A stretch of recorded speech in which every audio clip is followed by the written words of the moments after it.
Most of you aren't subscribed. Make sure to subscribe, as it helps out the channel.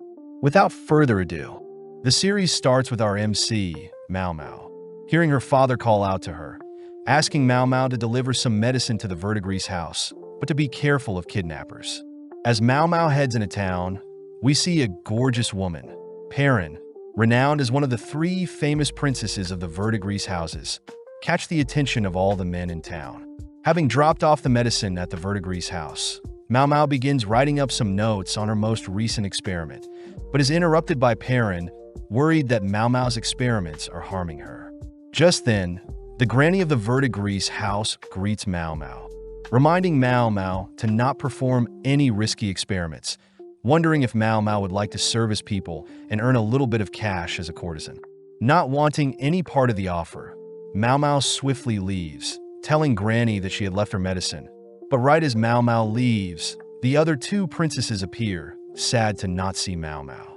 As Mao Mao heads home, she passes by a herb field, ecstatic to be collecting such luscious herbs, but suddenly is interrupted by some thieves. Kidnapped and taken away. Mao Mao gets worried that her father will be stressed about her disappearance, but at the same time, we see a blue-haired lady, Lady Lihua, give birth to a boy, and a red-haired lady, Lady Gyoyu, give birth to a girl, both at the same time. As 3 months pass by, we follow Mao Mao, now working in the rear of the emperor's palace, where women are raised with the intention of giving birth to the emperor's children. The rear palace forbids any ordinary men, only allowing relatives of the emperor or eunuchs, male workers that have lost limbs and are unable to work normal jobs. The overall location houses 2,000 concubines and servants combined along with 1,000 eunuchs. But Mao Mao knows that since she is a serving girl, her life is expendable. Mao Mao also notes how there are shut-in concubines. But Mao Mao can't really complain about her current job, as she at least gets paid.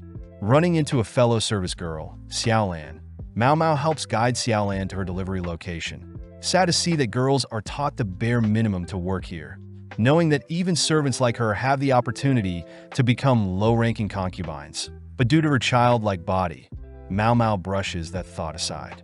That evening, Mao Mao chats with Xiaolan, learning that there have been rumors of a very handsome eunuch that had been spotted in the rear palace. That night, we see a very handsome man, Jinshi, checking up on Lady Lihua and Lady Gyokyu. Sad to see that Lady Lihua is losing weight and growing ill, but is also terrified that both ladies' children are mysteriously falling ill. The next day, Xiaolan reveals to Mao Mao that there have been rumors of a curse plaguing the rear palace, as all 3 of the emperor's children have mysteriously passed away. Apparently, this curse is also occurring to the blue-haired lady, Lady Lihua, and the red-haired lady, Lady Gyokyu as well. Mao Mao states that since Lady Lihua gave birth to a boy, she would be considered the empress consort and the higher ranking of the 2 women. But there are rumors that the emperor favors Lady Gyokyu, meaning a power struggle is inevitable. Whilst eating, Mao Mao also hears Xiaolan mention how Lady Lihua is getting sick as well, exhibiting symptoms of headache, stomachache, and nausea. Having worked as an apothecary back in her village, Mao Mao begins deducing possible causes that may have led to the symptoms, suspecting that someone must have poisoned Lady Lihua, but rules that thought out after some more thinking. Wondering if the cause is something passed down hereditarily, Mao Mao wonders why she cares so much about rumors, but cheekily remarks that she should at least go and see if the rumors are true.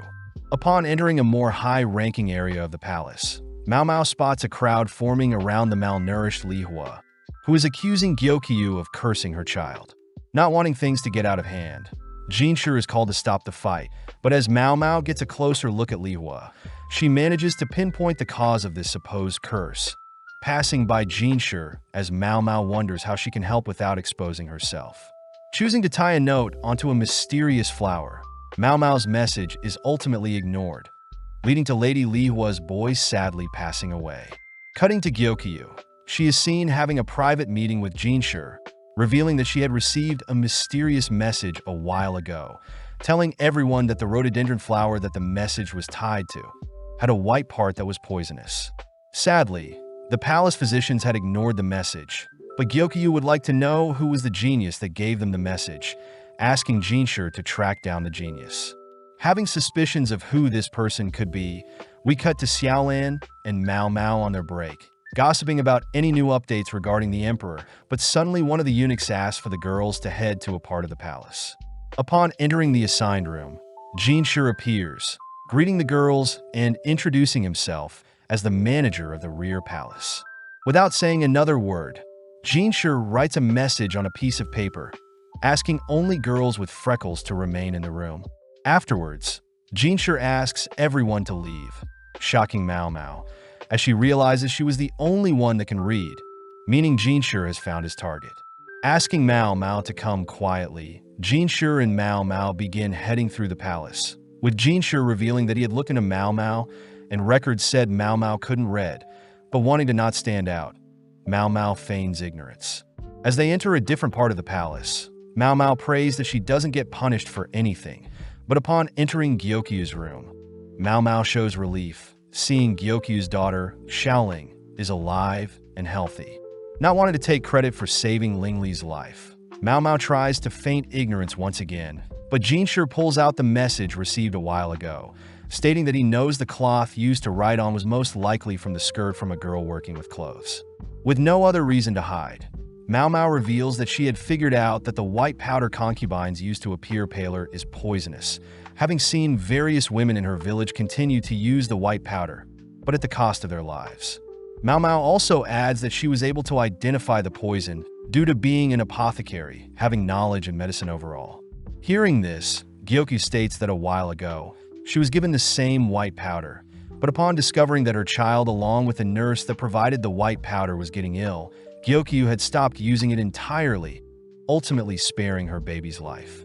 Apparently, Gyokyu had tried to warn Lihua about the white powder, but Lihua wouldn't listen. Fearing what is to come next, Mao Mao asks what Gyokyu plans to do with her, but with a cheerful smile, Gyokyu states that Mao Mao from today will be Gyokyu's lady-in-waiting, just like an assistant. As Mao Mao walks through the rear palace, Mao Mao wonders if her being discovered is a good or bad thing.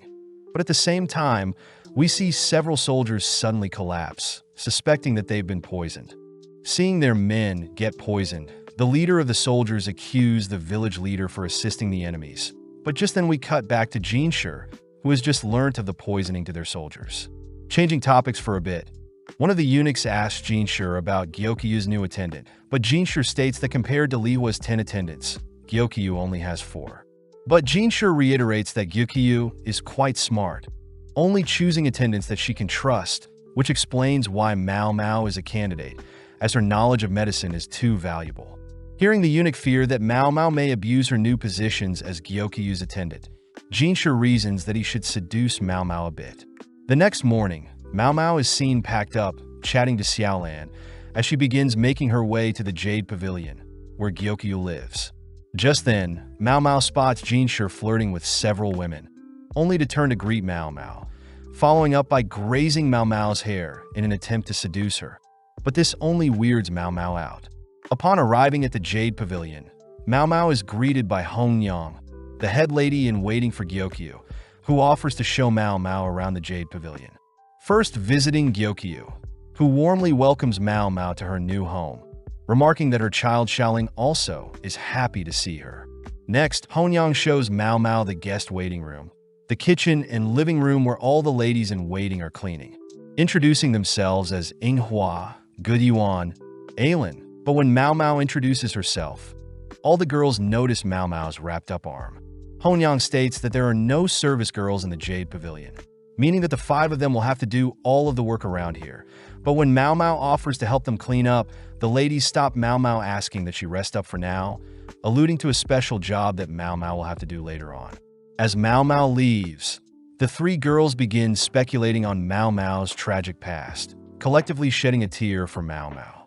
Showing Mao Mao to her room, Hong Yang instructs Mao Mao to rest until she is summoned. Amazed at the spacious room, Mao Mao is amazed at the promotion, knowing that only elites are normally hired to attend to such royals. That evening, it's revealed that Mao Mao's special role is poison tasting, but Mao Mao can't help but get excited at tasting such luxurious food. Jinshi reveals it is a serious role, as when Gyokyu was pregnant, people had tried to poison her twice, with the food tester being paralyzed after tasting the poisoned food. Starting with the first dish, Mao Mao checks for any distinct marks or scents, only to finally taste the food, noting no numbness and concluding that the first dish is fine. As Mao Mao makes her way through other dishes, Mao Mao thinks about how she would run various experiments using poison when she lived with her father, meaning that she has grown immune to most poisons. That night, Mao Mao advises Hongyang to switch the ceramic dishes for silver, as silver will react with most poisons.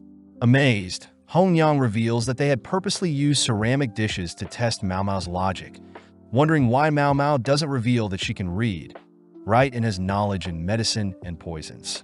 Mao Mao states that her kidnappers take most of the money she makes, intriguing Hongyang as she knows Mao Mao doesn't want to give the kidnappers any more money. Turning to Mao Mao, Hongyang hands Mao Mao a large teapot, dropping it before Mao Mao can grab a hold of it, only to wink at Mao Mao as Hongyang states that she'll have to deduct damages out of her normal pay. But since she helped with poison testing earlier, Hongyang hands Mao Mao a payment equal to her regular salary that can't be touched by the kidnappers, impressing Mao Mao as it's a loophole that Hongyang is using to help her.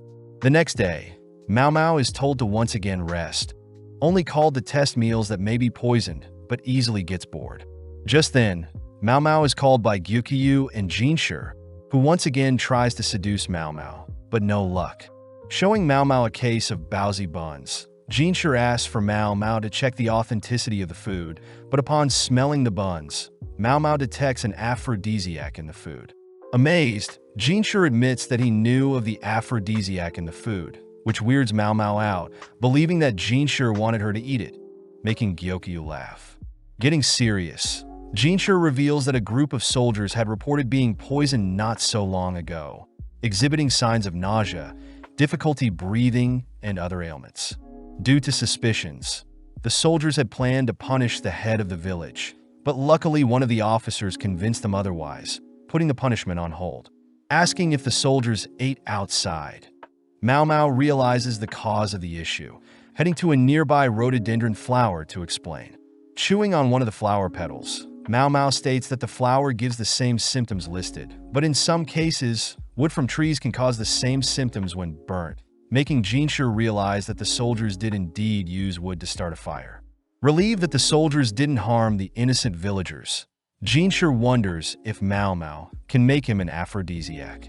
Hearing this, Mao Mao gets excited, knowing that she'll finally get to experiment with making various drugs, replying that she can try given the proper equipment. That night, as Jinshi returns to his office, a random concubine attempts to seduce Jinshi, but Jinshi blatantly rejects her offer. Chatting with an eunuch, Jinshi reveals that he has been stationed here by the emperor to test the loyalty of his concubines, but it's sad to see that most concubines end up betraying the emperor's trust. As Jinshi thinks about Mao Mao, he admits that Mao Mao is the only girl that is not attracted to him, making Jinshi curious as to what may convince her otherwise. The next morning, Mao Mao visits the quack doctor, running into Gaoshun, Jinshi's assistant. As the quack doctor judges Mao Mao for being a mere servant, Gaoshun guides Mao Mao to a storage room, overwhelming Mao Mao as she gets to experiment with all sorts of materials. As Mao Mao is gleefully dancing, Jinshi interrupts, forcing Mao Mao to get to work. As Mao Mao begins writing up some things, she's amazed at how much paper she gets to use, pleased that Gaoshun is a quick learner compared to Jinshi, who's standing idly by. Upon checking to see if there is enough cacao, Mao Mao is disappointed to see a lack in supply, but Jinshi reassures Mao Mao that he can easily obtain more. Back at the Jade Pavilion, Mao Mao has gathered milk, butter, sugar, honey, and powdered cacao, intriguing the other girls, as those are all expensive ingredients. As Hongyang orders the other girls to stop slacking, we see Mao Mao finally begin to craft the aphrodisiac, stating that she had tasted cacao only once in the past, in the form of chocolate, which is considered an aphrodisiac. With everything mixed, Mao Mao leaves the concoction to harden, but Mao Mao also gets the idea of turning the leftovers into brownies, setting them on a shelf as she cleans up the mess. As Mao Mao passes through the courtyard, she suddenly spots various herbs growing on the field, distracted by the various herbs, only to rush back to the kitchen where she sees everyone waiting for her. Apparently, the three girls had snacked on the brownies and are now too exhausted to work. Presenting her chocolate and brownies to Gyukyu and Jinshur, Mao Mao warns that the aphrodisiacs are quite potent and that they are 3 times as effective as most stimulants. As Gyukyu leaves, she remarks that Mao Mao is not only knowledgeable with medicine but also can make drugs. With Jinshur and Mao Mao alone, Jinshur kisses Mao Mao on the back of her neck, only to leave. That night, we follow a lady walking through the palace, only to spot a mysterious figure high up on the palace walls, malnourished and pale. Cutting back to earlier, we see Jinshur talking with Lady Fuyo, but their conversation ends with Fuyo storming out. That night, a lady is seen dressed in all white, approaching another lady, terrifying the innocent bystander. The next morning, we follow Gyukyu's 3 attendants chatting about their lives before serving Gyokyu, even discussing how trade between Western and Central capitals is due to Gyukyu influencing the emperor. The ladies also mention how stressful it was when Gyukyu was pregnant, as many people were against a princess from a foreign land, giving birth to a child of the emperor. Following Mao Mao, we see Inwa check up on her, impressed that Mao Mao even knows how to make cold medicine. Upon seeing Mao Mao's wrapped up arm, Inwa checks to see if Mao Mao needs any help, reminding Mao Mao that she can vent to her if she needs. Changing topics, Inwa asks if Mao Mao is aware of a spirit haunting the rear palace, intriguing Mao Mao as she asks Xiaolan about the rumor. Xiaolan states that the ghost lady was sighted a few weeks back, only appearing at night near the Easter castle walls. Mao Mao notes how there are gates on the north, south, east, and west of the palace, but each gate is heavily guarded and surrounded by a moat. Xiaolan states that the corpse of the ghost lady supposedly exists at the very bottom of the moat, but Mao Mao notes how that is simply a cliché of all ghost stories. Visiting the quack doctor, Mao Mao is amazed that the doctor is now treating her like a normal human being, ever since discovering that she is knowledgeable in medicine as well. When the quack doctor attempts to serve Mao Mao snacks and tea, they are suddenly interrupted by Jinshur, who asks to join them. As Jinshur sits beside Mao Mao, Mao Mao wonders what Jinshur's role in the palace is, thinking dirty thoughts, only to be brought back to reality. As the doctor returns with tea and snacks, Jinshur sends the doctor away to search for items, leaving Jinshur alone with Mao Mao once again. Now alone, Jinshur asks Mao Mao about the ghost girl rumor, catching Mao Mao's attention when Jinshur mentions sleepwalking. Moving in close, Jinshur asks if Mao Mao can cure sleepwalking, but when Mao Mao states that she doesn't know how, Jinshur annoys Mao Mao until she agrees to give the problem a go. That night, Gaoshan guides Mao Mao to the eastern palace walls, but on the way asks if Mao Mao can stop glaring at Jinshur as if he were an insect. Shocked to see that Gaoshan knows of her disgust for Jinshur, but Gaoshan reveals that Jinshur tends to fantasize about Mao Mao when he's in his office.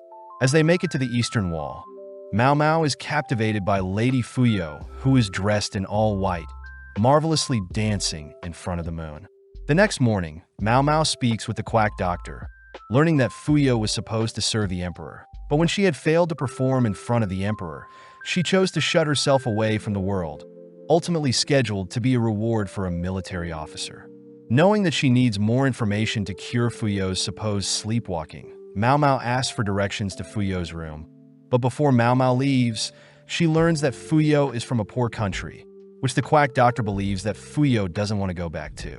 As Mao Mao and Gaoshan spy on Fuyo, Mao Mao is surprised to see Fuyo so timid, reminding her of the Fuyo cotton rose, a flower that remains white during the day, but turns deep pink during night. Returning to Xiaolan to ask for any more details, Mao Mao learns that the ghost lady had originally been spotted on the north side of the palace, but has since moved to the east. Believing that she has found the solution, she wonders if she should operate on solely speculations, but still chooses to present her findings to Gyukyu and Jinshur.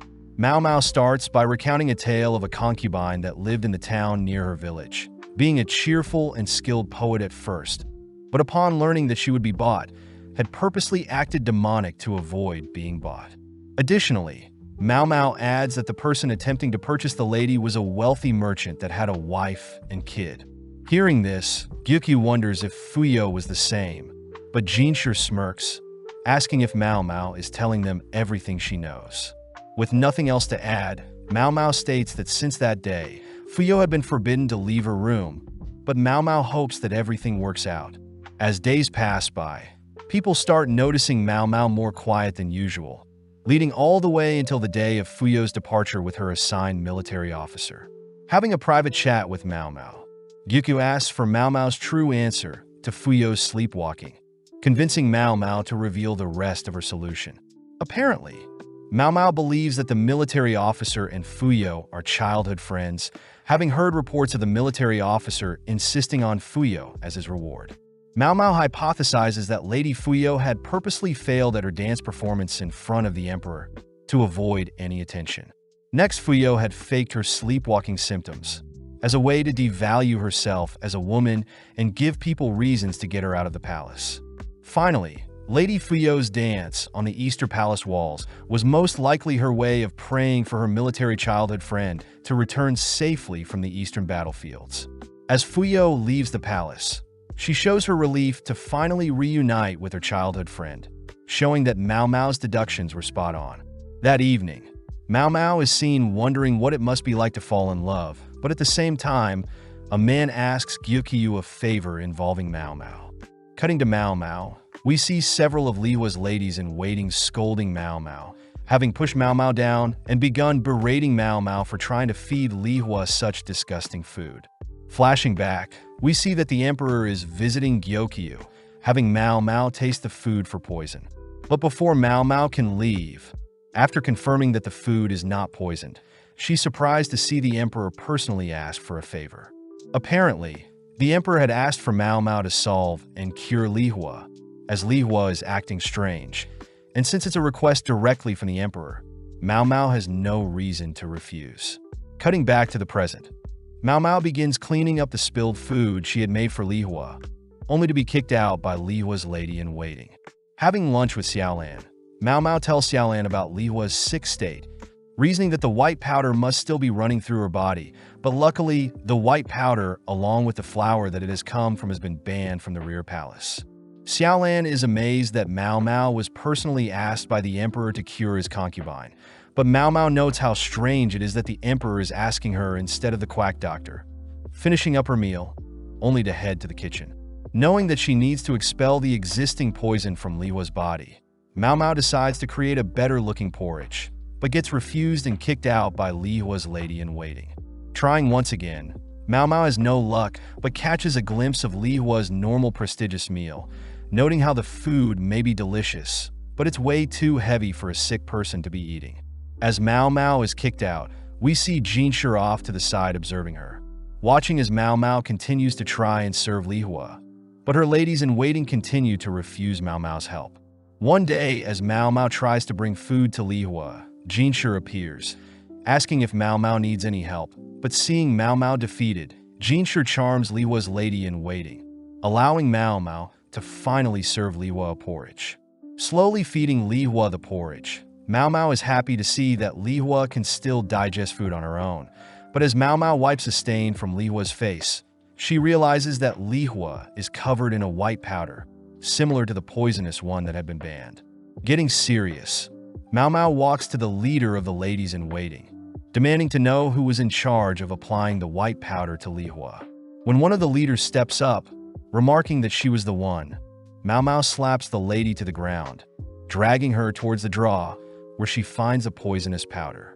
Dumping the powder on the lady, Mao Mao reiterates that the powder is poison, and that the lady's cocky know-it-all attitude is causing Lihua to slowly die.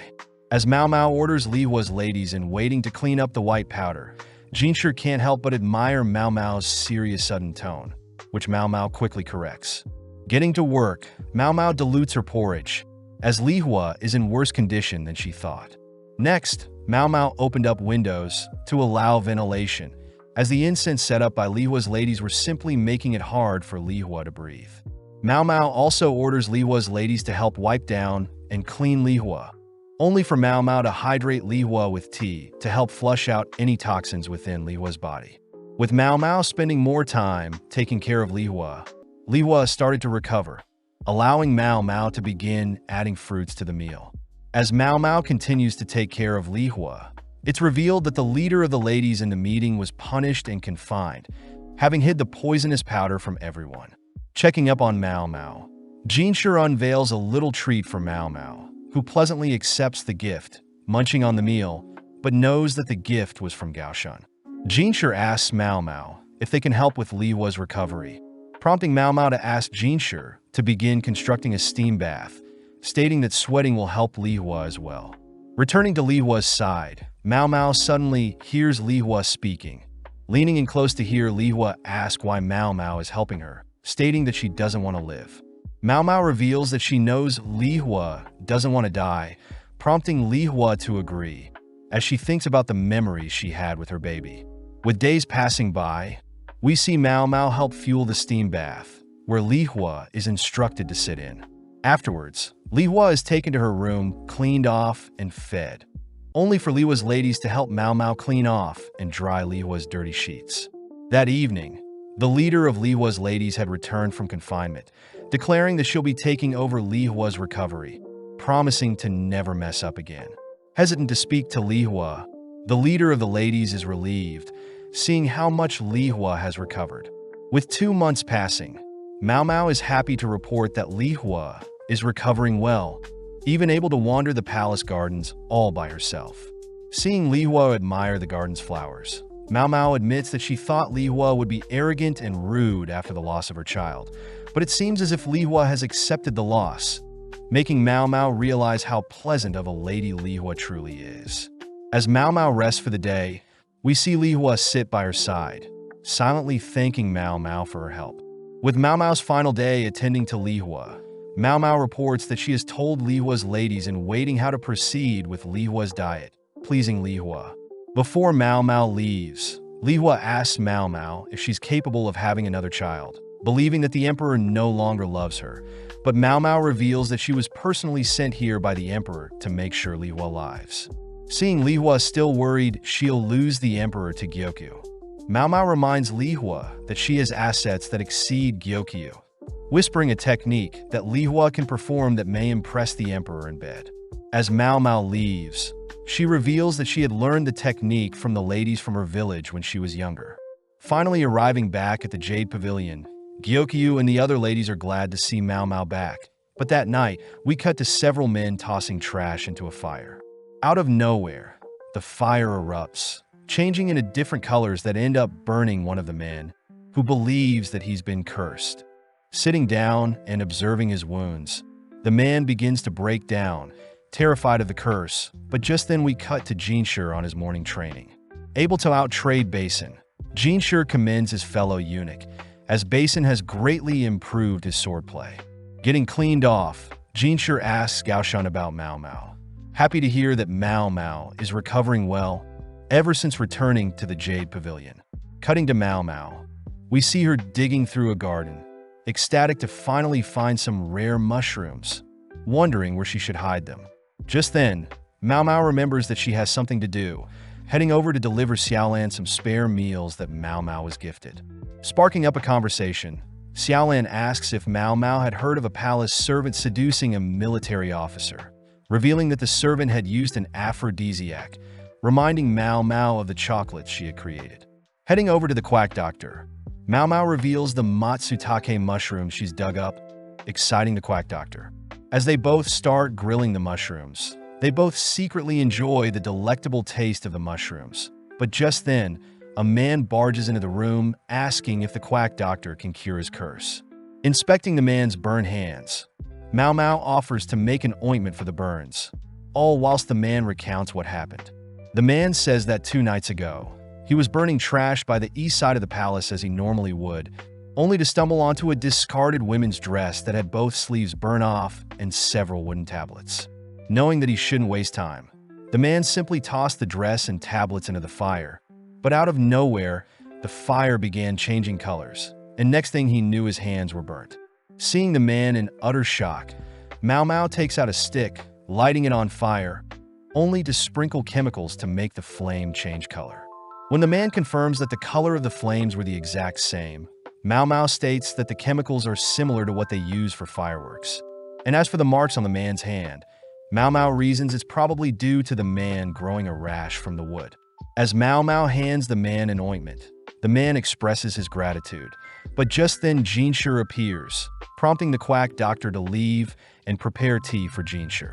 Seeing such a happy smile on Jinshi's face, Mao Mao gets annoyed, asking what Jinshi wants. But Jinshi gets serious, asking Mao Mao to come with him.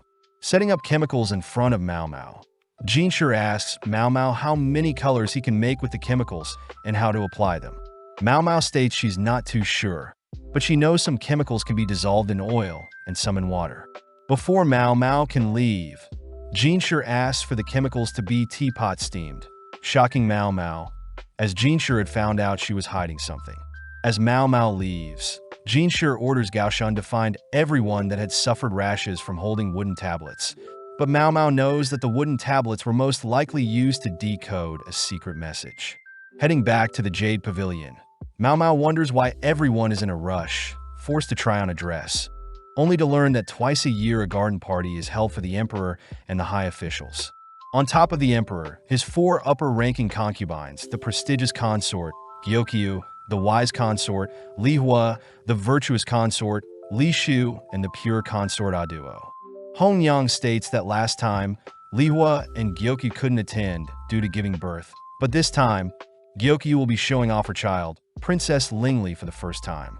Knowing that she can't skip out on attending and that she'll have to help taste Gyokyu's food, Mao Mao asks for Hong Yang's help getting ready for the party. Hong Yan states that they'll have to pad up Mao Mao a bit, remove her freckles, and apply makeup.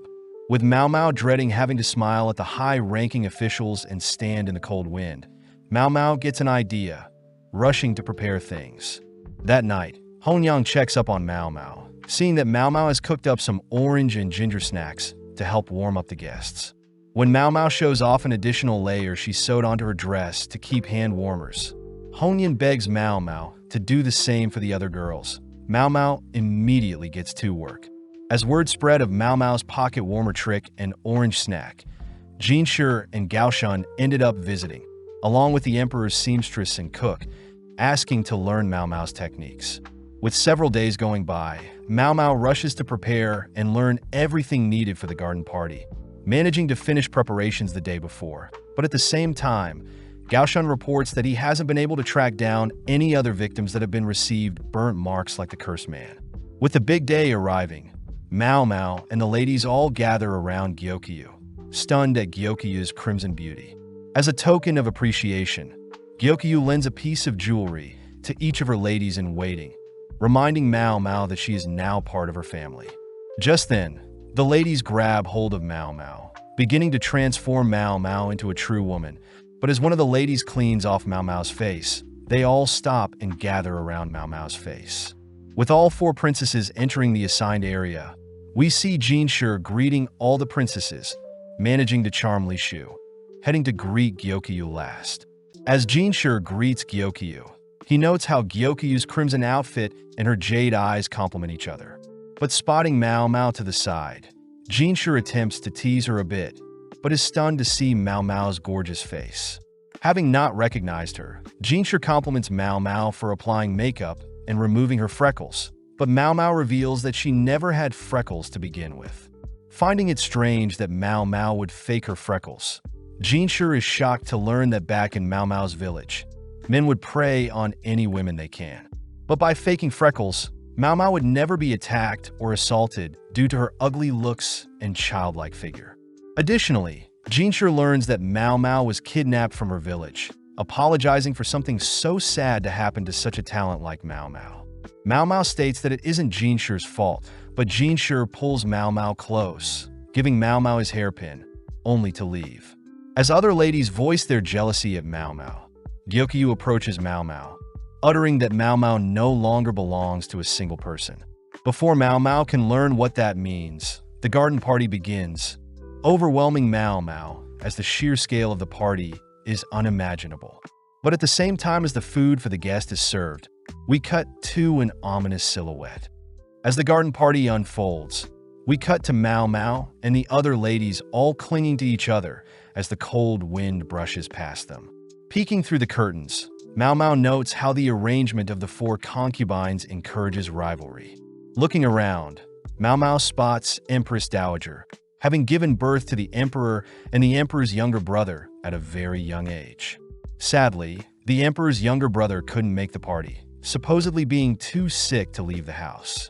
Just then, Mao Mao overhears some of Li Hua's ladies making fun of her friends, watching as Yinghua gets more and more angry. Mao Mao thinks back on when she was taking care of Li Hua. Mao Mao was easily able to scare Li Hua's attendants, but seeing Li Hua's attendants making fun of her friends, Mao Mao reminds Li Hua's attendants of what she can do to them, scaring them off. As Mao Mao reminds her friends that she needs to change their hand warmers, Gyoku's ladies can't help but admire Mao Mao, always being so nice even after having such a tragic past. Just then, Aduo's attendants and Li Shu's attendants begin to bicker, which Mao Mao learns that consort Li Shu is only 14 and Aduo is already 35, being the oldest of the 4 consorts. Additionally, Li Shu used to be the daughter-in-law of Aduo, as Aduo used to be a concubine of the previous emperor, whilst Li Shu was a concubine of the current. But since the previous emperor passed away 5 years ago, Aduo became a concubine of the current emperor. Amazed that Li Shu was only 9 to be a concubine, Mao Mao realized she was mistaken, as Li Shu was in fact Aduo's mother-in-law. As Hong Yin passes Gyoku's child to Mao Mao, they both notice Li Shu passing by, both bowing their heads as Li Shu cockily walks past.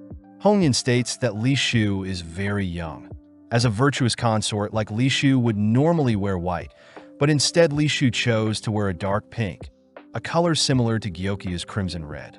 As Hong Yin leaves, Mao Mao spots several girls freezing cold, offering the girls to hold some coals to warm them up, but this only weirds them out. As Mao Mao returns to her friends, they start teasing Mao Mao for sharing her hand warmer trick with other consorts' attendants. But Mao Mao suddenly spots a man handing his hairpin to a girl. Seeing Mao Mao intrigued, one of her friends mentions that gifting a hairpin is how men recruit ladies. But Mao Mao's friend also alludes to a second meaning. As Mao Mao leaves for some fresh air, a man, Lahaku, stops her, offering his hairpin. Seeing that Lahaku has got several other pins, Mao Mao is happy to receive a hairpin, but just then Li Hua appears, prompting Mao Mao and the other attendants to greet her. As a gift, Li Hua personally hands Mao Mao a hairpin as well, shocking the other girls as they wonder if Gyoku will be okay with Mao Mao garnering so much attention. With Mao Mao now preparing to test the food for poison, Mao Mao spots Gaoshun in the crowd, amazed that he is quite high-ranking.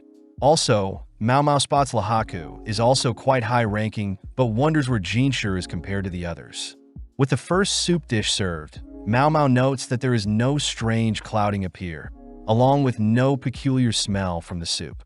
Upon drinking the soup, Mao Mao chases the soup with some water, confirming nothing strange with the dish, but upon seeing another fellow food taster so stressed, Mao Mao feels sorry for them, noting how she must be the only one that yearns for the taste of poison.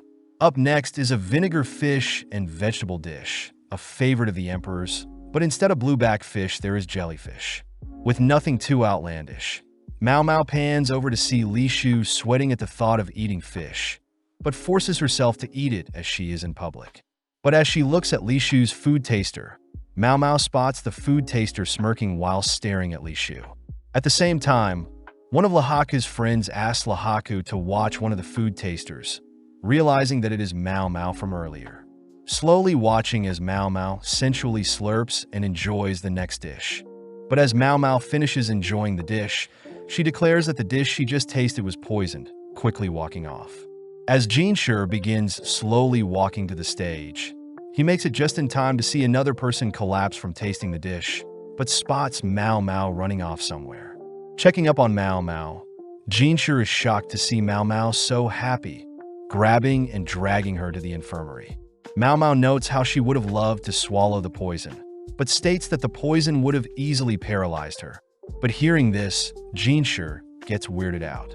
Jinshi states that another official had tried the dish themselves, making Mao Mao wonder what idiot would do so, offering to give Jinshi a bag of drugs that will help the people poisoned to throw up and get the poison out of their systems.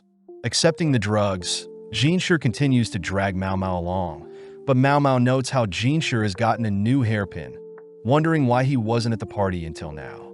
Upon reaching the palace infirmary, Mao Mao is instructed to vomit the rest of the food in her stomach, ultimately impressed by the palace's drugs. Moving on to a more serious topic, Jinshi wants to know if Mao Mao suspects the person that may have wanted to poison Gyokyu, but Mao Mao asks for Jinshi to bring Li Shu. Being able to charm Li Shu into coming, Jinshi introduces Li Shu and her food taster to Mao Mao. Spotting Li Shu scratching herself, Mao Mao rushes to unveil her dress, spotting rashes scattered along Li Shu's arm. Mao Mao confirms that Li Shu is indeed allergic to fish, commenting how she herself is allergic to buckwheat and could never build up a tolerance to it. Asking if Li Shu is handling the fish okay, Mao Mao states that the vinegar fish dish she tasted earlier had jellyfish, meaning that Lady Gyokyu's dishes and Lady Li Shu's dishes were swapped. Upon confirming that Li Shu is allergic to mackerel, Mao Mao glares at Li Shu's food taster, speculating that although the food taster knew Li Shu was allergic to mackerel, she still allowed Li Shu to eat a dish with mackerel. Having written up several other foods that Li Shu should avoid, Mao Mao personally hands Li Shu's food taste to the list, glaring and warning the food taster to not act out, or else she may disappear. With Jinshi asking Mao Mao what just happened, Mao Mao feigns ignorance, but before Mao Mao leaves, she states that there may have been other attempts at poisoning. Now alone, Gaoshan asks Jinshi if the poisoning is somehow related to the wooden tablets, alluding to a lady-in-waiting that visited earlier not having any burns on her hands. The next morning, Mao Mao is seen dreaming of her father, wondering if he's alright. Apparently after the party, the other attendants ordered Mao Mao to get plenty of rest, ultimately leading to Mao Mao sleeping until noon. Reporting to Gyokyu, Mao Mao apologizes for sleeping in, but Gyokyu states that Mao Mao could have taken the day off. Upon seeing Mao Mao's face, Gyokyu wonders why Mao Mao has added freckles to her face, but Mao Mao states she's more comfortable with them on. Changing topics, Gyokyu tells Mao Mao that Gaoshan has been wanting to speak with Mao Mao, assigned to pluck some weed in the meantime. Greeting Gaoshan, Mao Mao hears that Jinshi wanted to give Mao Mao the poisonous soup in the cup Gyokyu was supposed to drink. Upon confirming that no one has touched the silver cup up until now, Mao Mao heads to retrieve some cotton, powder, and a brush. Taking some cotton and dabbing it in the powder, Mao Mao begins patting the silver cup with the powder, brushing off the excess to reveal some fingerprints. Mao Mao reveals that the oils that excrete from the human body easily stain silver, hence why silver utensils are cleaned thoroughly. Suddenly realizing something about Li Shu and her food taster, Mao Mao quickly hides her realization, explaining to Gaoshan that 4 people in total touched the silver cup. Since they already know that someone must have poured, carried, and tasted the soup, it leads Mao Mao to assume that the 4th person must be the one to have poisoned the soup. Hearing this, Gaoshan wonders why Li Shu's food taster is touching Gyokyu's dish. But Mao Mao reveals that Li Shu's food taster had swapped Li Shu's and Gyokyu's dishes to bully Li Shu. Shocked that a lady-in-waiting will bully a high-ranking concubine, Gaoshan listens to Mao Mao's reasoning. Learning that Li Shu's lady-in-waitings must have personally recommended Li Shu to wear a similar color to Gyokyu, only to purposely wear white themselves, making Li Shu seem childish and disrespectful towards Gyokyu. Sadly, Mao Mao knows that concubines can only rely and trust their ladies-in-waiting. But for Li Shu, it seems that the people she can trust the most are nothing but bullies. The bright side was that, since Mao Mao tasted the poison meant for Li Shu, Mao Mao was able to save Li Shu's life. When Gaoshan wonders what would have caused the ladies-in-waiting to turn on Li Shu, Mao Mao suspects that the ladies are not only jealous that Li Shu was able to become a concubine to the previous emperor at such a young age, but they also believe Li Shu is disgusting for choosing to leech off the existing emperor after the previous emperor passed away. Seeing as the mysterious 4th person's fingerprints are near the edge, Mao Mao suspects it to be another lady-in-waiting. But before Mao Mao leaves, Gaoshan asks why Mao Mao didn't reveal Li Shu's food taster's crime of swapping and bullying Li Shu. Surprised that Gaoshan found out, Mao Mao reveals that she knows how rough it is to be a food taster, so Mao Mao reasons that remaining Li Shu's food taster is enough of a punishment. Reporting to Jinshi on his findings, Jinshi praises Gaoshan for getting the truth out from Mao Mao, but complains that he hasn't gotten any time to rest, as he's trying to figure out the culprit. Choosing to rest at his desk, Gaoshun reminds Jinshi to act more professional, but ends up helping Jinshi to remove his hairpin, something only a special individual can wear. As Gaoshun leaves for the night, Jinshi perks up, stating that he can finally get to work. The next day, Mao Mao sits with Xiaolan, who is excited to hear that Mao Mao received several hairpins, mentioning that Mao Mao can finally leave the rear palace. Shocked to hear this, Mao Mao learns that with a hairpin, Mao Mao can as the hairpin owner to assist Mao Mao temporarily or permanently leave the rear palace. Seeing as there is really only one man she can turn to, we cut to Lahaku, who is busy training, stopping as he has received a message from Mao Mao, wondering how he should turn her down, having only given out the pins as a formality.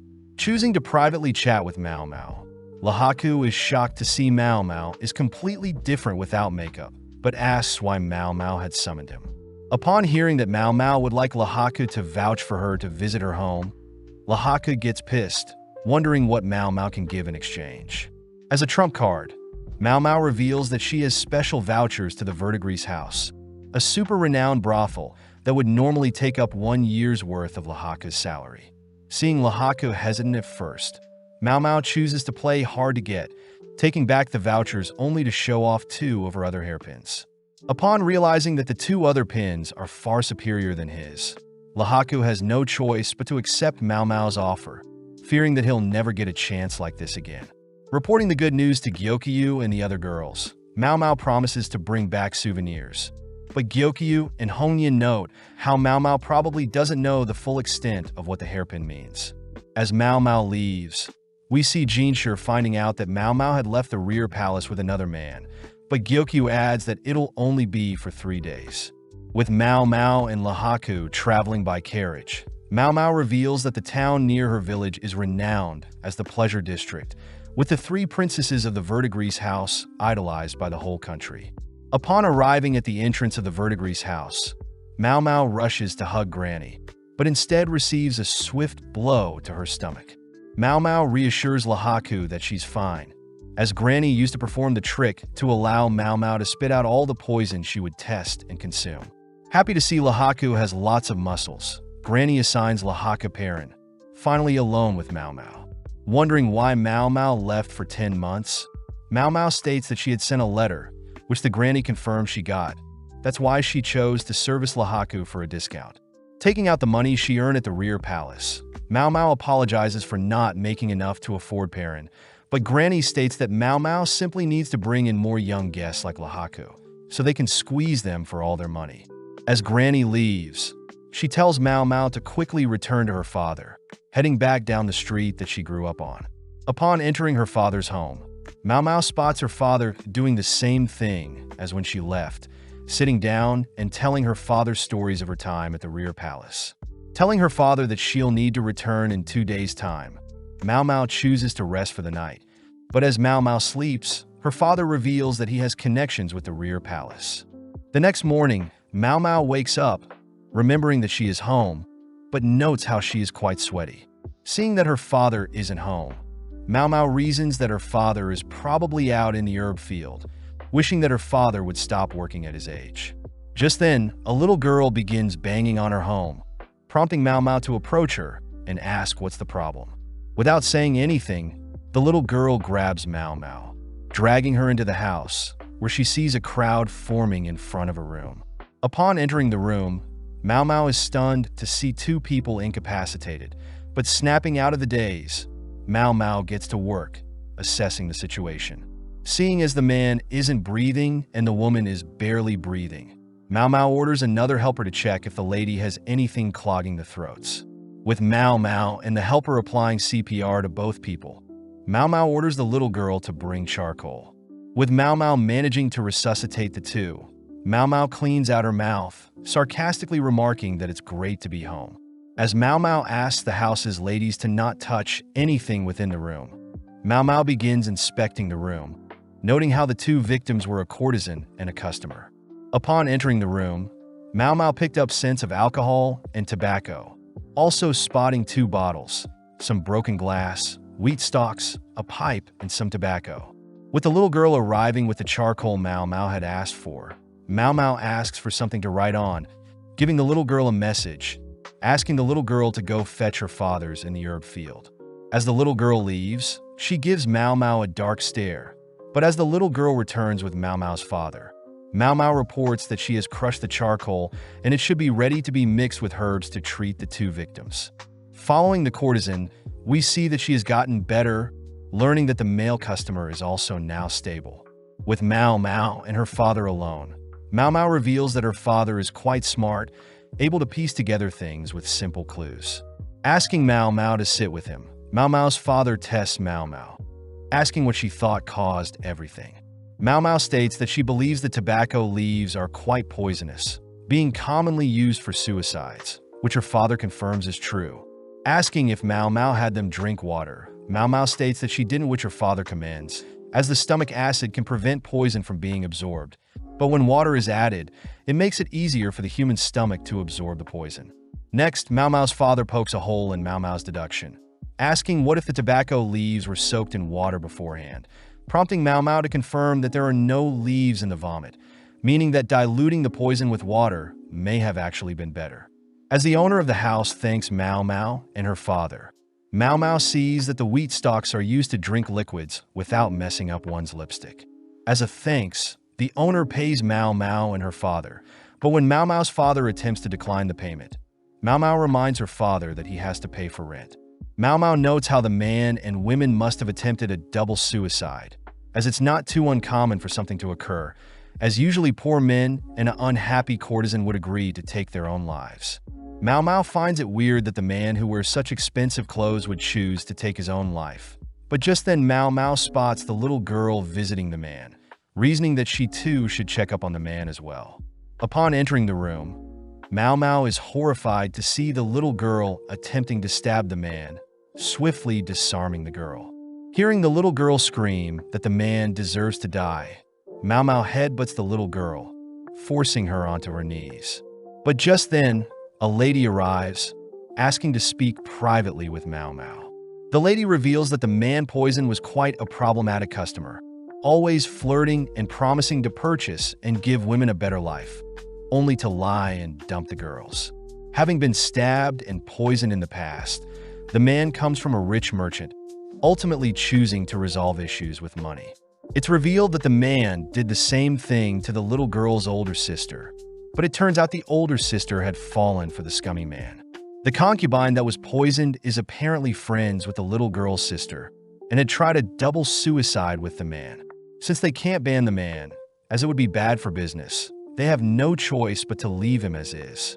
As Mao Mao and her father head home, Mao Mao thinks about how scary the little girl is, having specifically ran to search for her father, which she probably knew wasn't home, instead of going to search for an actual doctor. Returning home, Mao Mao asks to check the money they were paid, confirming that the owner paid them to stay quiet about what happened. Still unable to figure out why a man that had been poisoned previously would be so easily poisoned. But before Mao Mao can conclude anything, her father reminds Mao Mao to only consider facts. Diving back through all the points she knows, Mao Mao concludes that it wasn't a double suicide, but in fact poison. But before she can tell her father tells Mao Mao that the is already over. As Mao Mao walks through town, she explains that the courtesan must have poisoned the man, using two types of liquid. Since the man would want her to taste any drink before he did, the courtesan must have poured an edible liquid and a non-edible liquid into the same cup. But due to the liquid's different densities, the edible and non-edible liquids would form their own layers. The courtesan simply drank from the bottom edible liquid with a straw, whereas the man would drink the poison. Afterwards, the lady would sip a little of the poison, just enough for her to survive. But some things still don't make sense, as Mao Mao wonders if the little girl knew what the courtesan was doing, as she purposely didn't want a doctor to come, or if the owner knew what was happening and purposely paid for their silence. Knowing that she can't operate on speculation, Mao Mao makes her way to the Verdigris house, using its bath to clean up. Just then, Mimi joins Mao Mao, revealing that Granny, herself, and other princesses were worried about her. That night, Mao Mao is seen visiting the annex, falling asleep as she sits beside someone sleeping. With the 3 days already over, Mao Mao's father wishes her well, heading over to pick up Lihaku, who has already been ensnared by Perrin. Returning to the Jade Pavilion, Mao Mao can't help but notice Jinshi's glare from behind. But before Mao Mao can flee, Jinshi asks to speak with her privately. Seeing Jinshi so agitated, Mao Mao asks what is agitating him. But Jinshi instead asks how Mao Mao's visit home was. Upon hearing that nothing happened with Lihaku, Jinshi asks if Mao Mao knows what choosing Lihaku as a guarantor means. But Mao Mao says she believes a guarantor is a high-ranking official with a good record. Seeing Jinshi at a loss for words, Mao Mao states that she didn't want to rely on Jinshi, fearing that she could never repay him, like she did Lihaku. Hearing this, Jinshi believes that she gave up her body to convince Lihaku. But as Mao Mao leaves, we see Hongyan rushing to slap Mao Mao for being misleading, all whilst Gyokyu laughs at what they heard. Cutting to the cafeteria area at night, we see several eunuchs gathered for dinner. But as they all chat, they all suddenly hear a massive ceramic container shatter, followed by a drunk older eunuch demanding that they bring him more booze. Seeing the older man in a pathetic state, several eunuchs laugh at how, thanks to him, they'll probably never drink. Suddenly, we see a mysterious man placing some mysterious substance in some bottles of booze, only to hand it to the older man, coldly watching as the older man gulps down the spiked booze. The next morning, Gaoshan asks for Jinshi to stop sulking, reminding Jinshi that he still has lots of work to do. Gaoshan thinks about how Jinshi has accomplished a lot in his life, seeing unusual for Jinshi to act so childish and be so attached to another person's life. As Gaoshan hands Jinshi some paperwork, Gaoshan thinks about how he managed to convince Gyokyu to explain to Jinshi that it wasn't Mao Mao that offered her body to Lihaku, but instead Mao Mao asked another experienced lady to repay the favor. Still, Gaoshan admits how unlucky it was for Jinshi to put so much effort, freeing up time to mess with Mao Mao, only to hear that Mao Mao left to spend time with another man. As Jinshi and Gaoshan begin working through the papers, they both note how nobles try to pass bills to benefit themselves, but it's ultimately up to Jinshi to verify them. As they both work on the papers all throughout the day and into the night, they are suddenly interrupted by an eunuch, revealing that Sir Conan has passed away. The next morning, Jinshi reports the bad news to Gyokyu and Mao Mao, both sad to hear that a high-ranking man had passed away. As Mao Mao hears that Conan had drunk himself to death, Mao Mao has no sympathy for him, but Jinshi suddenly asks if Mao Mao thinks Conan truly drank himself to death. Speaking with Jinshi, Mao Mao reiterates that heavy drinking does ultimately poison and weaken one's organs, explaining Conan's death. But Jinshi tells Mao Mao that Conan was celebrating during a party by drinking out with friends. Wondering why Jinshi would tell her that, Jinshi adds that Conan easily handled his alcohol, but he wasn't liked by many people. Taking out some booze, Jinshi pours Mao Mao a cup of booze, exciting Mao Mao, but Jinshi adds that unfortunately the last jar of booze Conan drank from was shattered and the booze was lost. Seeing Jinshi so sad, Mao Mao reasons that with the information Jinshi told her, there is no way of finding out if Conan was poisoned or not. Taking a sip of the booze, Mao Mao is disgusted by the sweet and salty flavors, but Jinshi reveals that Conan loved sweet foods, never touching even the most valuable of smoked meats or rarest of rock salts. Reminiscing, Jinshi states that Conan used to love spicy food, but one day switched to loving sweet foods. But Mao Mao interrupts, wondering if Conan passed due to diabetes. As Mao Mao takes another sip, she learns that there were rock salts, mooncakes, and dried meat at the party, prompting Mao Mao to request to see the last drinking jar Conan touched before he passed. Jinshi states the jar is shattered, but Mao Mao states she still wants to see it, finishing up several more cups of booze, only to mention that she has an idea of what happened. The next day, Mao Mao greets Jinshi, who has brought the shattered jar, along with Gaoshan, handing Mao Mao a report on the incident. Reading through the report, Mao Mao heads towards the shattered jar, licking off dried substance from the jar, shocking Gaoshan and Jinshi. Reassuring them that she's fine, Mao Mao drops some of the leftover substance in a fire, revealing that the jar had an overabundance of salt in it, ultimately poisoning Conan. Wondering how Conan didn't stop drinking such a salty beverage, Mao Mao hands Jinshi the report, deducing that Conan must have lost his ability to taste salty things.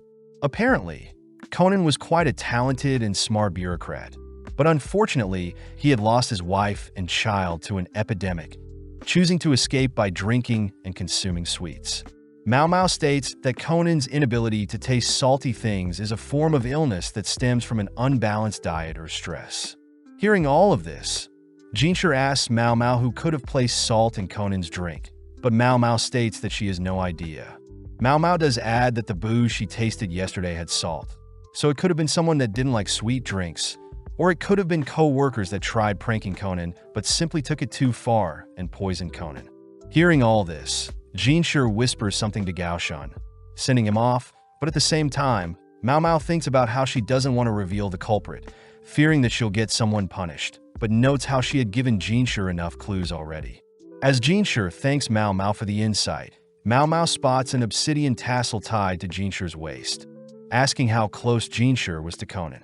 Jinshi reveals that Conan was crucial to him when Jinshi was a child, making Mao Mao feel sorry for Jinshi.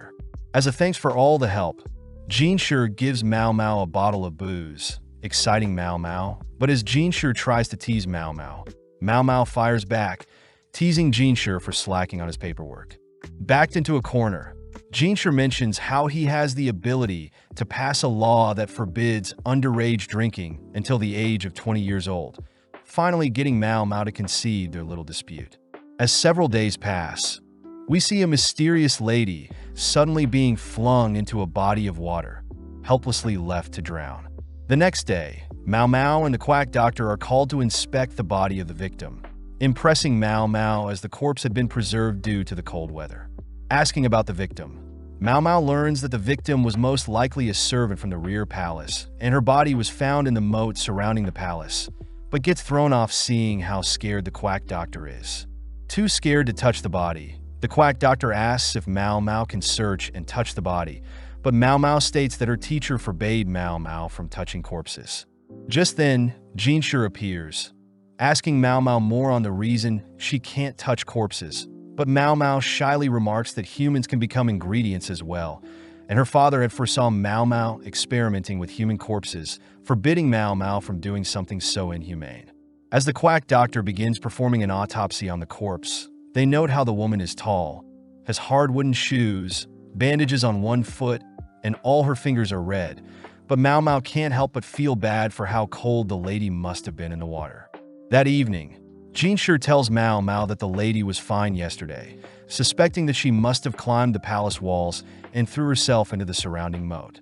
Mao Mao states that it can't just be suicide, as Mao Mao couldn't find any ladder or way up on the walls by herself, but notes how there are intrusions on the palace wall that can help people climb up there, revealing that Fuyo used the intrusions to climb the wall by herself. Since the victim's feet were bound to appear more small and beautiful, meaning that murder is not completely off the table either, as Mao Mao suspects the victim had tried to climb out of the moat whilst drowning, but failed, hence her red fingers. Pondering for a bit, Mao Mao thinks about how cruel the world is, as people aren't able to choose when they die, especially if they fall prey to other people. As Mao Mao begins going through her traumatic past, she asks if Jinshi were to ever to execute her, that he would at least choose poison. Confused as to the sudden dark tone, Jinshi states that he would never execute her, but Mao Mao reminds Jinshi that she is simply a commoner, and that the world is quite cruel to commoners. Seeing as she maybe soured the mood, Mao Mao excuses herself, but it's later revealed that the victim had also attended the garden party, and people had found a written will, meaning people deemed the case as suicide. As several more days pass by, we cut to Gaoshan finally reporting that he has finally found someone with burns on their arms, revealing it to be Feng Ming, the head lady in waiting for concubine Aduo. Heading to chat with Xiaolan, Mao Mao listens to the rumor Xiaolan has heard, believing that the servant that drowned belonged to the Garnet Pavilion. People suspect that the servant was ordered by concubine Aduo, but Xiaolan also reveals that Aduo will probably be replaced by a younger concubine eventually. This is because Aduo is 1 year older than the emperor, being 35 years old, and although Aduo was able to conceive a baby boy, it sadly passed away long ago. Hearing this, Mao Mao thinks about how trapped ladies are in the rear palace, solely being used to give birth, wondering if Lady Lihua will grow old and be replaced, or if Gyokyu will be abandoned by the emperor. Before Xiaolan leaves, Mao Mao hands Xiaolan some leftover food from their most recent tea party, exciting Xiaolan. But as Mao Mao returns back to the Jade Pavilion, she learns that they'll be having another tea party. Seeing as everyone is more busy than usual, Mao Mao learns that Lady Li Shu will be attending the tea party. With everything set up, Lady Gyokyu greets Lady Li Shu, both already tense as Mao Mao notes how they both are more wary than when the emperor was here. Watching Gyokyu conversate, Mao Mao is impressed, as Gyokyu is able to control and steer the conversation with her polite manners. Mao Mao heard that Gyokyu constantly sends messages to her family, making sure to be aware of current events in the outside world, making her an intellect worthy to be a concubine. As Mao Mao glances at Li Shu's food taster, Mao Mao feels bad as the food taster is scared to death of Mao Mao. And on top of that, Li Shu's other lady in waiting doesn't seem to be paying attention. To ease the conversation, Gyokyu asks if Li Shu would like some snacks, delighting Li Shu. Unveiling their sweet drink, Gyokyu shows Li Shu a drink that will warm her up, consisting of boiled orange peels and honey. But hearing the ingredients, Li Shu's face drops, prompting Mao Mao to deduce that Li Shu is allergic to honey, all whilst Li Shu's lady in waiting mock Li Shu for being a picky eater again. Intervening, Mao Mao sips the orange and honey drink, signaling to Gyokyu that they should offer another beverage, opting for some hot ginger water instead, pleasing Li Shu. Seeing Li Shu's lady in waiting annoyed that Li Shu wasn't forced to consume the honey, Mao Mao confirms that Li Shu is still being bullied. As everything wraps up, Mao Mao is forbidden from helping clean up the tea party, running into Jinshi, whom Mao Mao suspects set up the tea party. Before Mao Mao can leave, Jinshi asks if Mao Mao had heard about the rumors regarding the attempted poisoning being tied to the servant who drowned. Upon confirming that she has heard the rumors, Jinshi asks if Mao Mao truly believes the servant took her own life, but Mao Mao can't say for certain. Jinshi also asks why a mere servant would poison Li Shu, but Mao Mao reiterates that she doesn't know. With no other choice, Jinshi reveals that Mao Mao will be working under A Duo, stationed at the Garnet Pavilion for the next couple of days. As Mao Mao heads over to the Garnet Pavilion, Mao Mao notes how unlike Gyokyu's comfy Jade Pavilion and Lihua's refined Crystal Pavilion, A Duo's pavilion feels simple. Greeting Mao Mao and some other servants, Feng Ming, the head lady in waiting, states that they'll be working here for the next 3 days, only to be interrupted by A Duo herself. Glancing at A Duo, Mao Mao is mesmerized by A Duo's masculine and feminine appearance, wondering if A Duo is truly 35 years of age. As A Duo thanks the servants for the extra help, she heads elsewhere, but Mao Mao notes how she reminds her of someone. As Feng Ming guides them around the Garnet Pavilion, Mao Mao notes how Feng Min is quite approachable, believing Feng Ming would be more entitled and from a noble family. Feng Ming asks Mao Mao and the other girls to begin dusting off some old items, but Mao Mao spots Feng Ming has bandages wrapped around her arm. Getting to work, Mao Mao notes how many items are in the room, heading outside with some books, impressed that the servants are all working hard, unlike Lihua's ladies-in-waiting. Individually spreading out and opening up the books, impressing Feng Ming, which Mao Mao notices is very fit to be head lady-in-waiting, giving plenty of compliments as well as being very observant. With a tough day of cleaning over, Mao Mao slowly waddles to report her finished work, impressing Feng Ming as she has given Mao Mao and the other servants a huge room to rest, even lighting a scented candle to set the mood. As Mao Mao lays next to the other girls, she wonders about Jinshi's reason for sending her here, having not told Mao Mao to do anything in particular. The next morning, Mao Mao watches on as all of A Duo's servants continue to work hard, even spotting Feng Ming set an example, joining in to ease the workload.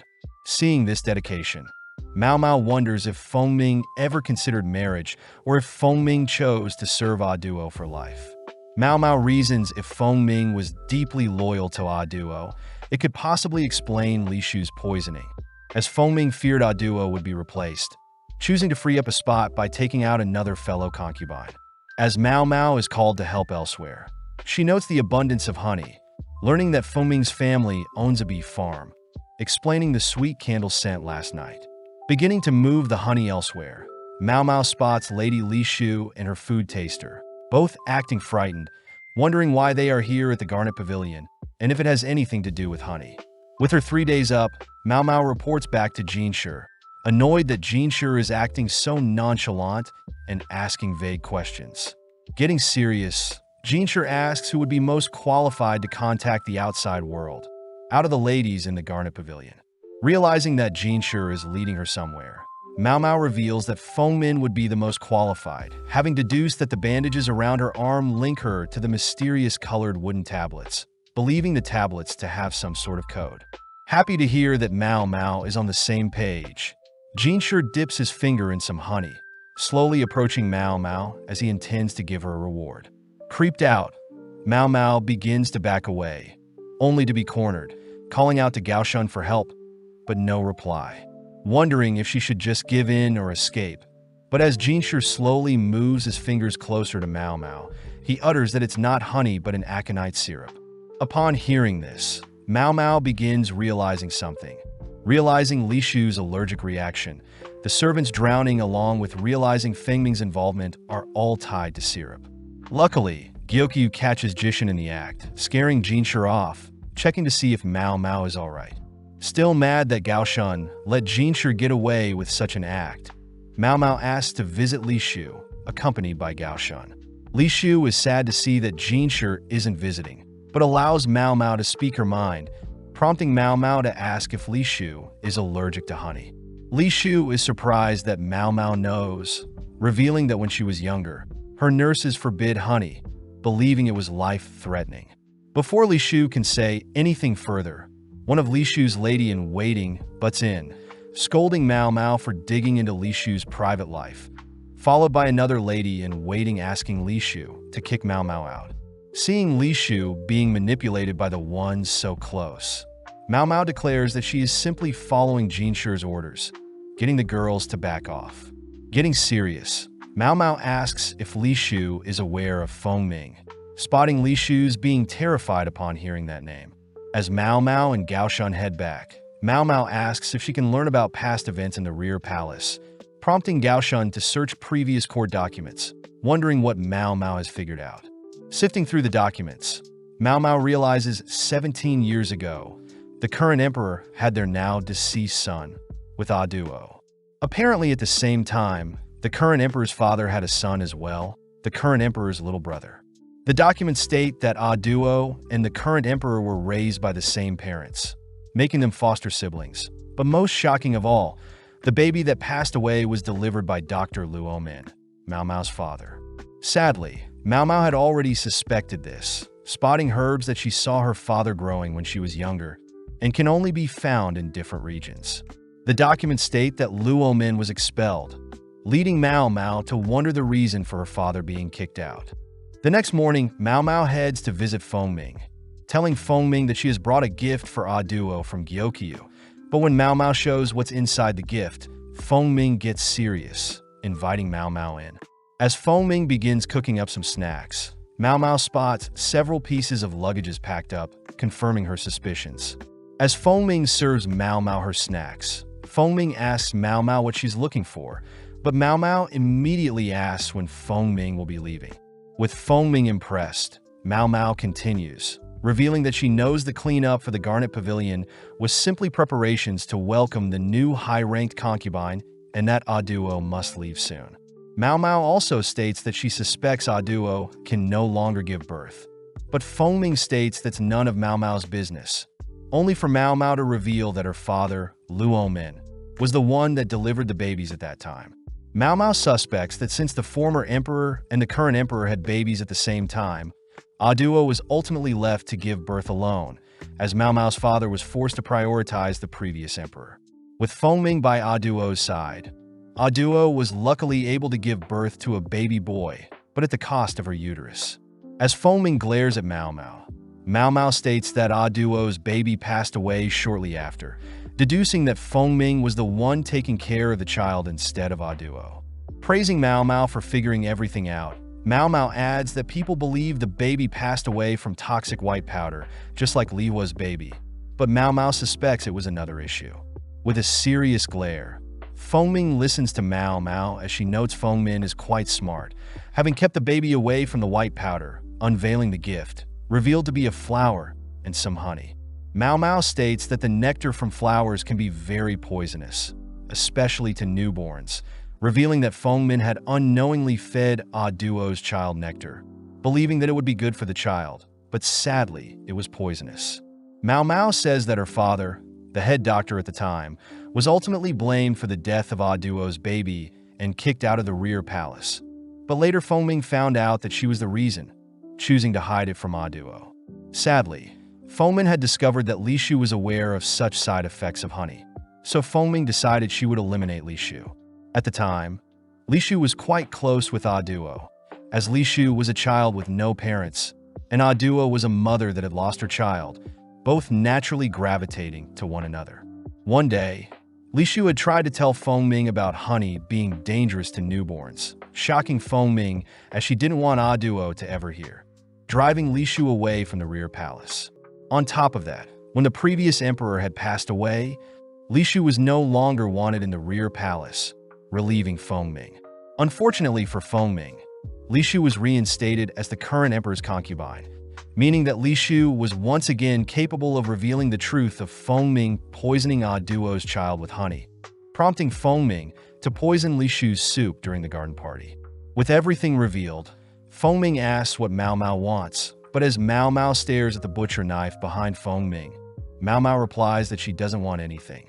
Sighing, Fengming reveals that she had always admired Duo, being a person that could converse equally with the current emperor, compared to herself, who only followed her parents' orders to become a lady in waiting. As Fengming begins to break down, reliving the moment when Duo lifelessly reassures her ladies in waiting to not blame themselves, as Duo is aware that any child under the ages of 7 can pass away from any illness. Seeing Fengming cry, knowing that she was responsible for taking away the most precious thing in Duo's life, Mao Mao wonders what Fengming was going through having to serve Duo for 16 years after, attempting to make it up to Duo. Knowing that Jinshi would surely arrest Fengming if he found out, Mao Mao suggests an alternative plan, leaving as Duo watches Mao Mao head home. That night, Mao Mao leaps into bed exhausted, revealing that she had wrapped herself in several layers of solidified oil paper, having expected to be slashed. The next morning, Jinshi reveals that Fengming has turned herself in, asking if Mao Mao has anything to do with this, which Mao Mao feints ignorance. Jinshi adds that Duo will be moved to the south side of the palace, a decision made by the emperor a while ago. As Mao Mao heads through the palace with some dirty clothes, she reveals that she instructed Fengming to combine her attempt at poisoning Li Shu with the cause of death for Duo's baby, reasoning that it was the only way to hide what truly happened to Duo's child. But sadly, Mao Mao suspects Fengming will be sentenced to death. With several days passing, we see Jinshi visit Duo, all whilst Mao Mao struggles to fall asleep, choosing to have a midnight stroll. As Mao Mao climbs the palace walls, she admires the moon, noting how Fengming was executed and Duo will be leaving the palace the next day. Just then, Mao Mao spots Duo, offering to have a drink of booze. Unable to refuse the offer, Mao Mao learns that Duo was always the emperor's friend, never expecting to be the emperor's concubine. Mao Mao wonders why Duo clung onto the role of a concubine for so long, but Duo ignores her, standing up and heading towards the edge of the palace walls, staring at the moat. Duo notes how cold it must have been and how stupid the person must have been, leaving Mao Mao alone. As Duo leaves, Mao Mao realizes that the servant that drowned truly was a suicide, and that Fengming had secretly helped the servant, even against Duo's order. Seeing as it's too cold, Mao Mao begins heading back down the wall, but gets startled, falling off, only to realize it's Jinshi. Attempting to leave, Mao Mao gets pulled for a hug from Jinshi, revealing that he was forced to drink by Duo, only to be thrown out. Feeling sorry for Jinshi, Mao Mao tries to escape, but spots Jinshi tearing up, allowing Jinshi to cling on a little longer. The next morning, Duo returns her crown, signifying the pure consort, handing it to Jinshi. Seeing the two next to each other, Mao Mao realizes that Duo reminds her of Jinshi, remembering that Aduo never said her child passed, but instead left her.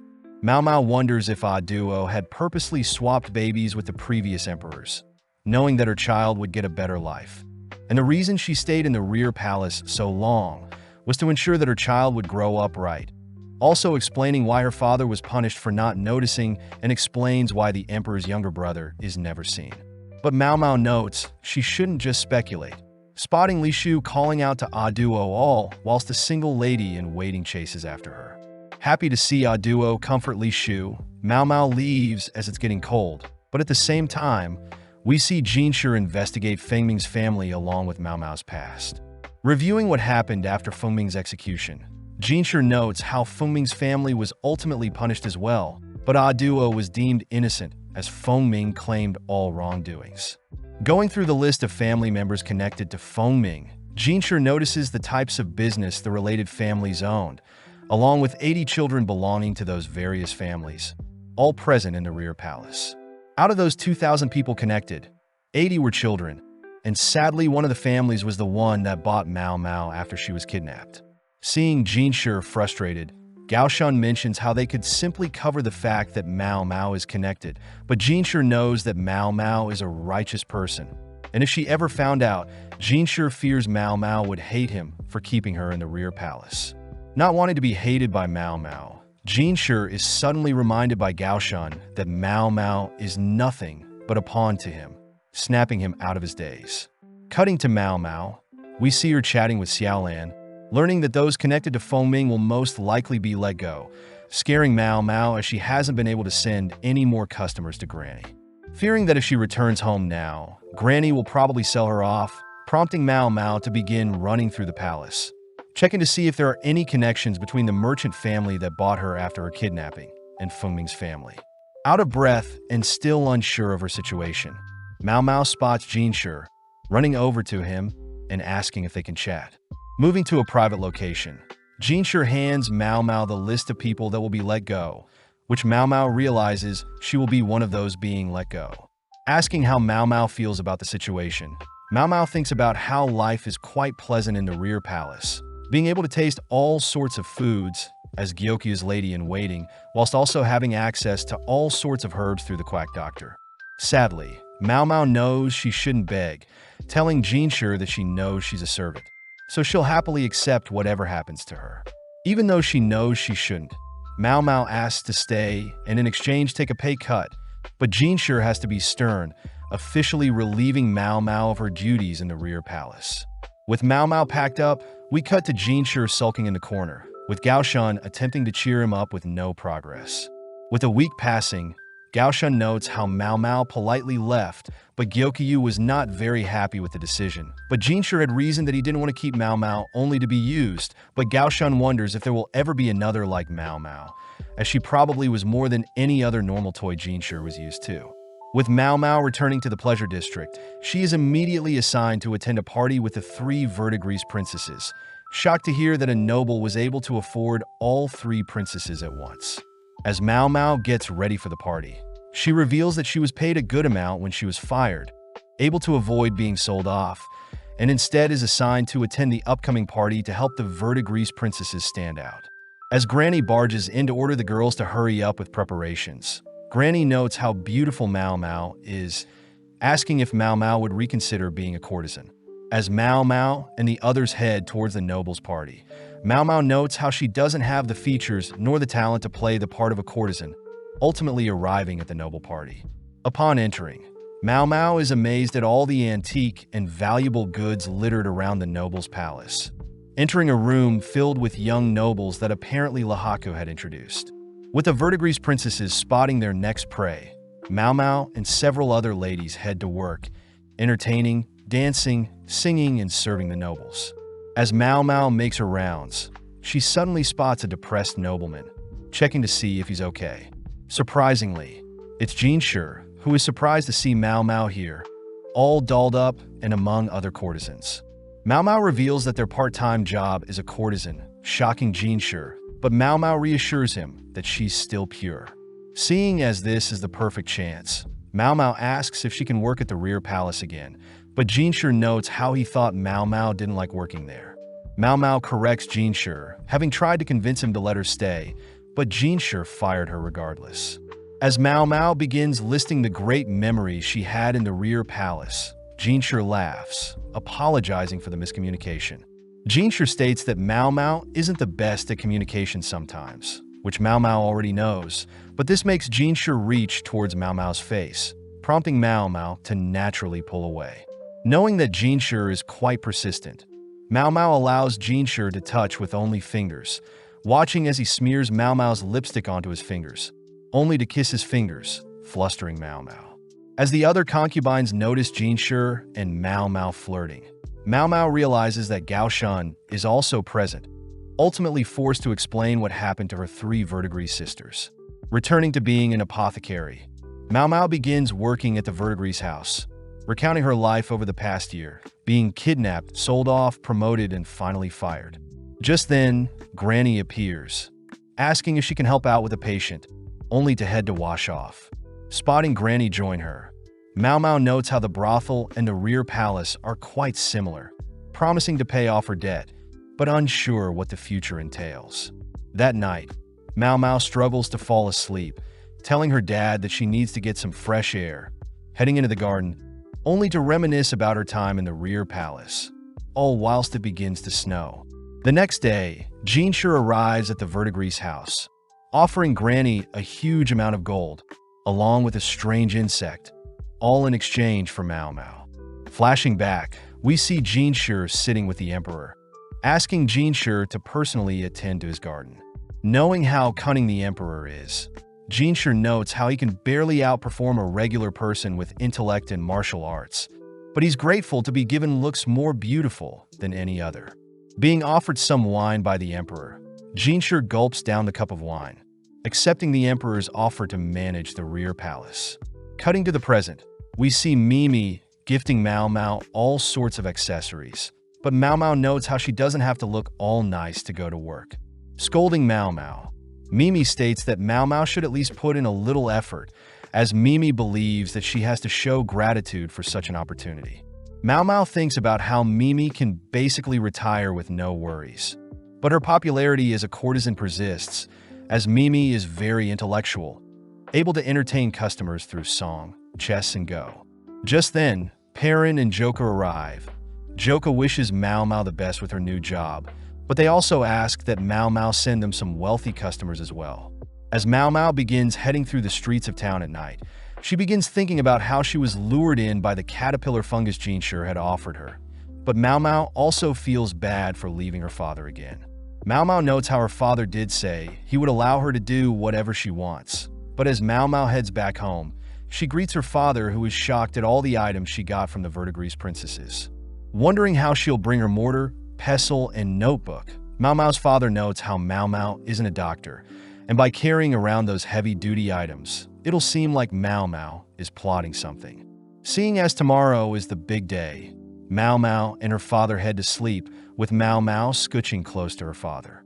Seeing Mao Mao guilty for leaving, Mao Mao's father reassures Mao Mao that she can return anytime she wants, knowing that her father, her granny along with her 3 big sisters will be waiting for her.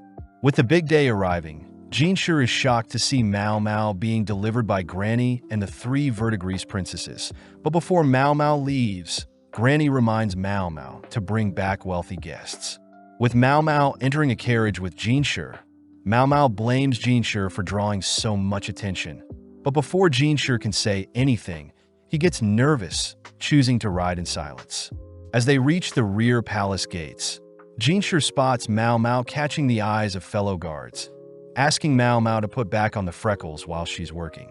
At the same time, we see a man playing Go all by himself. Learning that Jinshi had recently bought a courtesan, intrigued that the lady was from the verdigris house. Upon reaching their destination, Jinshi is very protective of Mao Mao, revealing that Mao Mao will be working at Jinshi's house. Gao Shun explains that since Mao Mao was fired from the rear palace, Mao Mao will now be working in the outer court, compared to the rear palace, which is considered the inner court. Upon entering the premises, an older lady helps take Jinshi's jacket, introducing herself as Surian, Jinshi's attendant, explaining that she has heard of Xiao Mao, Mao Mao's supposed alias. Showing Mao Mao around, Surian states that there are two separate buildings and that one building has an office and the other is the personal residence. Surian mentions Jinshi as a young master, piquing Mao Mao's interest, but as Mao Mao is shown her room, she notes how luxurious her room is, especially for a servant like her. Speaking to Jinshi, Jinshi states that Mao Mao won't be a servant and instead would like Mao Mao to take the court lady exam. With no other option, Mao Mao wakes up early the next day, applying her freckles makeup, along with wearing her newly cotton garment, heading outside. Upon spotting some smoke nearby, Mao Mao heads to greet Surian, offering to help cook breakfast, but Surian reassures Mao Mao she's almost done. Mao Mao learns that there aren't any other attendants, as Surian is quite strict on the type of food Jinshi gets served, shocked to hear that the previous attendants hired ultimately didn't last. As Surian tells Mao Mao horror stories of past attendants, Mao Mao heads to help wake up Jinshi, amazed at the wasted potential of Jinshi's beauty. Just then, Jinshi offers Mao Mao a different room, but Mao Mao is curious why the sudden offer, spotting Gaoshun trying to tell her something. Asking for a room with a stable and a well nearby. Jinshi unfortunately can't provide stables, but we cut to later that day. As Mao Mao and Gaoshun walk through the palace, Mao Mao notes how Jinshi is actually quite busy, always wandering around the rear palace. But as Mao Mao and Gaoshun head through the palace, Gaoshun asks Mao Mao to avoid other military officers at all cost. Being led around the outer palace, Mao Mao struggles to remember all the locations, ultimately stopped by the Director of Waters, the department responsible for rivers, demand, and water projects. Checking out the area, Mao Mao notes the lack of herbs in the outer palace, noting that it must have been her father that planted herbs in the rear palace. Gaoshun reminds Mao Mao to stay focused, as she'll be working in the outer palace when she becomes a court lady. Upon returning to Jinshi's home, Mao Mao spots Surian cutting up some charcoal and is asked to deliver the charcoal to Jinshi. Upon entering his office, Mao Mao is amazed as Jinshi's office is filled with top-class items, wondering how high up Jinshi truly is. As Mao Mao leaves Jinshi's office, she spots several court ladies eyeing her down, reasoning that it's quite normal to check out the new girl. Apparently, the court ladies in the outer palace are far more qualified and educated compared to the female officials in the rear palace, explaining the arrogance of the court ladies. As Mao Mao stops to clean a dirty spot on the palace walls, the court ladies walk up to Mao Mao, demanding to know why Jinshi was assigned such a frail-looking girl. Thinking of a way to resolve things, Mao Mao utters that they're simply jealous of her, but this gets Mao Mao slapped. Seeing she was being too vague, Mao Mao states that she knows the court girls fear that Jinshi has a peculiar taste for underdeveloped girls like Mao Mao, irritating the girls as Mao Mao is reading their minds. When one of the court ladies asks for the exact reason for Jinshi hiring Mao Mao, Mao Mao unveils her left arm, disgusting the ladies, as Mao Mao was performing various experiments on her arm recently. As the court ladies leave, Mao Mao realizes Jinshi was listening in on their conversation, checking to see if Mao Mao has been studying, but Mao Mao simply sneaks away to do some chores. With Mao Mao studying all night, she gets distracted easily, ultimately leading up to exam day, where Jinshi is disappointed to see Mao Mao had failed the exam. Now assigned as Jinshi's personal servant, Mao Mao goes on a walk through the palace, noticing a particular alleyway with various herbs, ultimately heading towards a large green hill. Before Mao Mao can head towards the hill, Mao Mao is hit on the head by a court lady, instructing Mao Mao to not proceed beyond this area. As the court lady leaves, Mao Mao smells sandalwood, mixed with another bitter smell emanating from the court lady. Mao Mao realizes that the location ahead belongs to the military, but at the same time, we see a man smirking, having spotted Mao Mao from afar. Several days later, we see that the new pure consort has arrived, dressed elegantly as she passes through the palace's snow-filled location. With the pure consort heading to her room, we see that Gyokyu is happy to hear that Mao Mao is back in the palace. But at the same time, we see Mao Mao planting various herbs in the outer palace to liven up the place. Just then, Surian appears, calmly reminding Mao Mao to clean up the office, prompting Mao Mao to apologize, rushing off to fulfill her duties. Cutting to Jinshi, We see him confused to see messages from both Lihua and Gyokyu, but just then Mao Mao enters his office.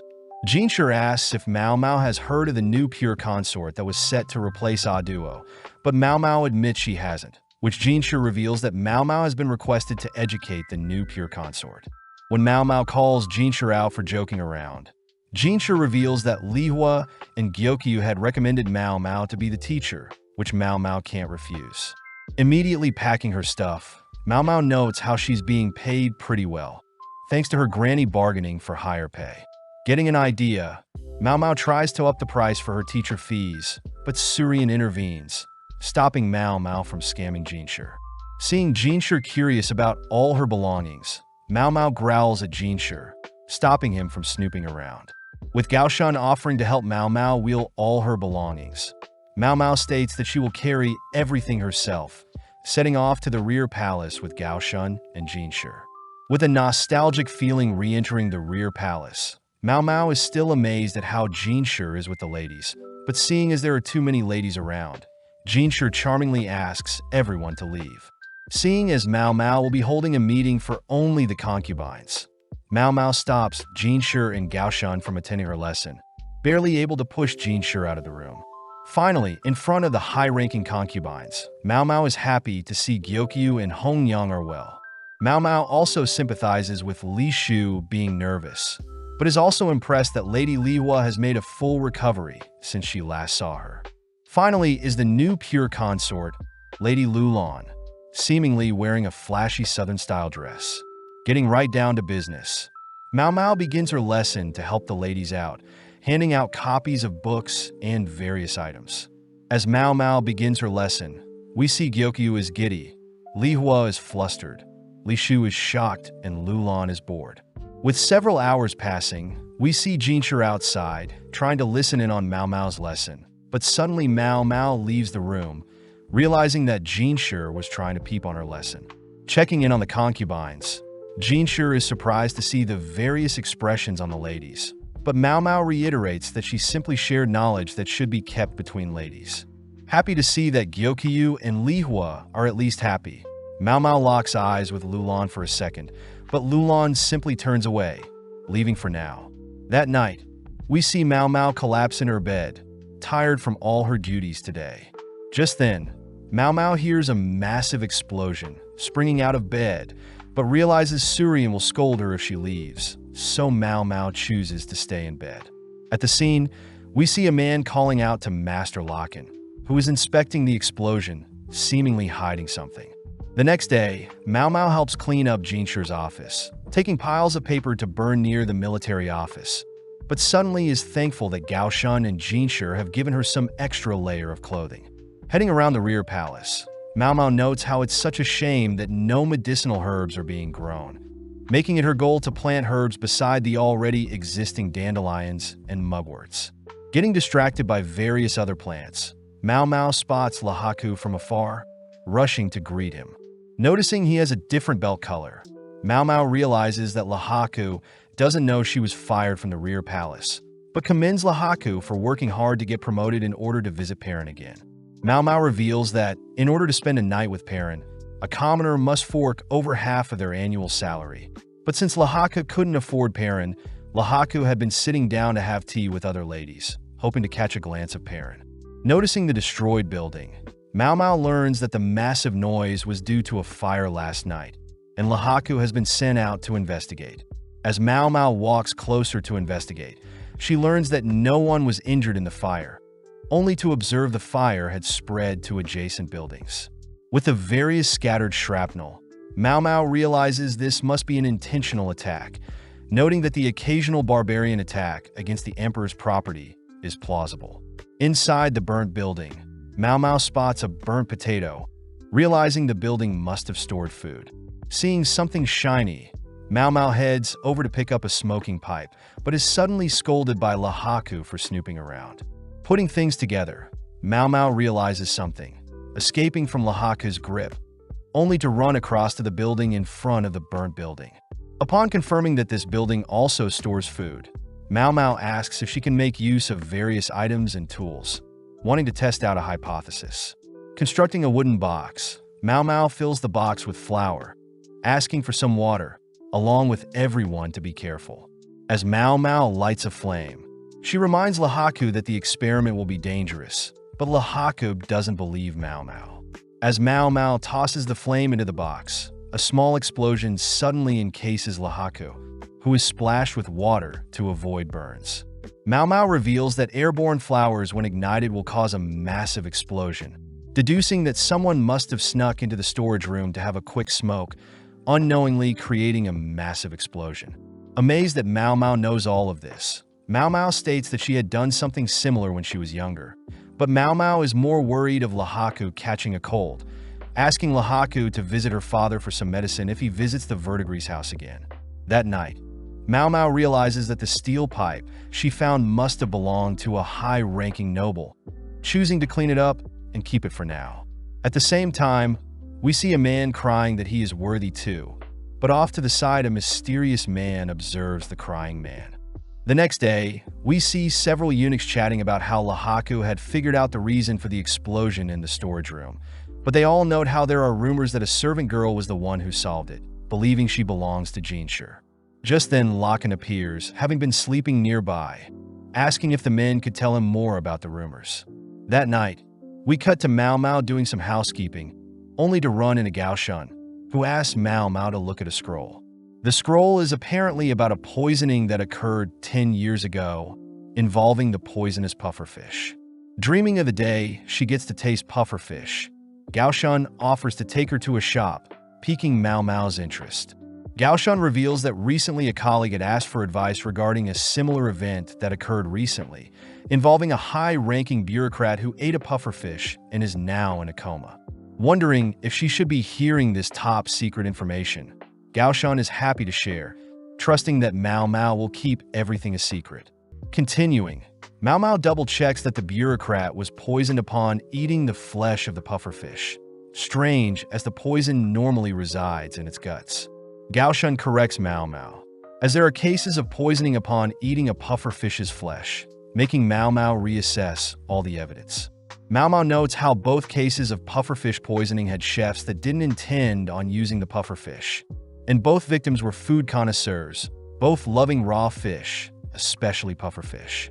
In both cases, the guts of the pufferfish was found intact, and cooks stated that pufferfish was never served to the victims, but the symptoms of the victims matches those from the poison of a pufferfish. Since there is no way to conclude anything, Mao Mao asks if Gaoshun can gather more information, watching as Gaoshun leaves.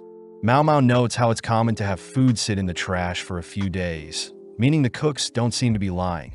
But just then Jinshur appears, scaring Mao Mao. Jinshur asks what Mao Mao is thinking of, all while Surian dries Jinshur's hair, but needing space to think, Mao Mao leaves.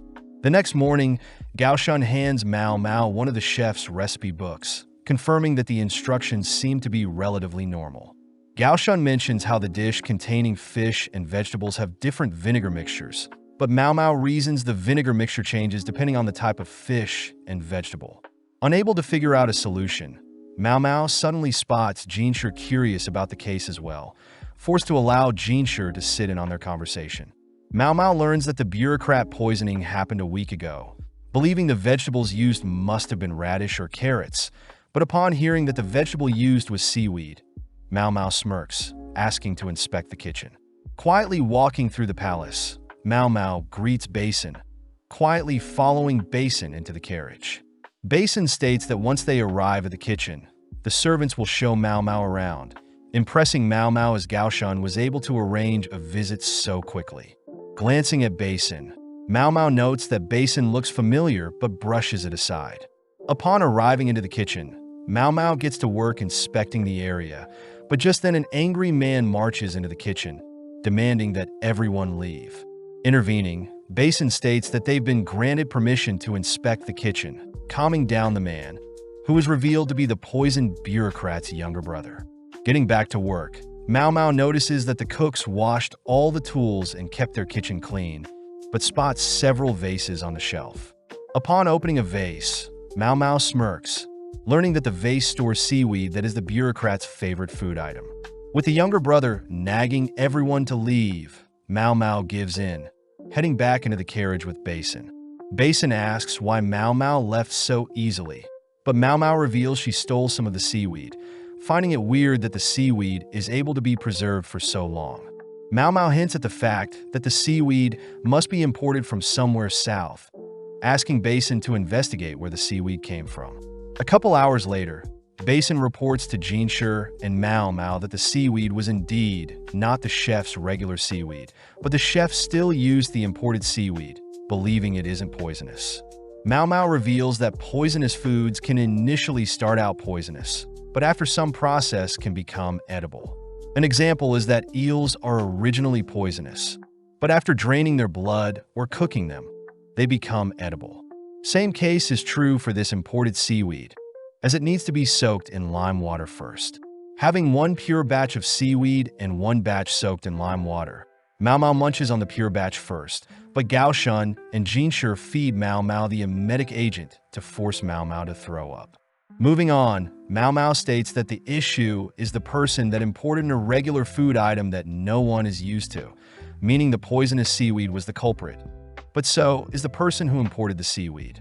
Several hours later, Gao Shun reveals to Mao Mao that the younger brother of the bureaucrat was the one that imported the poisonous seaweed, revealed to have hated his older brother for getting all the attention. Mao Mao finds it weird that a man would have stumbled onto something so dangerous, but learns that the younger brother learnt of the poisonous food through a mysterious man at a tavern. Back to house chores, Mao Mao is sad that she didn't get to try the poisonous seaweed, but is reminded of the insect mushrooms Jinshi had gifted her, wondering if she should make an alcohol or a pill. Just happy to have access to such rare items, Mao Mao gleefully greets Jinshi, but Jinshi is clearly weirded out, hitting his head on a pillar to calm down. Sitting down, Jinshi reveals that he is quite busy, but worst of all there is a man annoying him. Jinshi states that that man is a high-ranking military official that comes from a wealthy family, but is past his 40s and hasn't married yet.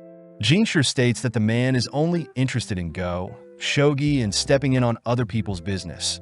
But hearing all of this, Mao Mao realizes something, choosing to suppress her thoughts for now. The next day, Mao Mao is seen pondering on the strange man Jinshi told her about. But following Jinshi, we see that Locken is the man giving Jinshi issues. Jinshi deduces that Locken is wondering why Jinshi bought a courtesan like Mao Mao.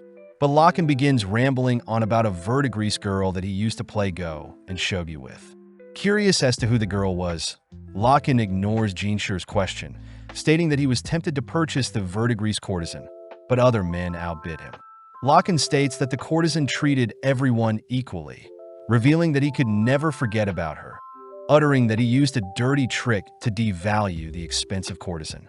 Before Locken reveals what he did, Locken asks about Mao Mao, having heard that Mao Mao is quite smart. Locken mentions how he had a metalworker friend that passed away recently, adding that the metalworker had 3 kids, but wasn't able to teach the kids their trade secrets before they passed away. Instead, the metalworker left behind a confusing will, asking if Mao Mao could help him solve the metalworker's secrets. With no other choice, Jinshi asks for more details, all whilst Mao Mao notices a storm is brewing. Later that day, Mao Mao sits before Jinshi, noting that Jinshi looks more bothered than usual. Apologizing for the inconvenience, Jinshi tells Mao Mao about a metalworker that had passed away without telling his sons his techniques. Techniques that only the metalworker would know. Intrigued, Mao Mao continues listening, prompting Jinshi to reveal that the metalworker had 3 sons that were all the metalworker's apprentices as well. Apparently, the metalworker had assigned his shack to the oldest son, the furniture to the second son, and a fishbowl to the youngest. Additionally, there was a final note, asking all 3 sons to have a tea party, which both Mao Mao and Jinshi acknowledge is very strange. Jinshi mentions how the sons don't know what it means either, which makes Mao Mao try to find a link between the shack, furniture, and fishbowl. Seeing as the value of item goes in descending order, Mao Mao asks more details on each item, but Jinshi admits that he has no idea, instead handing Mao Mao the address Locken had provided, weirding Mao Mao out as it's like Jinshi read her mind. Asking for some time off, Mao Mao meets Basin, who once again instructs Mao Mao to behave and not step out of place. With Mao Mao and Basin keeping the chatting to a minimum, they head to the address, greeting a man who shows Mao Mao and Basin around the home, telling Mao Mao that the owner used to collect strange materials. The man takes Mao Mao and Basin to the main house, revealing that the shack is used as a tea house for the craftsmen. Upon entering the main house, Mao Mao greets the two older brothers, realizing the man showing them around was the youngest brother. But both Mao Mao and Basin notice the room's furniture is arranged weirdly. Seeing everything placed in the middle of the room, Mao Mao notes how the table strangely brings everything together, but spots a nicely crafted chest of drawers. Inspecting the drawer, Mao Mao sees fancy metal work around the corners, 3 rows on the top drawer, a keyhole in the second row with a different metal, but also notices that the drawer is bolted onto the ground. Just then, the second son warns Mao Mao to not touch his furniture, prompting Mao Mao to promise not to touch anything. Upon seeing the calm expression on the eldest son, Mao Mao wonders why a window is placed so high up in the room, completely ruined by the chestnut tree obstructing the sun from getting in. Suddenly, Mao Mao realizes that there is an imprint on the furniture, wondering what is missing. Just then, the eldest son demands to know if Basin and Mao Mao can truly figure out what their father left behind, but Mao Mao signals to Basin to ask for more information from the 3 brothers. The eldest son reiterates that he was left behind the shack. The second eldest was left the chest of drawers, and the youngest was given a glass fishbowl, an item that Mao Mao knows is quite expensive, having expected it to be made of ceramic or wood. Speaking up, the second son berates his father for also leaving him a useless key that doesn't work on the keyhole in the second row, nor any other keyholes on the drawer. Agreeing, the eldest son is annoyed he can't get the second son's chest out of his shack, but hearing his 2 older brothers talk bad about their father, the youngest son tries to interject.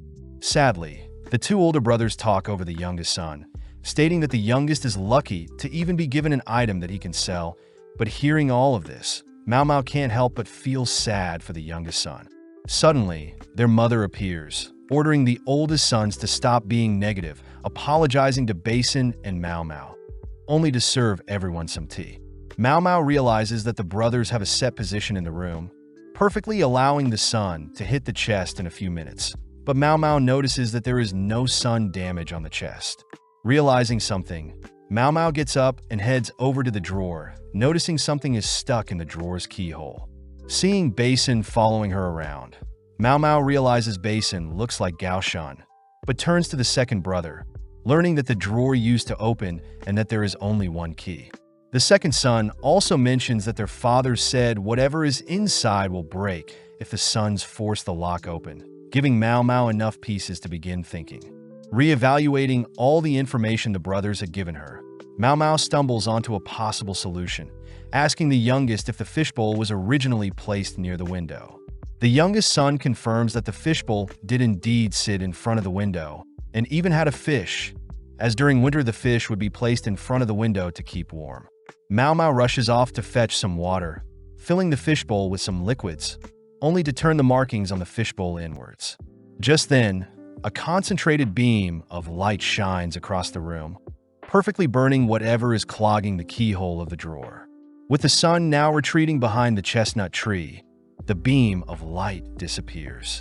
Smelling something strange from the drawer keyhole, Mao Mao asks the second son to open the chest drawer, confirming that the metalworker suffered from persistent anemia, stomach aches, nausea, and depression.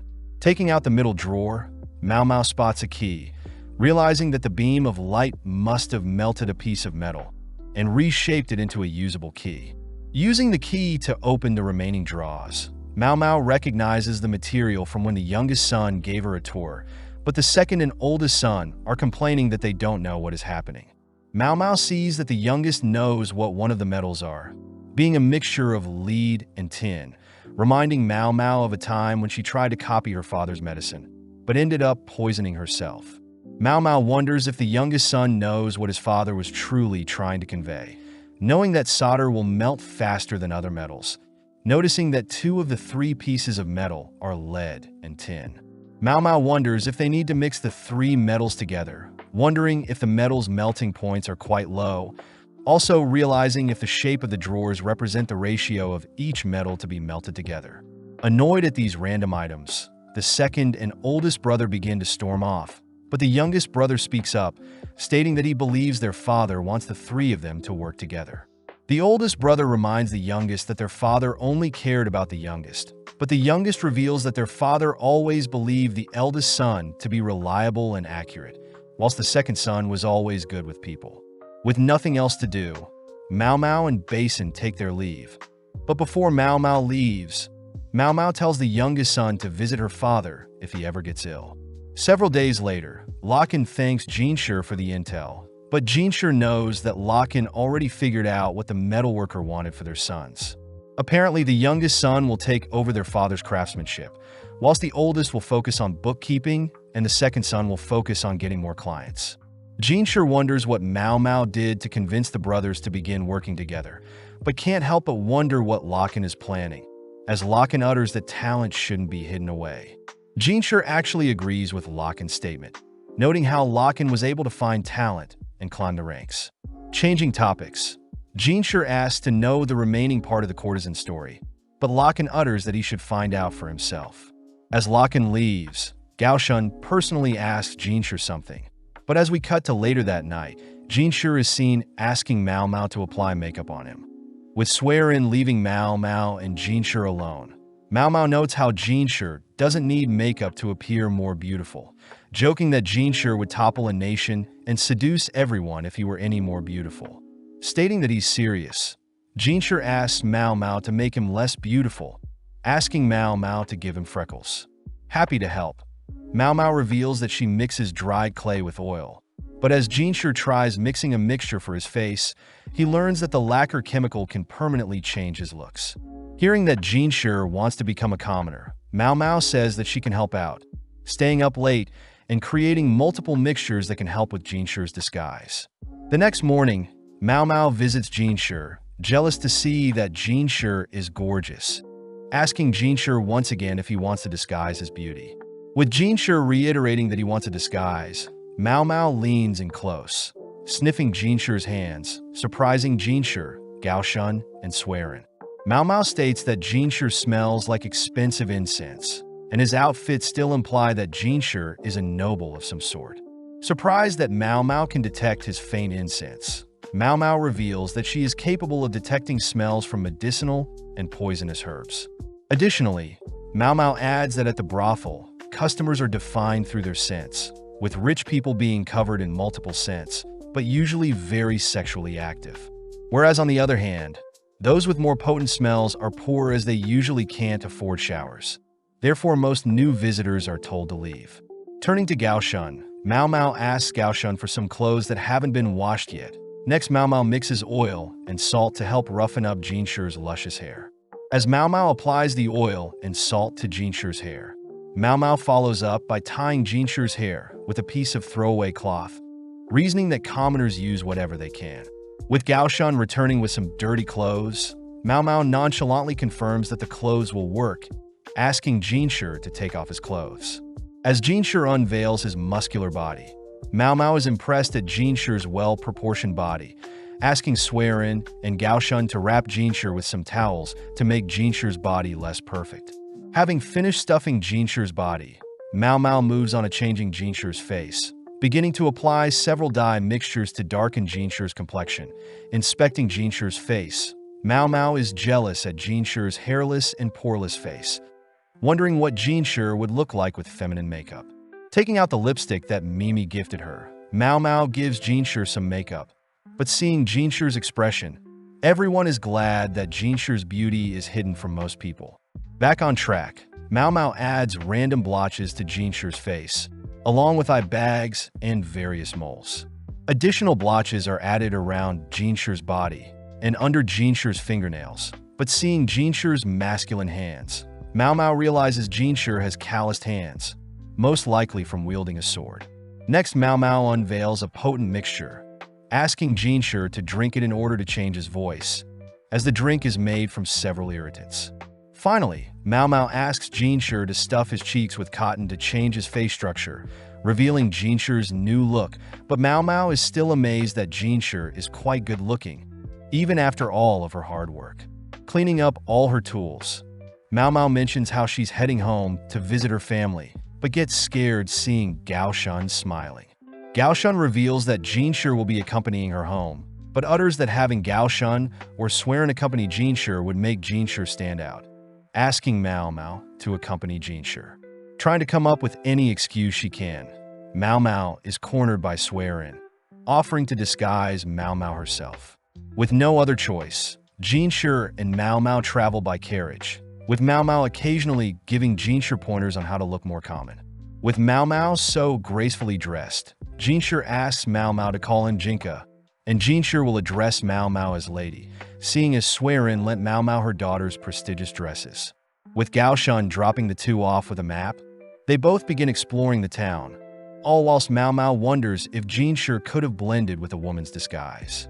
Asking where they're heading, Mao Mao learns that Jinshi wants to meet up with a colleague outside the pleasure district, but at the same time we see that Basin has been instructed to secretly watch over the two, but Jinshi has already found out Basin is following them. As Mao Mao and Jinshi continue through town, Mao Mao gets distracted by some lovely-looking vegetables, wondering if she can boil the vegetables with some chicken, but is reminded by Jinshi to keep up the disguise.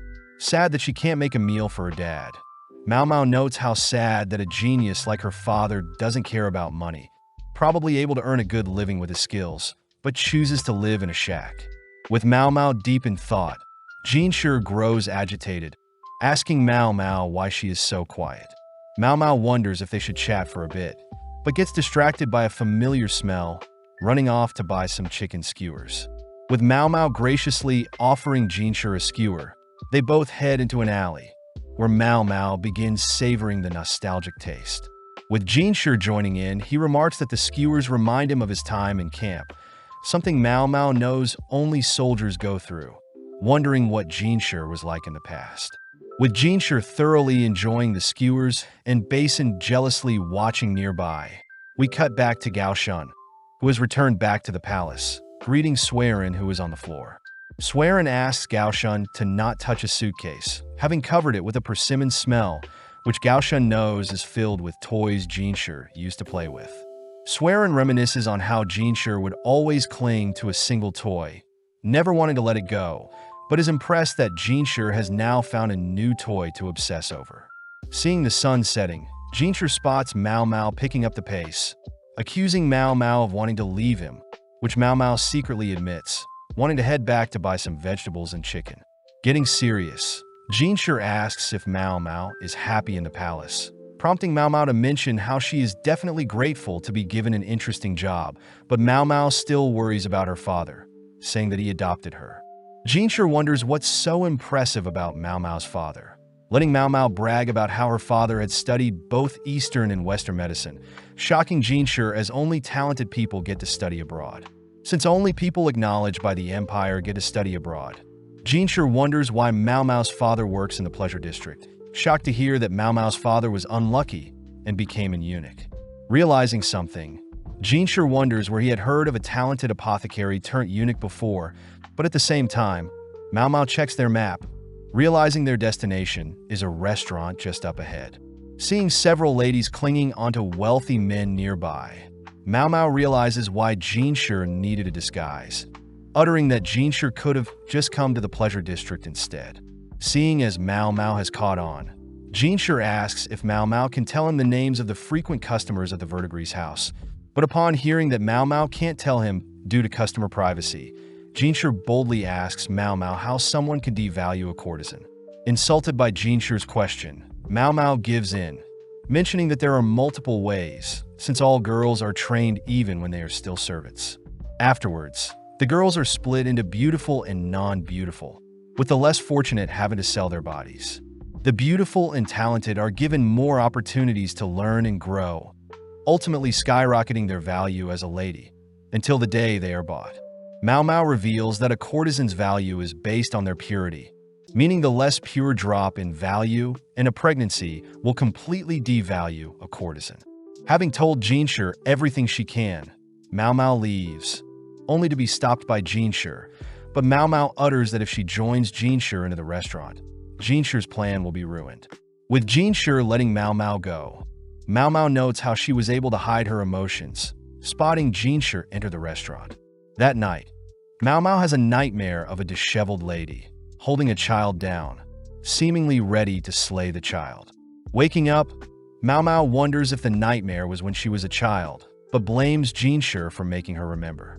As Mao Mao and her father have breakfast, Mao Mao's father asks Mao Mao to visit the VIDZ house for him, prompting Mao Mao to head to the VIDZ house, greeting some of the workers. Having not seen Mao Mao in a while, one of the male workers notes how he's impressed that Mao Mao is so busy, but just then Perrin is seen arguing with someone, only to rush towards Mao Mao, happy to see that Mao Mao has visiting.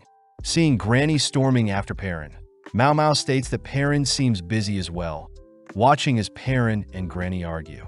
Quietly sneaking off, Mao Mao heads to a separate building nearby, worrying Granny and Perrin.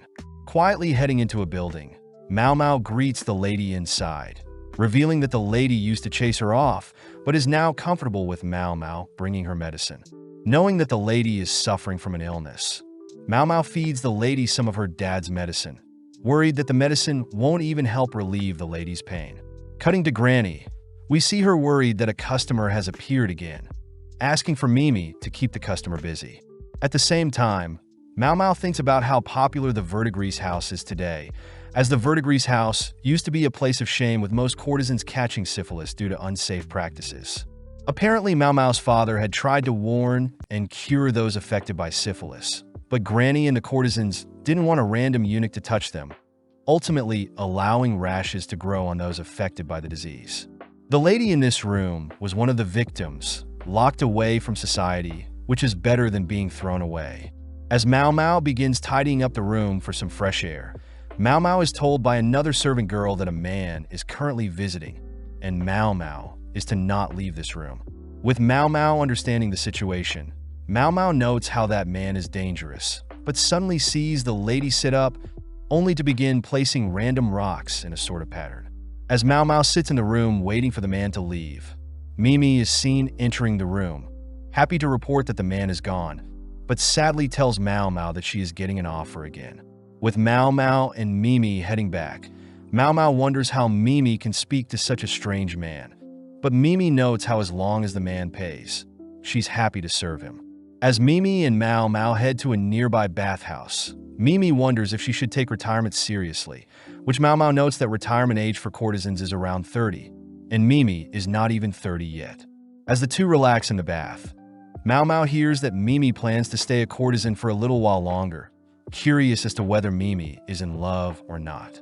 Mao Mao thinks to herself about the last time she felt love, but Mimi suddenly offers to scrub her back, followed by the other VIDZ princesses joining them.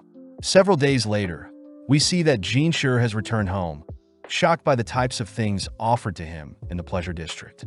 Visiting Mao Mao, Jinshi hands Mao Mao a gift from Locken, asking Mao Mao to share the gift with Swerin. Cutting their conversation short, Mao Mao heads to work, but Swerin notices that Jinshi and Mao Mao seem to be on bad terms. That evening, Swerin tells Mao Mao they will be having a vegetarian dinner, reminding Mao Mao to not eat any meat or fish. Seeing Mao Mao distracted, Swerin asks Mao Mao to stop hiding weird plants in the warehouse, wondering why she doesn't ask Jinshi for a place to store the plants. Mao Mao reiterates that she is a servant, which Swerin respects, as Mao Mao clearly knows where she stands, but reminds Mao Mao that at the end of the day, everyone is human, and if Mao Mao separates humans based on status, Mao Mao could miss opportunities in the future. Getting back to work, Swerin asks Mao Mao to pick up some things for her, prompting Mao Mao to head to the palace's pharmacy, a place that Mao Mao only dreamt of visiting. Seeing hundreds of cabinets, Mao Mao wonders if she could quickly snoop through each cabinet, but suddenly hears someone calling out to her. Realizing that it was the court lady from several days ago, Mao Mao says that she's here to pick up some stuff, but suddenly a man calls out to the lady Swerin. Swerin reveals that she's here to restock the medicine in the guardhouse, which Mao Mao realizes explains why she smelt like medicine when they met near the guardhouse, since she works there. Seeing Swerin glare at her, Mao Mao simply waits for Swerin to leave, overhearing the man utter that he feels bad for a court lady to be running errands, but rushes back to fetch Mao Mao's items. As Mao Mao heads back with the items Swerin requested, Mao Mao wonders who Jinshi truly is.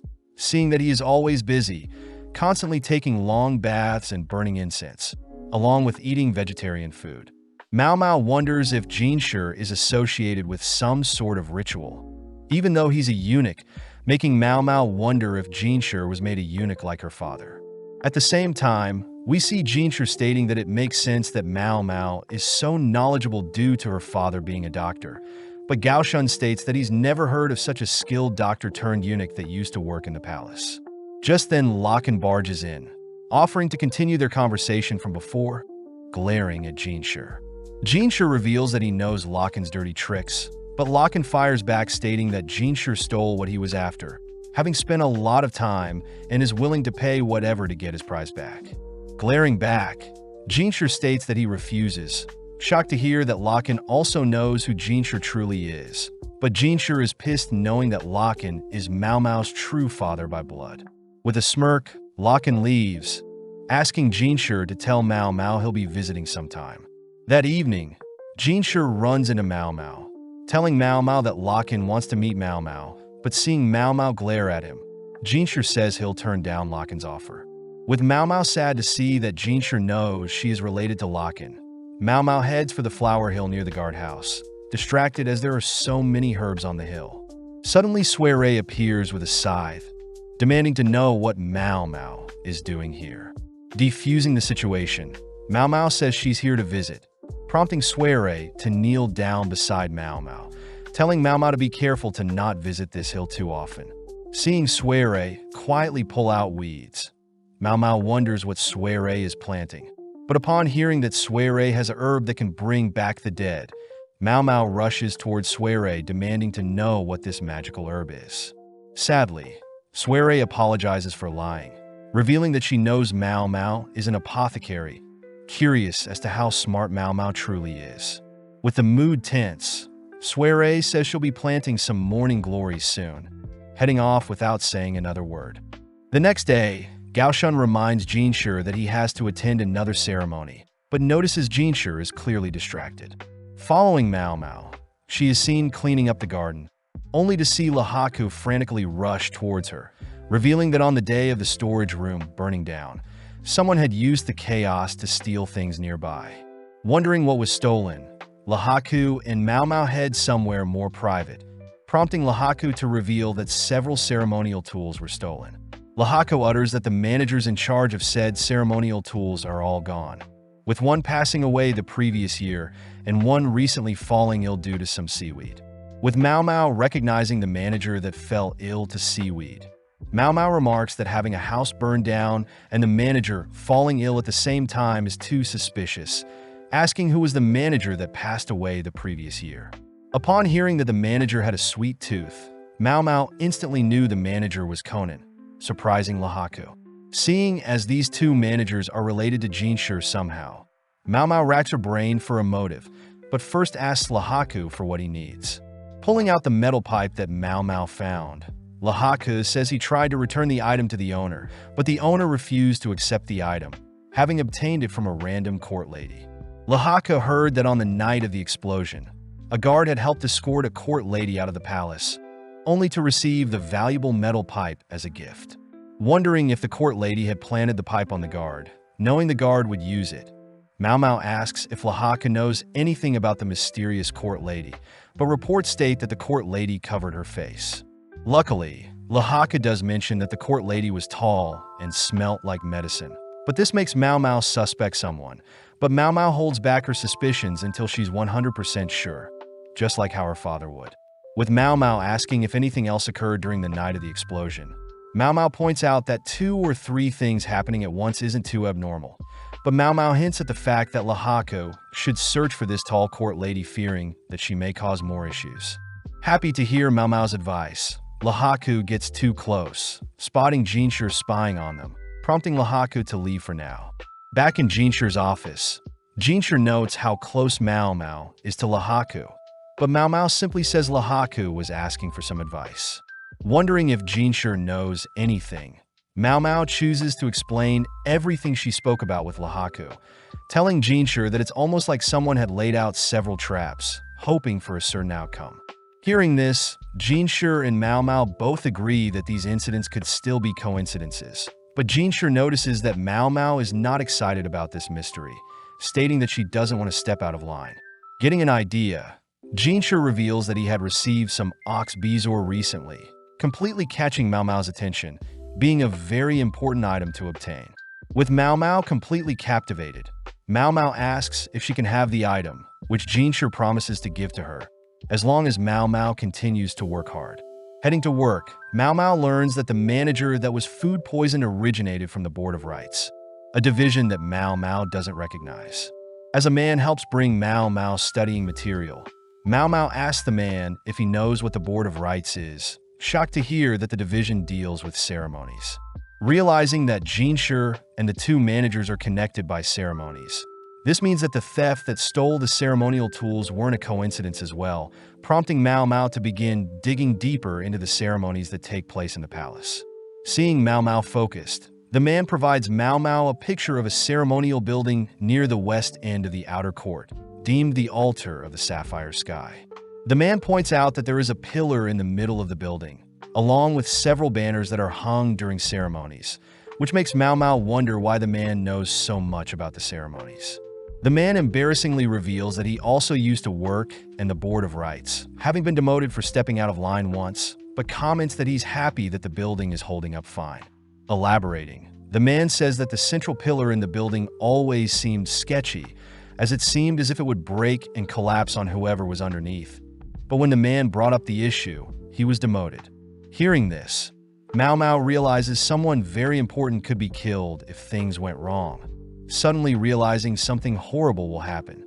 Demanding to know when the next ceremony will take place, Mao Mao is shocked to hear that a ceremony is occurring as they speak, instantly rushing out the door, believing that this is the work of an evil genius.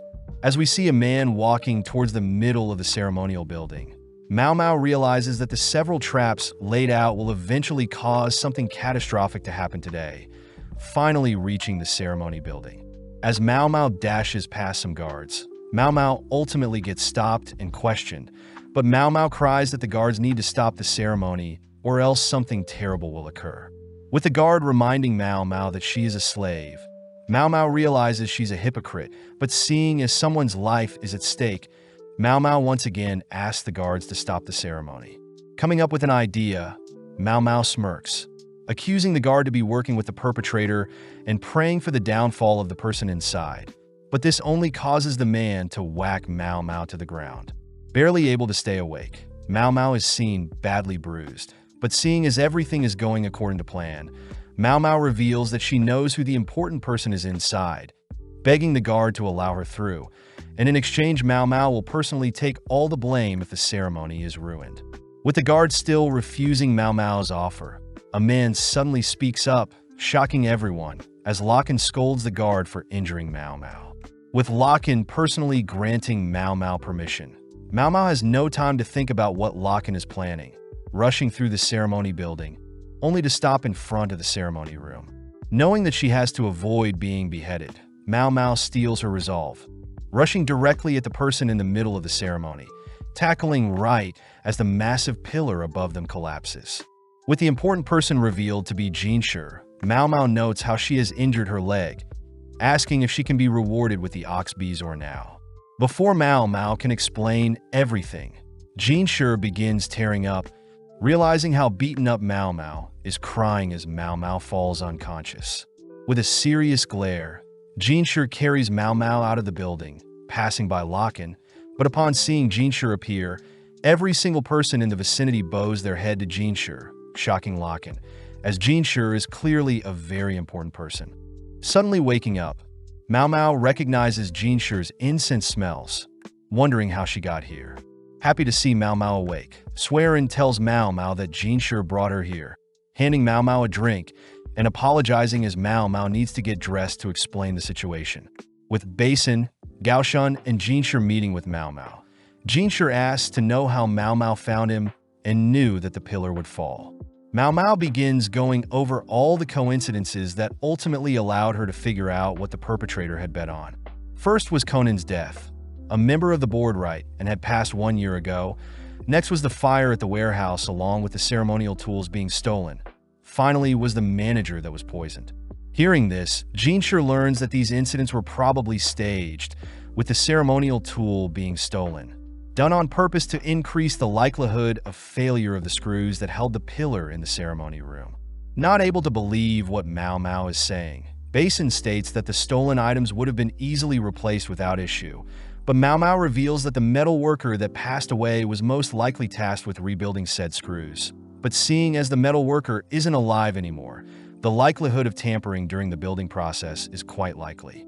Hearing this, Basin realizes that a metal that would melt easily under low temperatures could have been used as sabotage. Jinshur wonders if the metal workers are working with the perpetrator, but Mao Mao reassures Jinshur that the metal workers are innocent, as the metal worker probably only listened to the orders given to him.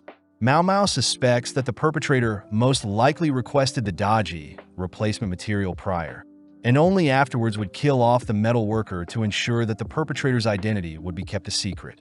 Jinshur asks if Mao Mao knows who the perpetrator is, but Mao Mao simply says she knows the perpetrator is aware of the techniques and metals needed to falsify the ceremony replacement tools. As Jinshur is deep in thought, Mao Mao notes how she was shocked to see that Jinshur was the important person at the ceremony, wondering who Jinshur truly is, especially to be targeted by such a convoluted scheme. Knowing that Suere is also somehow involved, Mao Mao simply suppresses all her thoughts, cutting to several days later, where Mao Mao has recovered substantially, only to be called by Lahaku. Having a private chat, Lahaku reveals that Suere was involved with the crimes, but Mao Mao is shocked to hear that Suere was found dead, having drunk poison by the time she was found. With Mao Mao learning that Suere had worked alone, Mao Mao spends the rest of the day wondering if Suere knew all along that she had no future, suddenly realizing something, rushing to ask Jinshur if she can meet the doctor that examined Suerai's corpse. The next day, Gaoshun and Jinshur accompany Mao Mao to inspect Suerai's corpse, but upon seeing the doctor, Mao Mao recognizes him as the doctor that seemed close with Suere. Getting straight to the point, Mao Mao asks if the poison Suere ingested includes any thorn apple, a type of poison that can also act as an anesthesia and appears like the white morning glory plant. With the doctor stuttering over his words and dancing around Mao Mao's questions, Mao Mao chooses to confirm herself, breaking open the coffin that houses Suerai's body. Upon opening it, Mao Mao states that Suere isn't inside, but the doctor cries that he personally checked Suerai's pulse before she was sealed away. Glaring at the doctor, Mao Mao states that the doctor had been used by Suere, prompting Gaoshun to stop the doctor from attacking Mao Mao. Continuing, Mao Mao says that they need to find what type of concoction Suere used as her poison, but Jinshur wonders how Suerai's corpse was so easily transferred. Mao Mao reveals that Suerai's simply walked out of the coffin herself, shocking everyone, as Mao Mao states that there is a certain drug that can make someone appear dead, suspecting it to be a mix of pufferfish and thorn apples. Asking Gaoshun to check the other coffins, Gaoshun manages to spot fingernail markings on a particular coffin, confirming that coffin to be Suerai's coffin. Mao Mao believes that several men had brought a replacement coffin and corpse, allowing Suere to disguise as a vendor, easily blending in with the crowd. Hearing something so absurd, Jinshur is amazed that Suere would go so far, but Mao Mao utters that it was either a high-risk bet or death itself. Mao Mao states that Suere would have escaped but smirks as she was able to figure out Suerai's genius plan, hoping to one day reunite with the genius that would willingly bet their own life to pull off such a devious scheme. As Mao Mao gets giddy at the thought of learning the poison Suere used, Mao Mao realizes that her wounds have opened up, asking if she could get patched up. That night, we cut to Lady Lulan receiving a message, but at the same time, we see Jinshur uttering that they took care of Suerai's incident in secret. Jinshur reveals that the doctor that was friends with Suere had apparently been recommended by his master. Therefore, the doctor doesn't know anything about where Suere came from. Just then, Gaoshun appears, reporting that Mao Mao made it home safe, which reminds Jinshur of the issue of Locken being Mao Mao's real father. With Gaoshun pouring out a drink for Jinshur, Gaoshun confirms the drink is safe, prompting Jinshur to reluctantly scoff down the drink. 5 years ago, Jinshur had to take on the role of a eunuch in the rear palace, changing his age to 24, but had been drinking a special medicine to suppress his manhood. As Jinshur and Gaoshun chat, Gaoshun mentions how his children are becoming adults, meaning Gaoshun will soon have another grandchild. Jinshur notes how Basin is actually Gaoshun's son, which Gaoshun remarks is 19 years old, the same age as Jinshur's real age. The next day, Jinshur is seen visiting one of Lulan's helpers, learning that the current emperor isn't too fond of Lulan, as Lulan experiments with unorthodox dresses. With the emperor visiting Lulan every 10 days, Jinshur notes how Lulan's father is a high-ranking official, someone Jinshur knows is quite powerful. As Gaoshun and Jinshur leave, Jinshur utters how the current emperor doesn't like younger women, but Jinshur begins thinking about the past. Jinshur confirms that he is A Duo and the current emperor's son, having been swapped at birth with the current emperor's younger brother. As Jinshur visits Gyokyu, Jinshur wonders why Gyokyu seems off, heading to speak with Mao Mao, only to reveal that Gyokyu may be pregnant. With Jinshur asking Mao Mao to start working under Gyokyu, Mao Mao understands why Jinshur isn't taking care of her, as men aren't allowed in the rear palace, especially Locken. Seeing Mao Mao getting distracted, Swearin warns Mao Mao to focus, but several days later, we see Mao Mao as perfectly integrated back into working under Gyokyu. Happy to see that Gyokyu, her daughter, and the emperor seem harmonious, but Mao Mao notes how the emperor is definitely more capable than he seems. As Mao Mao thinks about the things that may arise in the future with Gyokyu giving birth, we cut to Lahaka, who overhears several girls gossiping about one of the Verdigris princesses being bought out. Back at the palace, Lahaku is seen more distracted than normal during training, but at the same time we see Mao Mao reunited with the quack doctor, convincing him to not be lazy. When Mao Mao tells the quack doctor of a doctor that received pay cuts due to their laziness, the quack doctor gives in, assisting Mao Mao in tidying up their building. As the two sit for a break, Mao Mao notes how excited the quack doctor is, wondering if the doctor is from a rich family, having used very expensive paper as a plate. The quack doctor reveals that his family back home specialized in making paper, being able to generate infinite wealth for a period of time. But after the previous emperor's mother banned the cutting down of trees, his family spiraled into financial hardships. Eventually, the quack doctor's older sister had to work in the rear palace. And to prevent his younger sister from going, the quack doctor offered to work in the rear palace as well. Happy as he got paid a decent amount becoming a eunuch, but hasn't been able to see his older sister since. The next morning, Lahaka can't help but continue to daydream about Perrin. Cutting to Mao Mao, who has returned to continue cleaning the quack doctor's store. Mao Mao spots the quack doctor reading something, learning that the quack doctor's little sister had written the doctor a note, informing him that their family may be on bad terms with the palace. Mao Mao also reads that the doctor's family has come up with a new way to produce paper, but the quack doctor simply reveals that everything is relatively the same, except now they started using oxes for manual labor. Hearing this, Mao Mao notes how amazing the paper feels, as the paper has no impurities and is quite thick, but suddenly realizes the paper is quite weak. Mao Mao asks about the doctor's process for making paper, but the doctor reiterates that it's similar to how others would make. But the quack doctor does state his family has a secret way of crushing and gluing the paper. Chatting for a bit, Mao Mao gets the doctor to reveal that they make use of stored spring water, but when the doctor refuses to elaborate further, Mao Mao suddenly gets an idea. Rushing to retrieve some ingredients, the quack doctor accidentally reveals that they used wheat flour, but Mao Mao promises to keep what she heard a secret. Mixing ingredients together, Mao Mao serves the quack doctor a flour-based drink, but the quack doctor states that Mao Mao got the ratios all wrong. Apologizing, Mao Mao instructs the quack doctor to lick and stir the mixture, shocking the quack doctor as the drink is now evenly mixed. The quack doctor concludes that saliva mixed with glue makes the glue less sticky, but annoys Mao Mao when the quack doctor doesn't understand what Mao Mao is trying to teach him, forcing Mao Mao to reveal that the oxes may be contaminating the fresh spring water, making the paper glue less sticky. With the quack doctor rushing to report his findings to his family, Mao Mao returns to Gyokyu's pavilion, but is told by Hong Yang that she has been summoned. Upon arriving at the requested location, Mao Mao is disappointed to see Lahaku acting childish, demanding to know how much a courtesan costs, having heard that one of the Verdigris princesses has been bought, and is simply worried that it may have been Perrin.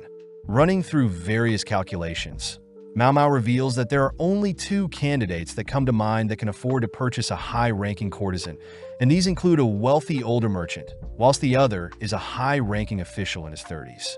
Mao Mao also reveals that Perrin gained the nickname of Warlord in the bed, being very lustful, but does note how before she was adopted, it was the three princesses and Granny that took care of her, thankful for Perrin as Perrin breastfed Mao Mao, even though Perrin never gave birth.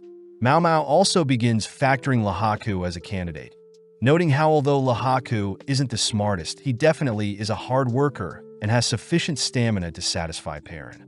Getting straight to the point, Mao Mao asks how much Lahaku makes in a year, deducing that it's around 1,000 silver, sadly revealing that one of the three Verdigris princesses are worth a minimum 10,000 silver in cash, whereas more basic courtesans are worth 400.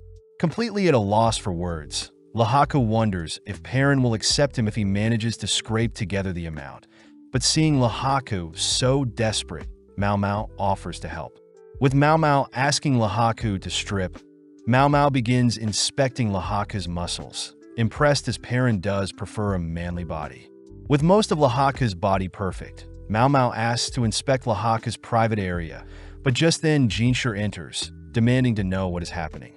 With Jinshur speaking to Mao Mao privately, Jinshur gets frightened, hearing that Mao Mao was summoned to inspect Lahaku's body, but fails to mention that she was inspecting Lahaku's body to see if he would match Perrin's taste.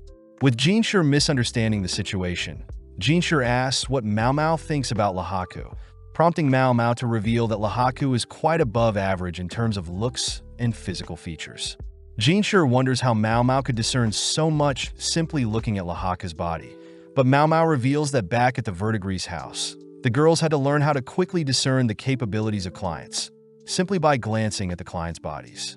Getting jealous, Jinshur asks if Mao Mao could inspect his body as well, but Mao Mao refuses, stating that Perrin wouldn't be interested in Jinshur's body, shocking Jinshur. Following Lahaku, Lahaku continues to train his body, sad to know that Perrin is slowly slipping out of his grasp, but is suddenly summoned. Now sitting before Jinshur, Lahaku is clearly intimidated, knowing very little about Jinshur, except that Jinshur is loved by the Emperor. Seeing Jinshur's grin, Lahaku hears Jinshur mention that he heard Lahaku plans to buy a courtesan, annoyed as Lahaku believes Jinshur is mocking him. Out of nowhere, Jinshur offers to pay Lahaku 20,000 in cash, shocking Lahaku. But Jinshur reassures Lahaku that Mao Mao believes Lahaku is a reasonable candidate for her big sister. Lahaku asks if Mao Mao is comfortable around him, but tenses up, seeing Jinshur glare at him for thinking such things. Jinshur reveals that he is very aware that Lahaku came from a good family, but failed at becoming a military officer, having made it so far with his sharp-eyed strategies. Hearing Jinshur's praise, Lahaku reveals that he was simply lucky, but Jinshur continues to beckon Lahaku to accept his offer. Seeing Jinshur's cold glare, Lahaku reasons that he doesn't need the full 20,000 in cash, thanking Jinshur for the offer, but refuses the money, declaring that Perrin is the love of his life, and he wouldn't be a man if he bought her with someone else's money. Impressed, Jinshur wishes to speak with him soon, heading off as he confirms that he was worried for nothing. Now with a goal in mind, Lahaku continues to work hard, ultimately deciding to send a letter to Perrin, only to cut to Mao Mao, who had received a letter from Perrin, stating that she will be waiting for her prince to come for her. Mao Mao reveals that Lahaku won't need the full 10,000 if Perrin likes him, but gets distracted learning that a certain person recently offered to buy several people out. Mao Mao can't help but think about that man, but just then we cut to Lakan, being called to a meeting, but he seems to be distracted by blue roses. With spring arriving, Gyokyu began to show obvious signs of pregnancy, something that Lingli began to take notice of as well. As Lingli cuddled with Gyokyu, Mao Mao and the other ladies can't help but adore Lingli, making Hongyang consider getting married and birthing a child of her own, but Mao Mao notes how the other ladies would never let that happen. With several minutes of the girls adoring Lingli, Mao Mao thinks about how boring it was to have spent 2 months with Jinshi, but suddenly Lingli approaches Mao Mao with a piece of paper. Happy to play with her, Mao Mao begins drawing a poisonous mushroom, but gets scolded by Hong Yang, asking Mao Mao to draw Lingli some flowers instead. At the same time, we cut to Locken and Jinshi chatting, with Locken uttering that he loves the gorgeous blue roses that used to appear around the palace. Smiling back, Jinshi states that he's never heard of such a rose, but Locken reassures Jinshi that they exist, asking if Jinshi can look into them. As Jinshi agrees to search for these blue roses, Locken leaves, asking Jinshi to prepare the roses by next month's garden party. With Locken gone, Gaoshan scolds Jinshi for taking requests even though he's very busy, but Jinshi asks Gaoshan to ask around. Sadly, after visiting every florist nearby, Gaoshan reports that roses aren't in season, forcing Jinshi to turn to Mao Mao for help. Jinshi asks if Mao Mao knows anything about blue roses, shocking Mao Mao, as she remembers a time when she had sold fake blue roses for some quick cash. Mao Mao jokingly asks Jinshi if the people who saw the rose were hallucinating, but upon seeing Jinshi's serious expression, Mao Mao asks what Jinshi needs. When Jinshi asks if Mao Mao can gather some blue roses by next month's garden party, Mao Mao reminds Jinshi that roses will only start to bloom in 2 months.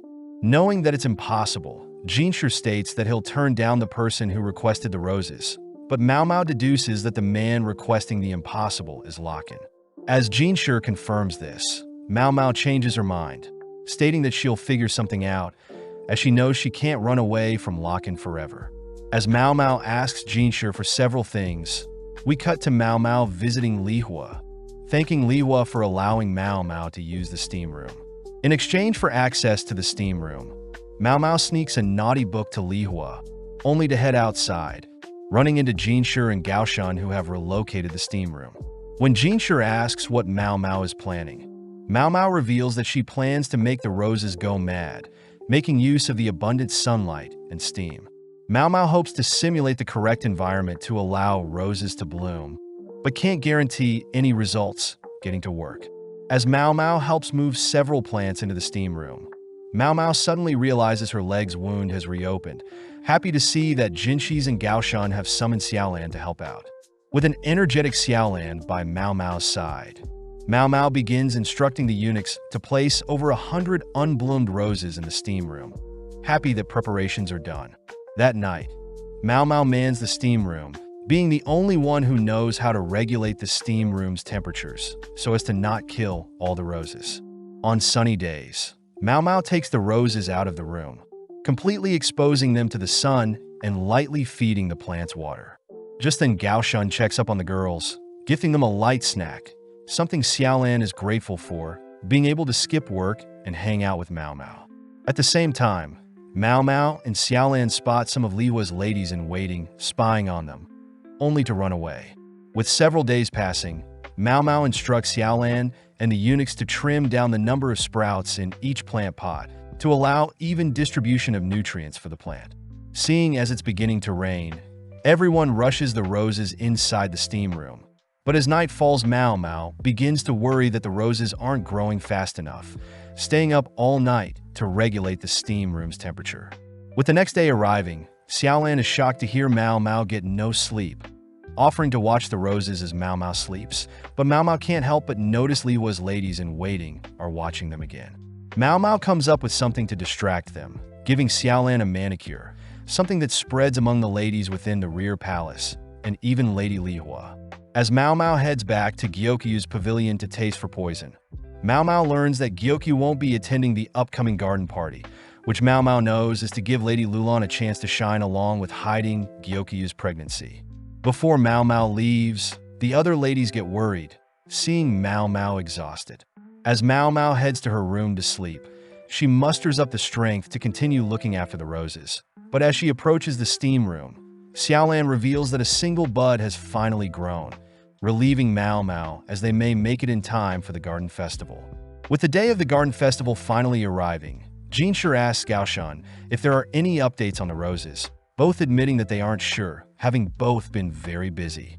Just then Mao Mao appears, greeting Jinshi, but Jinshi can't help but notice Mao Mao's tired expression. As the garden party begins, various nobles and eunuchs watch as Lady Lulan makes her appearance, the daughter of Master Shirshou. As Lulan catches the attention of all the men, Lulan stands before the emperor, prompting her father Shirshou to ask if there is anything Lulan needs to improve on.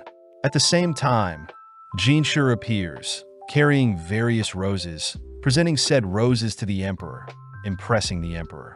Jinshi notes how he's receiving glares of envy, something he's very used to. But when Jinshi spots Shirshou's blank expression, he remembers that Shirshou is very cold and calculative, refusing to let his smile drop. As Jinshi leaves, he wonders what Lakan thinks of the roses, but Lakan is annoyed that Jinshi managed to pull it off.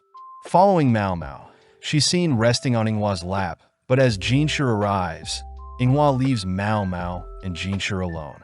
Sitting next to each other, Mao Mao apologizes for not getting them to fully bloom, but Jinshi brushes that aside, asking Mao Mao how she changed the colors of the roses. Mao Mao reveals that the roses were originally white-colored, so all she had to do was mix various colored dyes and allow the roses to suck up the dye through some cotton wrapped around the base of the roses. Mao Mao had anticipated that some officials may quarrel about the roses, so Mao Mao had intentionally revealed the secret to the emperor prior to the garden party, something the emperor was pleased to learn. Jinshi wonders if the blue roses Lakan saw involved someone feeding blue water to the palace's roses, but Mao Mao can't confirm or deny. Changing topics, Jinshi spots Mao Mao had painted her fingers, but Mao Mao notes how she could have mixed balsam and wood sorrel to guarantee a more vibrant red color. Getting up, Mao Mao asks if Gao Shan had prepared the item she had requested, stating that she plans to catch Lakan off guard.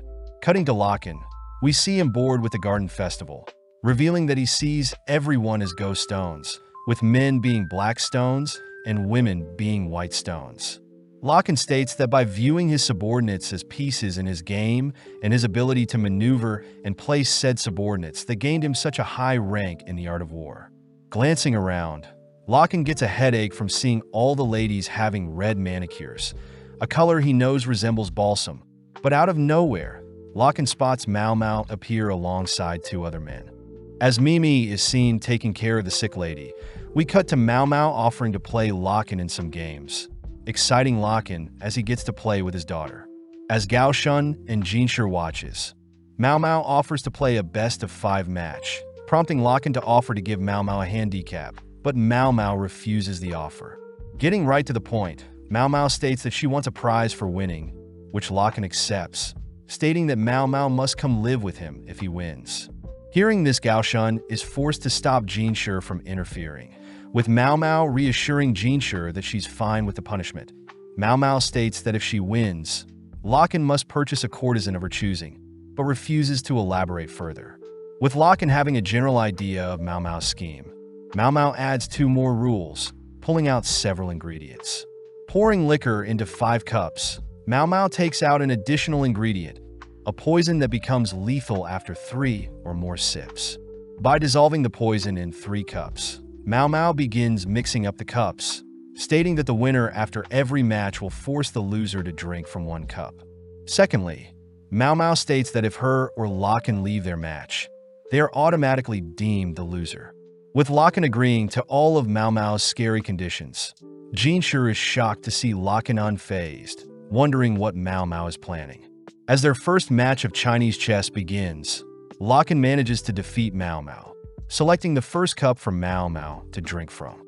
After some more back and forth, Lakan once again defeats Mao Mao, worrying Jinshi as he watches Mao Mao drink from another cup. With Gao Shun and Jinshi skeptical of Mao Mao's capabilities, Mao Mao makes the first move for her third game, but with every move Mao Mao makes, Jinshi wonders what Lakan and Mao Mao are thinking. Out of nowhere, Mao Mao is declared the winner, as Lakan had purposely lost, asking Mao Mao if the cups with poison stand out from the non-poisoned. Mao Mao states that she believes it should taste awful, but at the same time, Jinshi knows that Lakan doesn't want to risk having his daughter Mao Mao take the poison 3 times. So Lakan plans on drinking at least one of the 3 poison cups to ensure Mao Mao is alive after being defeated. Upon downing his first cup, Lakan admits that the drink tastes awful, scaring Jinshi, as he's not sure if Locken managed to find one of the poison cups. As Jinshi begins thinking about Mao Mao having to live with Locken, Locken suddenly gets flushed in the face, suddenly collapsing, unable to handle his alcohol. Jinshi demands to know what Mao Mao has done, but Mao Mao simply states that all the cups were filled with alcohol and the poison she added was simply more concentrated alcohol. When Gao Shun confirms that Locken is only drunk, Mao Mao reveals that Locken isn't able to handle his alcohol well, making Jinshi realize that Locken only drank fruit juice when they were together. Since Mao Mao is the victor, she states that they should head out to cash in on her reward, but at the same time we flash back through Locken's memories. Locken narrates how he had always had trouble discerning humans apart, even forced to watch his father abandon his mother at such a young age. Being the oldest in his family, Locken spent a lot of time playing Go and chess, learning how to discern people based on their voices and body, but thanks to his uncle, Locken learned how to use Chinese chess pieces to discern people. After some time, Locken was forced onto a high-ranking role, but was easily able to take on such a role, since Locken used his love for chess to control other humans. One night, Locken and some colleagues had visited a brothel to face a famous skilled courtesan, Feng Xian, someone Locken challenged to play Go, happy that an undefeated man like him is facing off against another undefeated player. Out of nowhere, Locken ended up suffering defeat for the first time, laughing out of joy as he finally saw the first human in his life. Admiring Feng Xian's foxy eyes and crimson red appeal, Locken and Feng Xian ended up spending several years together playing chess and Go. One night as Locken and Feng Xian chat, Feng Xian revealed that she never knew her mother, having grown up in the pleasure district, and even revealing that it is forbidden for a courtesan to get pregnant. Sadly, as time went by, Locken watched as Feng Xian's popularity skyrocketed, restricting Locken to only be able to afford to visit Feng Xian every 3 months. Seeing Feng Xian up to something, Locken spots Feng Xian messing with balsam and woodwhirl, a medicine that treats basic poisons. As Locken admires the woodwhirl, Feng Xian asks when Locken can visit her again. Sad to hear Locken can only afford her in 3 months' time. As more days passed, Locken had heard of Feng Xian being bought, sad to see that her value had outgrown his reach, even as a military officer.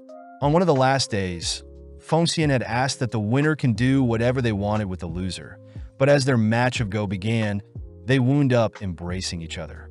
As they both whispered how much they wanted to play more together, Locken awoke in the middle of the night to Feng Xian muttering some cryptic words about a baby, brushing them off as he slept. As 3 months passed, Locken found out his uncle had lost his job in the rear palace, forced to watch his father scold his uncle for losing his role as doctor in the rear palace.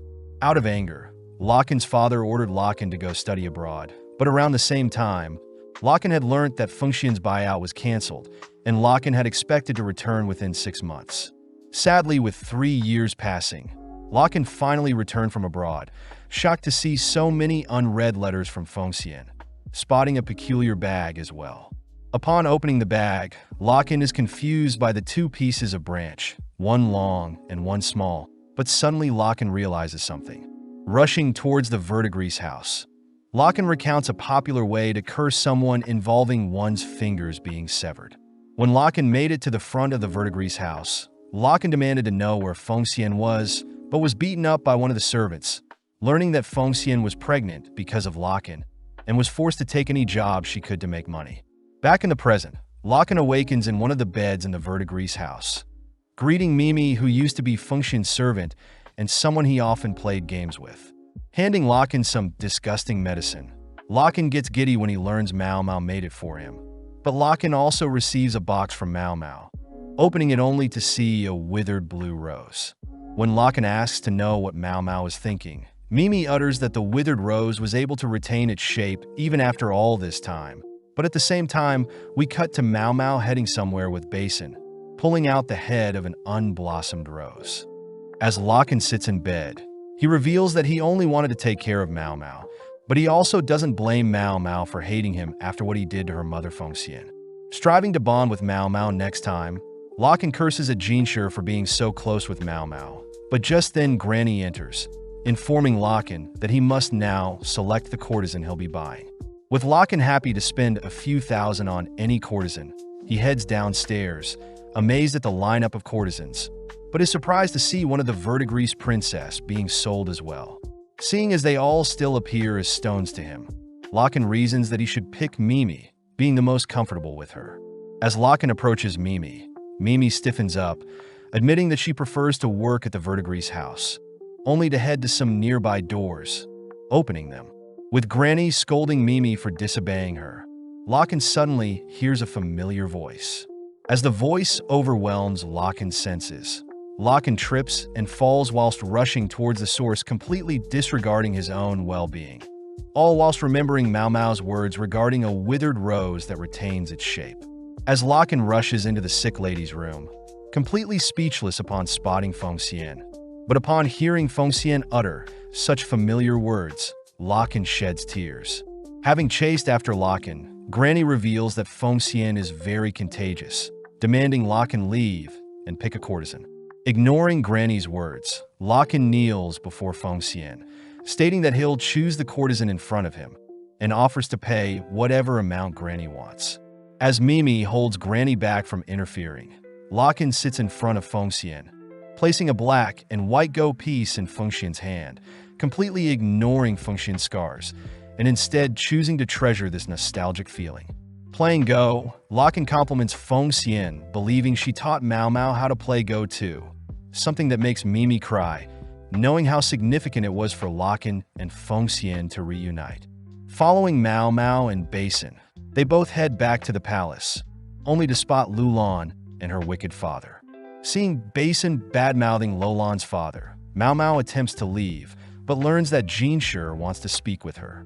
As Mau Mau greets Jinshi, Swearin quickly whips up a meal for Mau Mau, shocked to see Mau Mau so skinny. Sitting beside Mau Mau, Jinshi wonders why Mau Mau doesn't hate Locken, but Mau Mau states that she believes her mother didn't actually hate Locken either, as she willingly allowed Locken to impregnate her. Mau Mau reiterates there would have been all sorts of ways to get rid of Mau Mau during the earliest stages of pregnancy, but still Feng Xian chose to keep Mau Mau, leading Mau Mau to speculate that her mother was taking advantage of Locken. Mau Mau states that Feng Xian was able to estimate when she could get pregnant, and had timed it correctly when she spent a night with Locken, but sadly Feng Xian could have never anticipated Locken leaving abroad for so long, even resorting to self-harm to get Locken's attention. Mau Mau also reveals that the reason Locken only speaks with Jinshi when Jinshi is in his office is because Locken can't recognize human faces and can only roughly match people with voices and their body.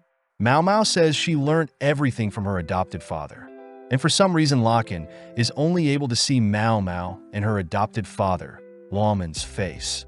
Mau Mau mentions how she still is stressed that Locken is pursuing her, but she doesn't like nor hate Locken, wondering if Locken was able to decipher her message behind the withered rose.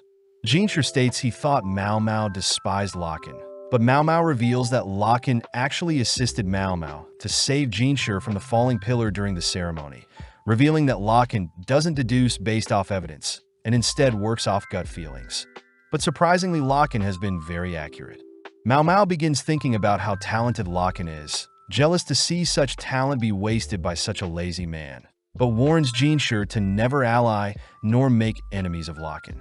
As Gaoshun asks Mau Mau to not be so harsh to her real father, we cut to a few days later, where Mau Mau has received a package from Mimi, reminded that she promised Mimi to dance for her if Mimi was ever bought out. That night, Mau Mau stands atop the walls of the palace, unveiling her dress, only to dance flawlessly as promised to Mimi. As Mau Mau impresses herself by remembering all the moves, Mau Mau is suddenly caught off guard, realizing Jinshi is beside her. As Mau Mau accidentally trips over her dress, Jinshi is forced to catch Mau Mau before she falls off the wall, only to scold Mau Mau for being reckless. Mau Mau wonders why Jinshi is here, but Jinshi reveals that he had received a report of a strange lady climbing the walls again. Lucky that the guard knew who Mau Mau was and reported her to Jinshi. Firing back, Jinshi asks what Mau Mau is doing up on the walls, prompting Mau Mau to reveal that it's customary for courtesans to dance in celebration when one of their fellow courtesans are bought out. Jinshi adds that he heard Locken had purchased a courtesan recently, mentioning that Locken is going on vacation for 10 days, while Mao Mao states that Granny is throwing a 7-day celebration. Mao Mao admits she doesn't know how much Locken spent on the courtesan, uttering that the courtesan won't be revealed to the world, but that is what Granny planned in order to grow her business. Curious, Jinshur asks if Mao Mao knows the courtesan Locken bought, but cheekily, Mao Mao says she doesn't know, annoying Jinshur, but Mao Mao does mention that the courtesan Locken bought won't live long. Mao Mao notes how she was never told about her mother or father growing up, having heard everything secretly from other slaves and courtesans, but doesn't blame her mother for wanting to keep her pride. Thinking about the recurring nightmares she occasionally gets, Mao Mao states that her mother has no memories of Mao Mao growing up, but is fine with her mother only remembering Mao Mao through the finger she cut off as a baby to send to Locken. Changing topics, Mao Mao suddenly realizes that her leg wounds have opened up again, wondering if she should stitch herself up, but this freaks out Jinshur. Choosing to pick Mao Mao up, Jinshur leaps from the palace walls, all whilst protecting Mao Mao. As Jinshur carries Mao Mao across the palace, Mao Mao gets embarrassed, learning Jinshur carried her the same way when she was passed out after the ceremony. Suddenly remembering something, Mao Mao leans in close, teasing Jinshur, only to ask for the ox Bezoar Jinshur promised, prompting Jinshur to headbutt Mao Mao. The season ends as we cut to several days later, where Jinshur is visiting Mao Mao at the Jade Pavilion, asking Mao Mao for some more advice. Picking back up from the previous season, we see that the red light district is as popular as ever, following Mimi who cleans up Fengxian's old room, reminiscing on her moments working under Fengxian. At the same time, Perrin and Joko wonder why they suddenly have a massive order, learning from Granny that Mao Mao asked them to deliver it to her, and it will be a new source of income for them. Back at the rear palace, Jinshur does his routine check-ins, first visiting Li Hua and Li Shu, only to stop by to visit Lulan.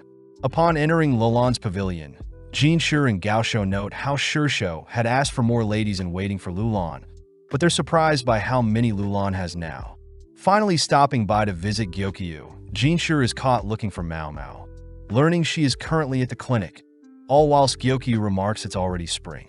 Cutting to Mao Mao, we see her and the quack doctor steaming up the clinic, confusing Jinshur when he arrives as Mao Mao reveals she is creating scented oils using leftover roses, but sadly the scent could be stronger.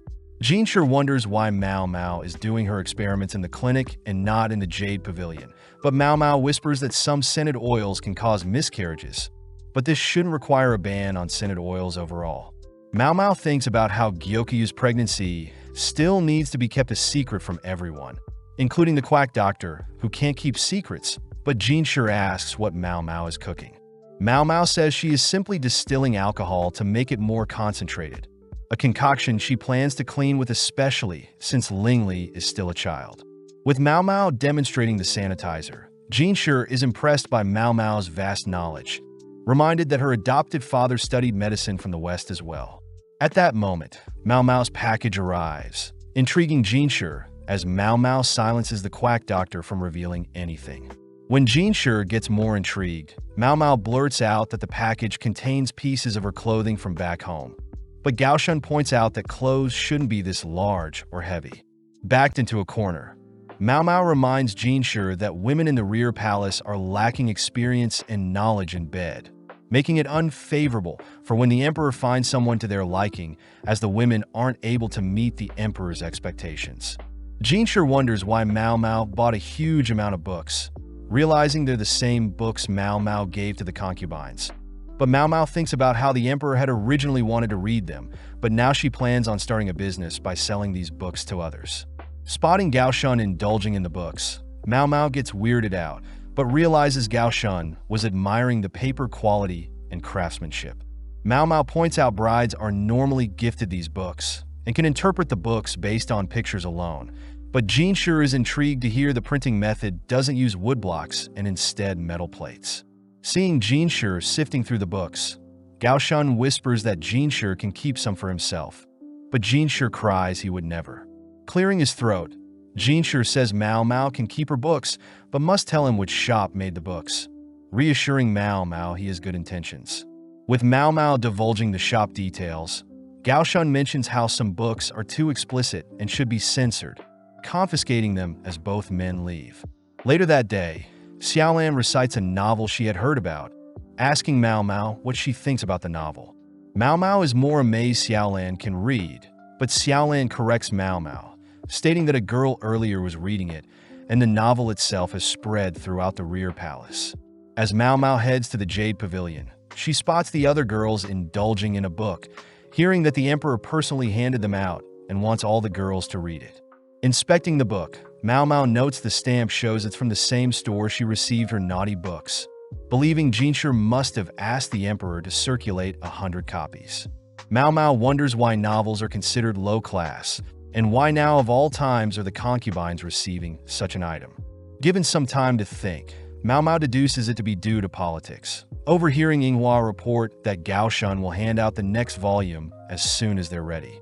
Ailin wonders if they should be keeping such a marvelous gift to just themselves, suddenly stopped by the others as they fear other girls may lose the novels. Mao Mao advises that they make copies, pointing out how Ailin's penmanship is quite exquisite, flustering Ailin. With Yinghua wondering how long it'll take, Mao Mao believes this is what Jinshi had intended all along, a plan where Jinshi has the girls improve their literacy and reading in order to read a popular novel.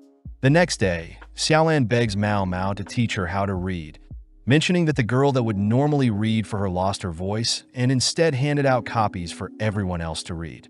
When Mao Mao offers to read for Xiaolan, Xiaolan refuses, stating that she must make her friend proud, impressing Mao Mao. Starting with some writing, Xiaolan is surprised her own name is quite complicated, failing to write out her name but refuses to give up so easily. Hearing Xiaolan already planning on using reading and writing for her future job, Mao Mao praises Xiaolan's resilience, choosing to start with the very basics. That night, we see a lady strolling through the palace, suddenly attacked by something. The next morning, Mao Mao visits Gyokyu, amazed to see Lingli is already running, hearing that Lingli tends to run around the pavilion and should start exploring the wider palace. Gyokyu says 2 eunuchs will escort Lingli, asking for Hongyang and Mao Mao to accompany them, but Mao Mao notes the increased amount of security for a simple walk. Gyokyu asks if Mao Mao can teach Lingli about flowers and creatures outside, but Hongyang fears Mao Mao will teach the princess weird things, knowing that foreigners would have a hard time living in a foreign land. As the gang head out, Lingli draws the eyes of onlookers, both admiring and shunning the little girl, prompting Mao Mao to stop and show Lingli some primrose.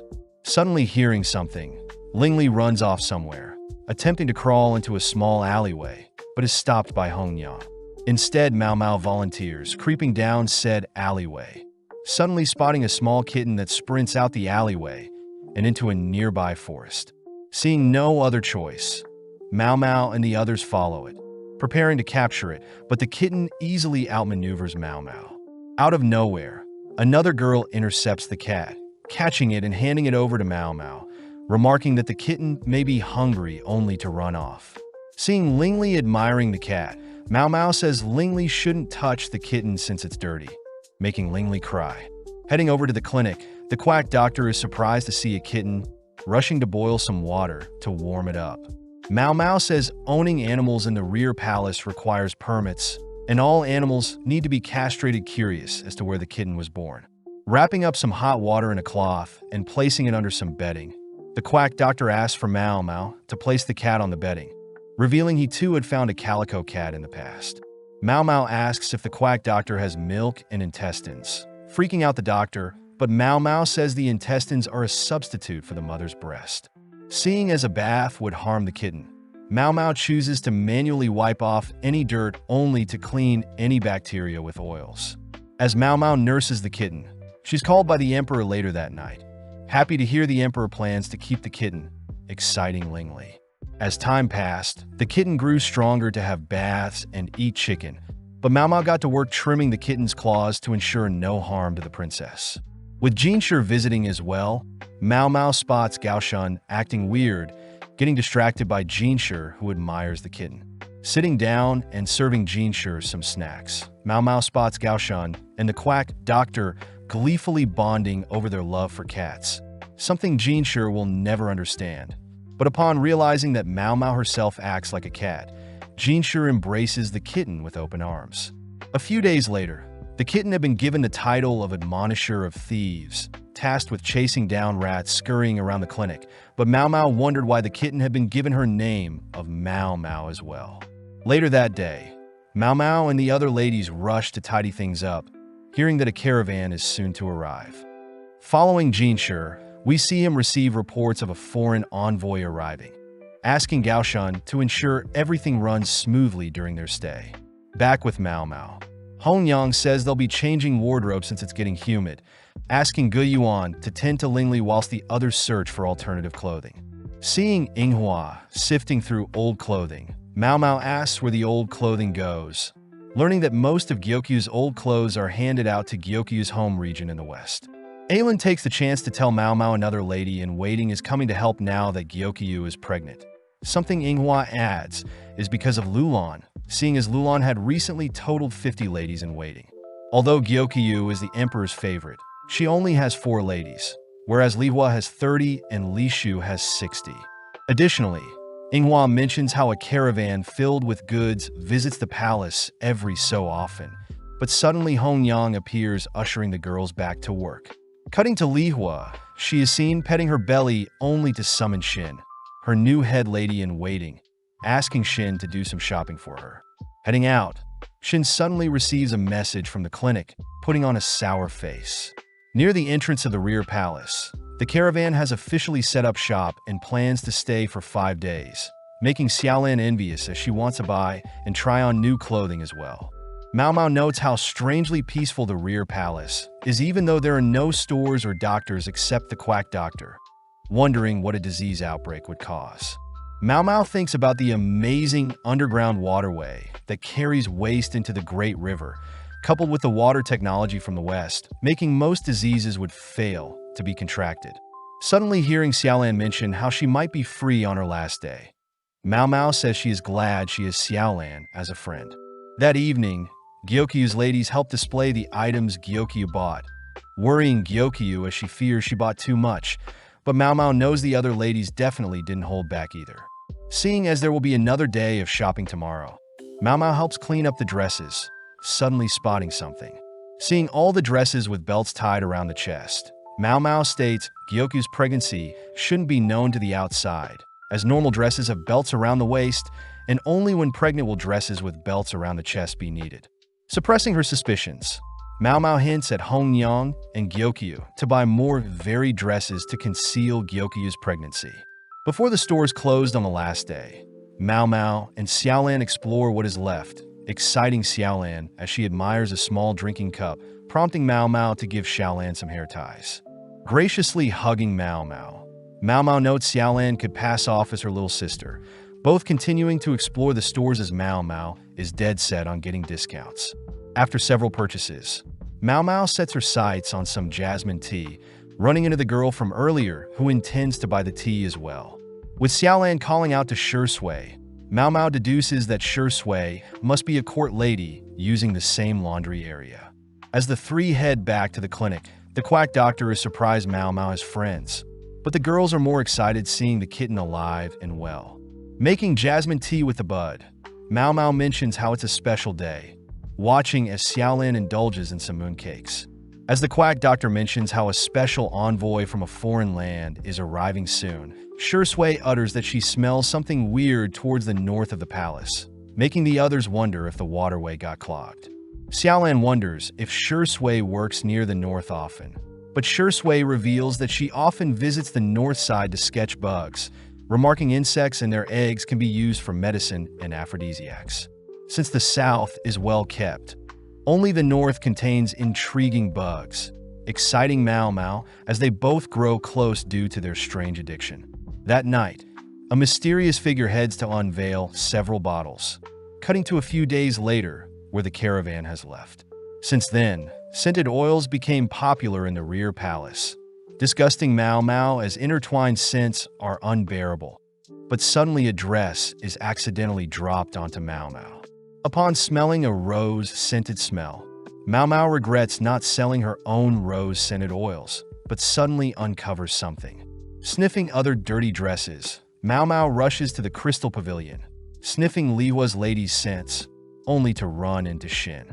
Having received a complaint, Jinshi warns Mao Mao to not go overboard, but Mao Mao promises to get consent next time.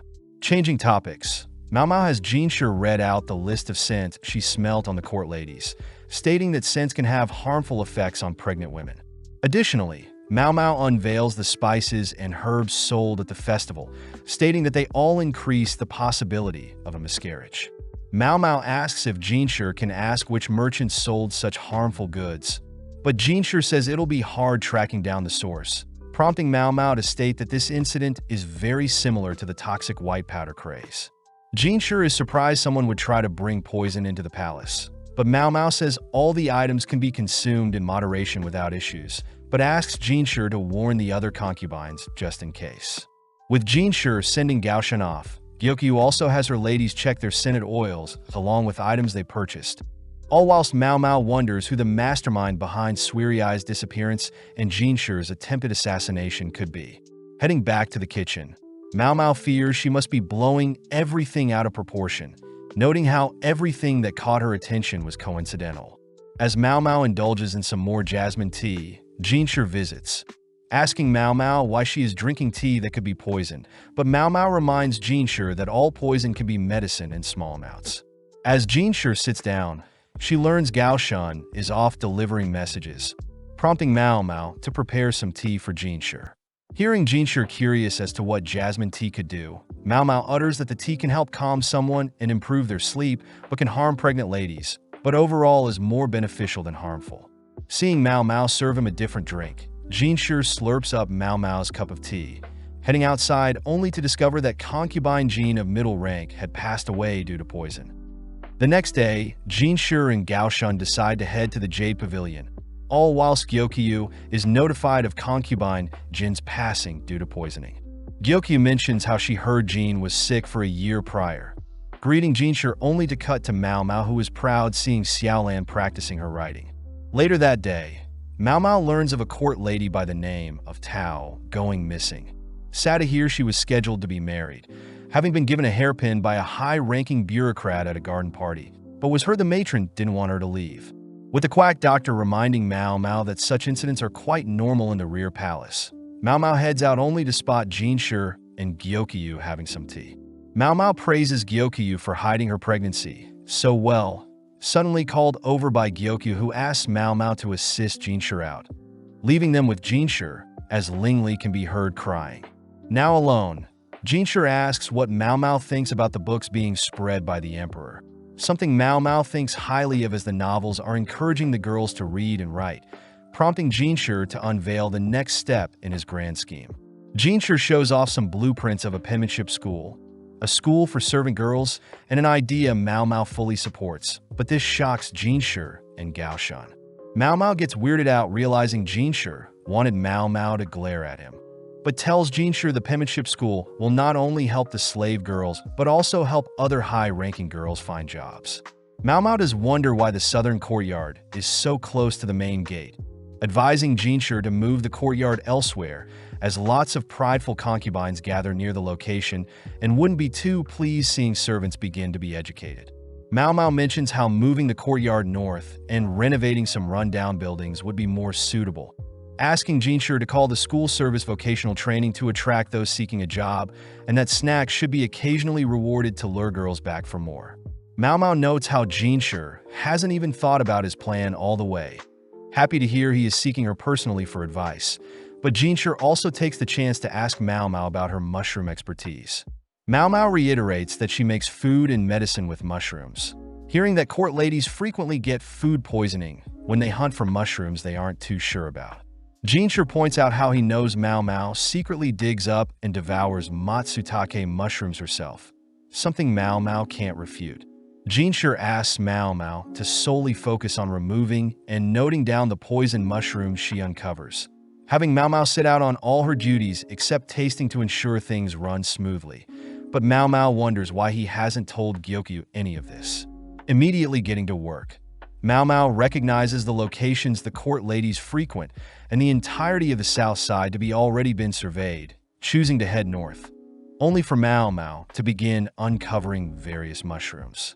Suddenly smelling something tingling her nose, Mao Mao remembers what Shui said about the leaking sewage, wondering if the leak is causing the various mushrooms to suddenly grow. After a long days of scavenging, Inghua asks what Mao Mao has been up to, prompting Mao Mao to mention how she's gathered a bucket load of interesting mushrooms. Rushing to get changed, Mao Mao greets Gyokyu, spotting Gyokyu and Hongyang tying black strings around their wrist, only to be instructed to follow Hongyang after dinner. Heading out, Mao Mao learns that Jin, the upper-middle rank concubine and daughter of a high-ranking noble, had passed, having been sick for the past year and was only seen in her room. Hongyang mentions how it was food poisoning that got her, annoyed that she was forced to remain in the palace, even though the emperor refused to visit her. Mao Mao wonders why Hongyang is so passionate when talking about Jin. Hearing Jin was quite rude, always lashing out at lower-class girls, and even was suspected for the poisoning done to Lihua and Gyokyu involving the white powder. Jin Shi was sent to investigate, but with no evidence Jin was left unpunished, something that didn't stick right with everyone as Hongyang expressed how relieved she is for Jin to have finally passed away. Mao Mao suddenly realizes a link between Jin's poisoning and the reason Jin Shi didn't talk about the mushrooms in front of Gyokyu. Lining up with Hongyang to pay homage to Jin, Mao Mao realizes Jin Shi suspected someone in the Jade Pavilion must have poisoned Jin, ruling out Gyokyu and the other ladies in waiting, only to realize Jin Shi had suspected Mao Mao herself. Mao Mao is impressed. Jin Shi was observing her reaction when the topic of poisonous mushrooms were brought up, but suddenly is handed a rose by one of Jin's ladies in waiting, curious as to how the lady received a rash on her hand. Heading to Jin's basket, Mao Mao suppressed her urge to inspect Jin's covered body, heading off only to spot concubine Sun rushing to Jin's corpse. As Sun pulls off the cover concealing Jin's face, Sun smirks at Jin's damaged body, unwrapping her own bandages only to gleefully cry Jin got what she deserved.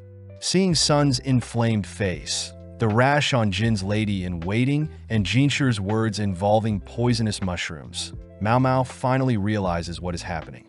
The next morning, Mao Mao continues her scavenger hunt, having heard that concubine Sun was a low-ranking concubine from a merchant family. Sun had apparently attracted the attention of the emperor, but 2 years ago Sun was afflicted with an illness, choosing to stay at the palace, seeing as she wouldn't have a life outside due to her weakened body.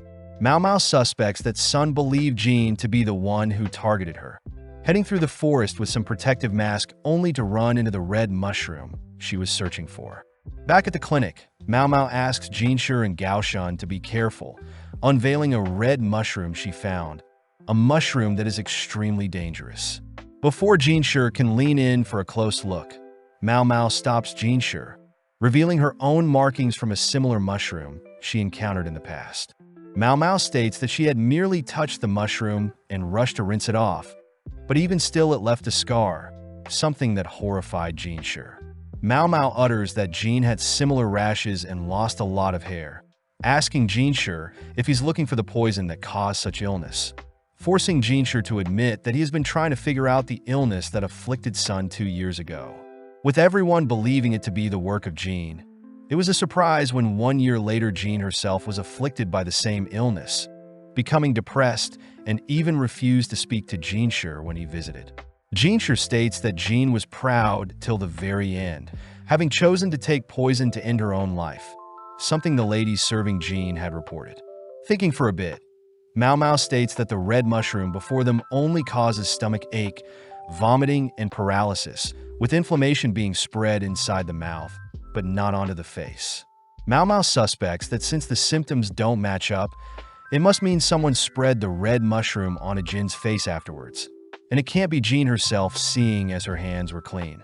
Seeing Mao Mao hesitate to continue her suspicions, Jin Shi tugs Mao Mao close, ordering Mao Mao to let all her suspicions out. Backing off, Mao Mao asks for a few days, requesting that Jin Shi let her borrow some eunuchs to help with physical labor and can work in secret.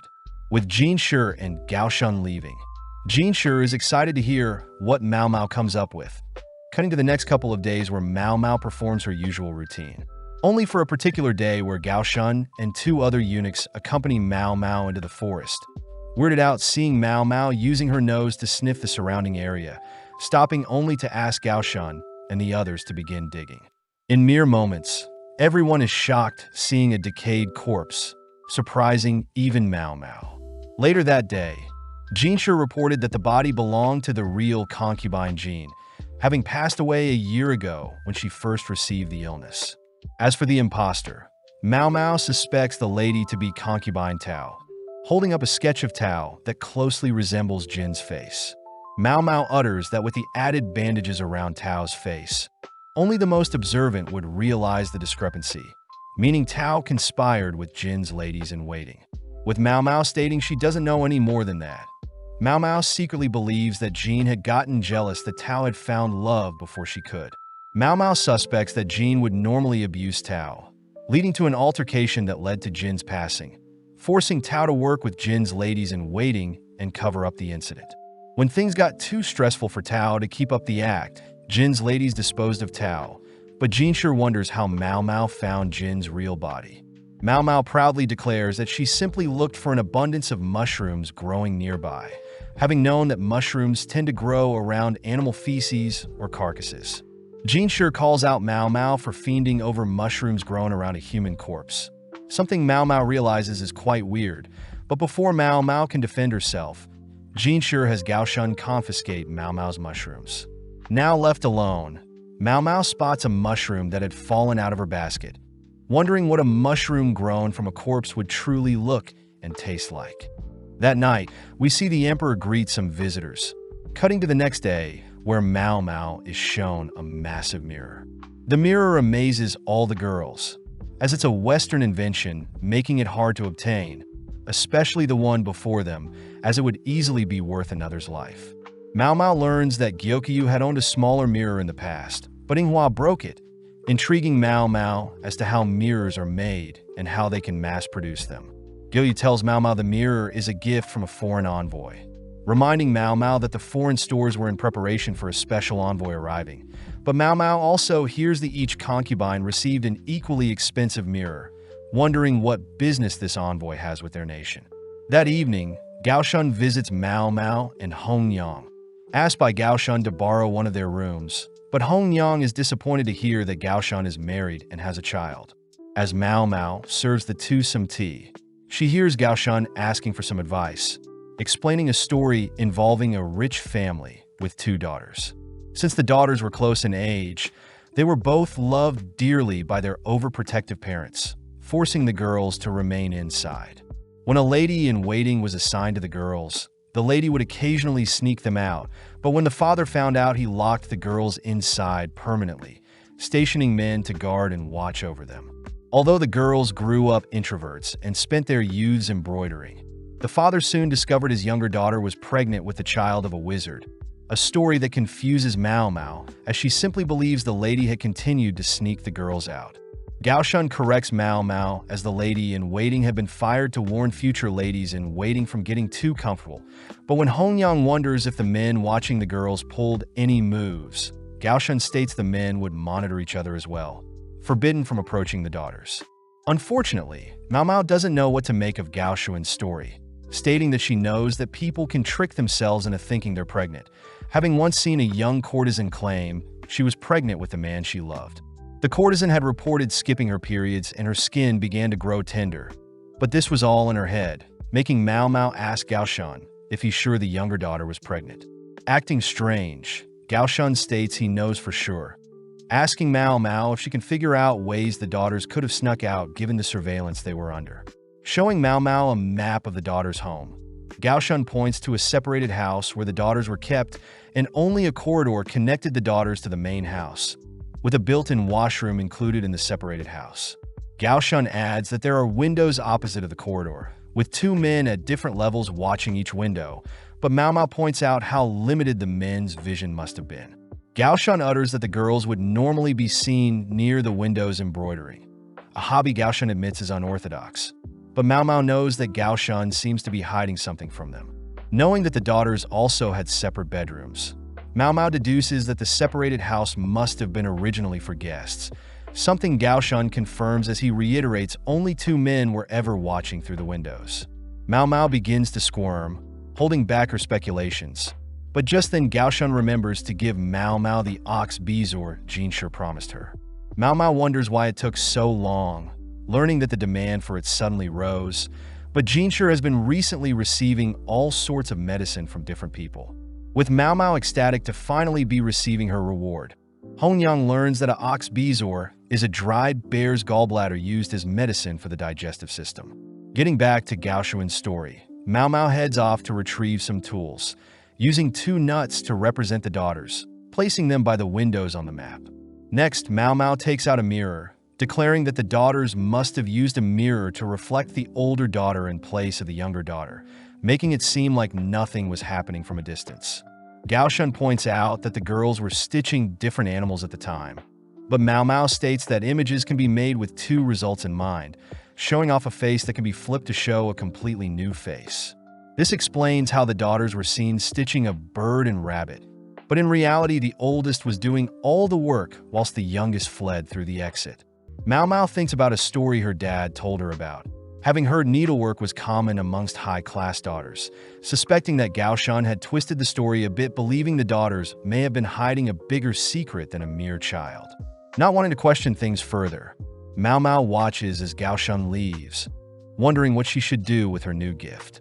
That evening, Jinshi is seen stressed, having received another mystery regarding a beauty that sheds pearls as tears from a high-ranking official. But Gao Shun reminds Jinshi he doesn't need to solve everything. With Jinshi wondering what the envoy is scheming with the mirrors, we see Jinshi visiting Gyokyu, only to ask Mao Mao about the mysterious beauty shedding tears. Mao Mao is completely confused by Jinshi's cryptic question, learning that a beautiful lady given the name Moon Fairy was capable of creating pearls with her tears, having once been a courtesan from the Pleasure District. Seeing as Mao Mao still doesn't recognize her, Jinshi reveals that this mystery is a request from the special envoy that has arrived from the West. Apparently, the envoy had heard of the Moon Fairy from their grandfather when they were younger and now wants Jinshi to seek out the fairy. But Mao Mao points out this story must have existed for many years now. Jinshi states he would like to do the best he can, seeing as the request is from a diplomatic partner. But as Mao Mao thinks back of possible candidates that fit the Moon Fairy description, she realizes that only one fits the criteria. Surprisingly, Mao Mao utters that Jinshi had already met the candidate, revealing it to be the granny of the Verdigris house. Mao Mao says she can convince the granny to visit if he pays, but wonders why Jinshi doesn't just lie about the fairy he finds.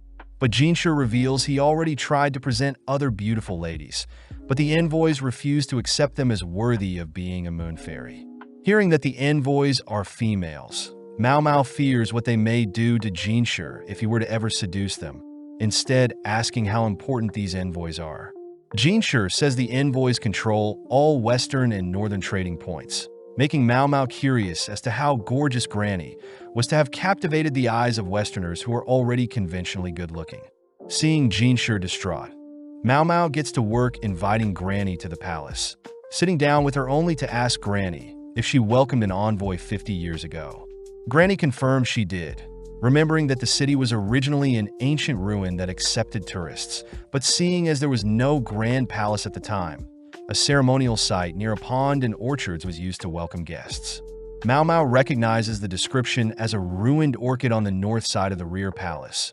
But Granny continues by stating she herself was selected as the main dancer to perform, being the highest class courtesan at the time out of the dozen that were chosen. Granny admits her build at the time was tall and curvy, something that would naturally draw others' attention. But the overall event was mostly improvised and planned to suit the guests. Granny says that bugs needed to be removed from the nearby orchids, and before the event her dress was sabotaged, but like the pros she was, Granny still outshined all expectations, smacking Mao Mao when she seemed bored.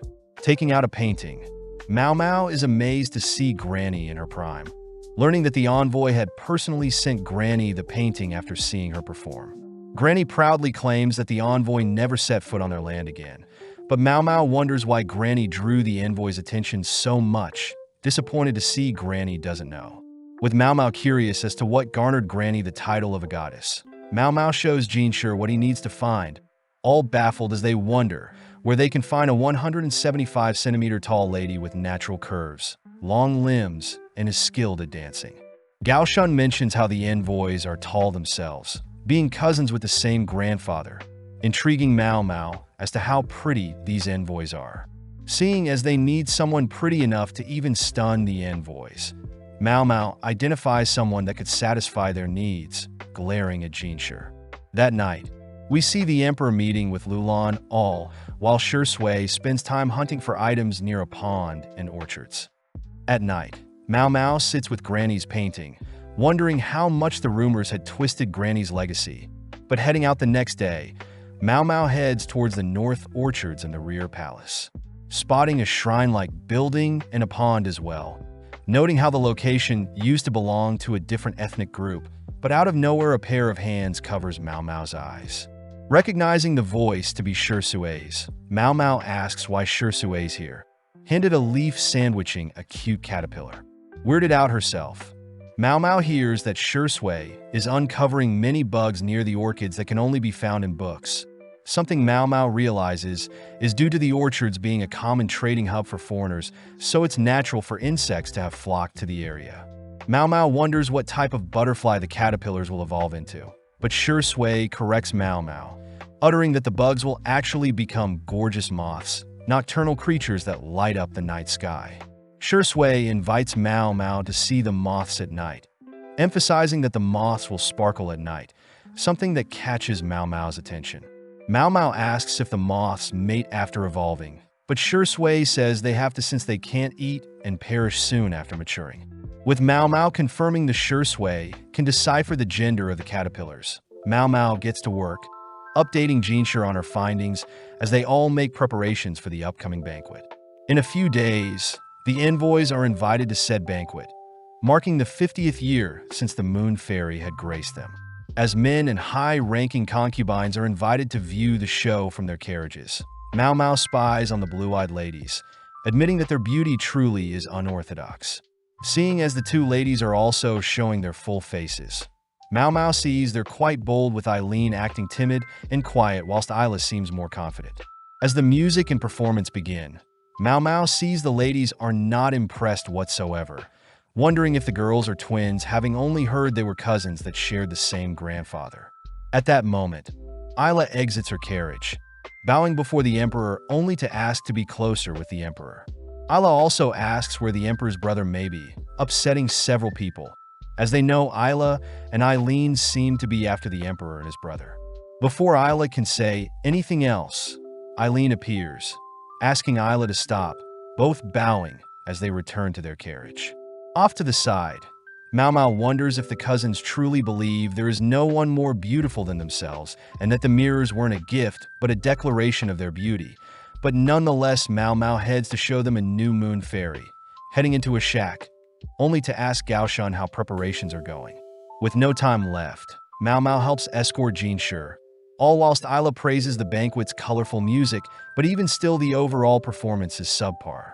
With the cousins moved elsewhere, they begin to grow skeptical of the Moon Fairy their grandfather told them about.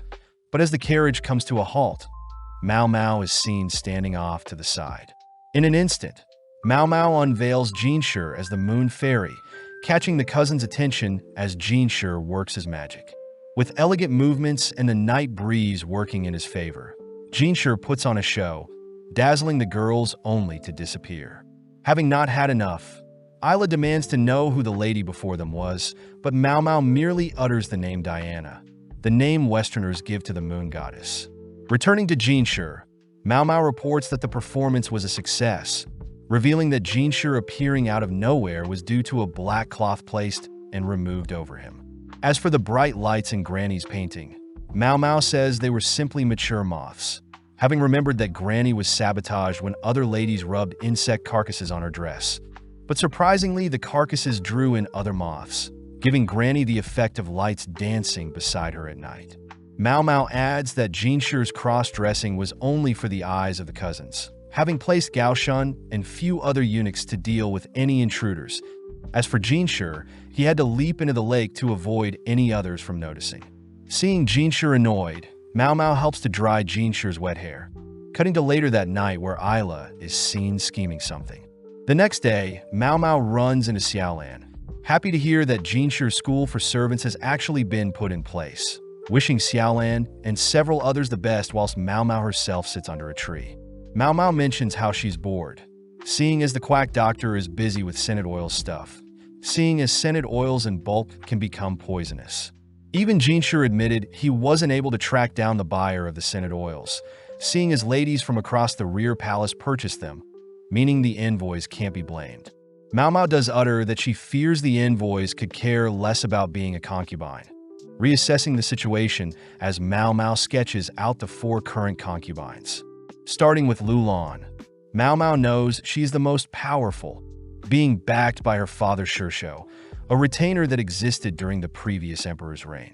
Next is Li Hua, being quite favorable having given the emperor a baby boy, but sadly he passed shortly after birth. Then there is Li Shu herself, who is also quite powerful, coming from a persistent family, willing to hand over Li Shu for power, but luckily the emperor favors voluptuous women. Finally is Gyokyu, the emperor's favorite, having given the emperor a princess and soon another child, even having support from her Western nation. Mao Mao reiterates that there have been 2 attempts on Gyokyu's life, one being at the garden party, but that turned out to be Duo's lady in waiting targeting Li Shu, but misfiring onto Gyokyu. As for the second one, Mao Mao remembers that someone had tried to poison Gyokyu around the time Lingli was born, something Hongyan believes to be the work of Jin, but the question is how Jin learned about the poison in the first place. Mao Mao also remembers that Suirei has still not been found, wondering why Suirei had tried to assassinate Jinshi as well, but seeing as things are getting complicated, Mao Mao goes on a walk. Running into the ladies from the Crystal Pavilion, 3 of the ladies immediately avoid Mao Mao, leaving Xin, who takes her time passing Mao Mao, but Mao Mao realizes that she doesn't smell any scented oils on her, unlike the other ladies in waiting. That evening, Mao Mao learns that Ailin has a fever, offering to give her some medicine whilst Inghua suggests Mao Mao take her to the clinic. Following Ailin, Mao Mao is amazed to discover a new section in the north side of the rear palace, a location Ailin says is near a wash house for dirty clothes. Speaking to Xinlu, an older-looking court lady, Xinlu reassures Ailin that her fever will subside over the next few days, offering Ailin a place to stay as to not infect anyone else.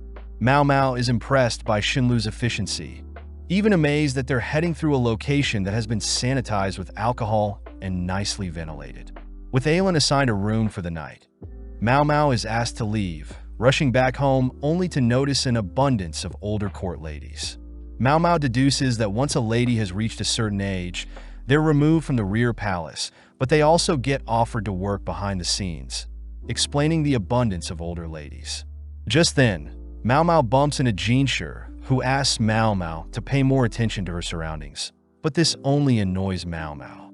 Jinshi asks what Mao Mao was doing just now, hearing that Mao Mao only recently learned of their current location, but Mao Mao admits she didn't listen when she was given a tour after being sold off.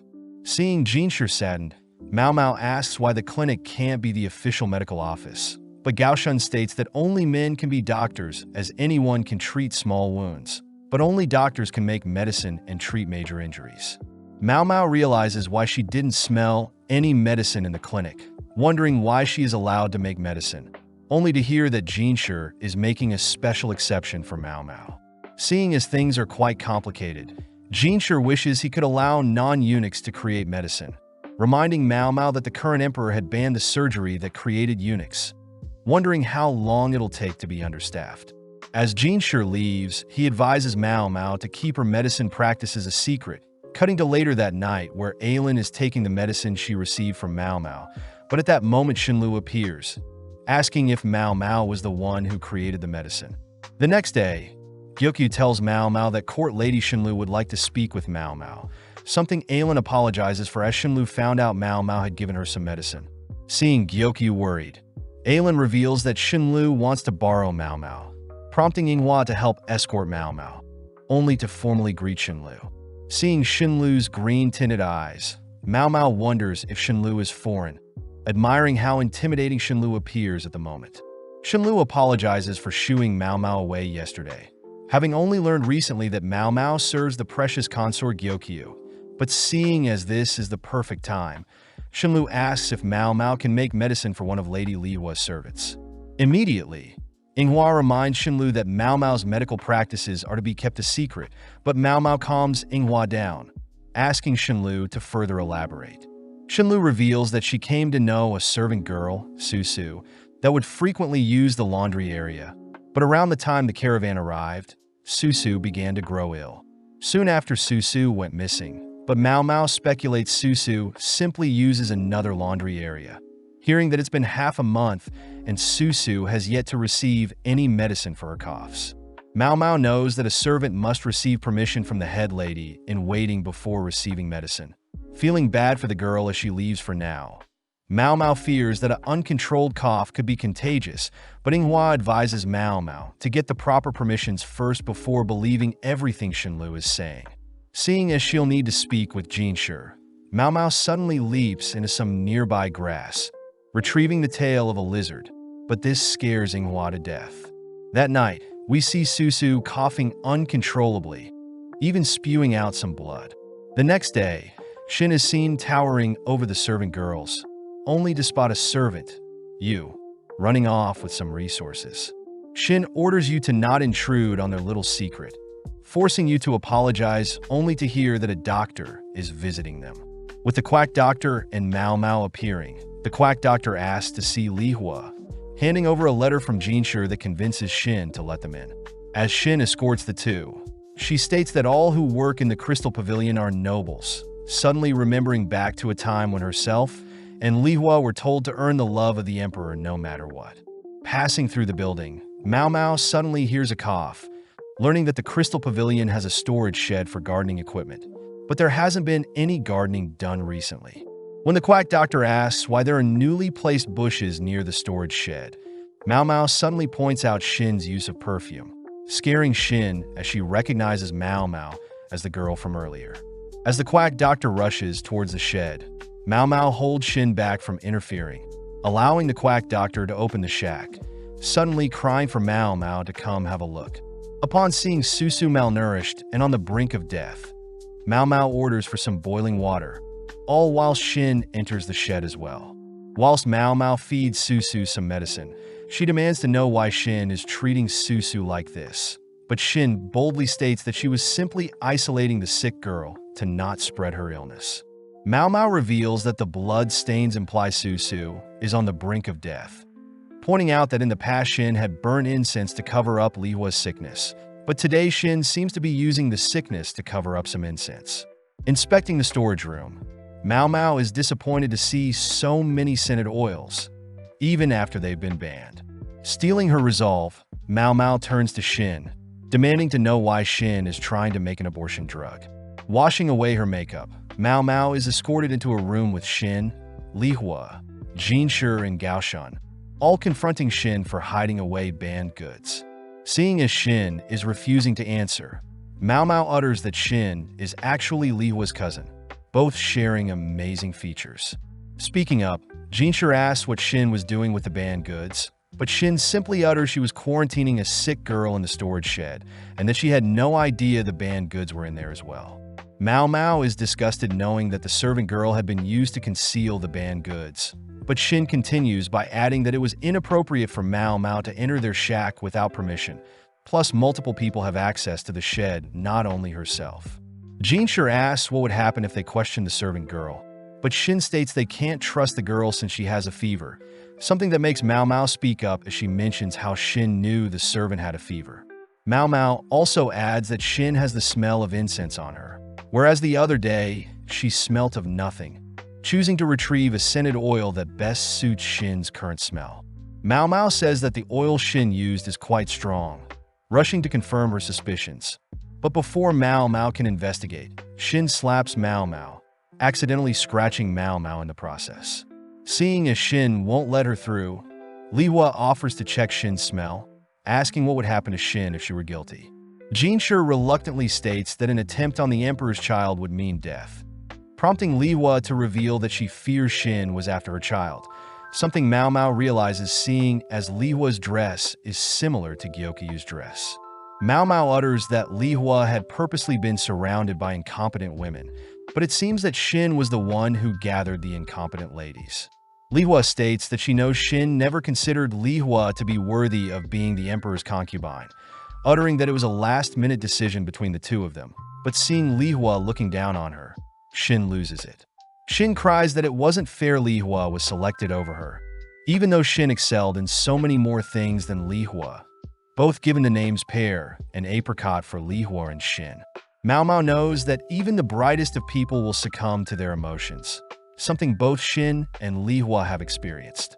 Shin yells that Li Hua was made the emperor's concubine simply because she was the daughter of the head family, whereas herself she worked her entire life to surpass Li Hua to no avail.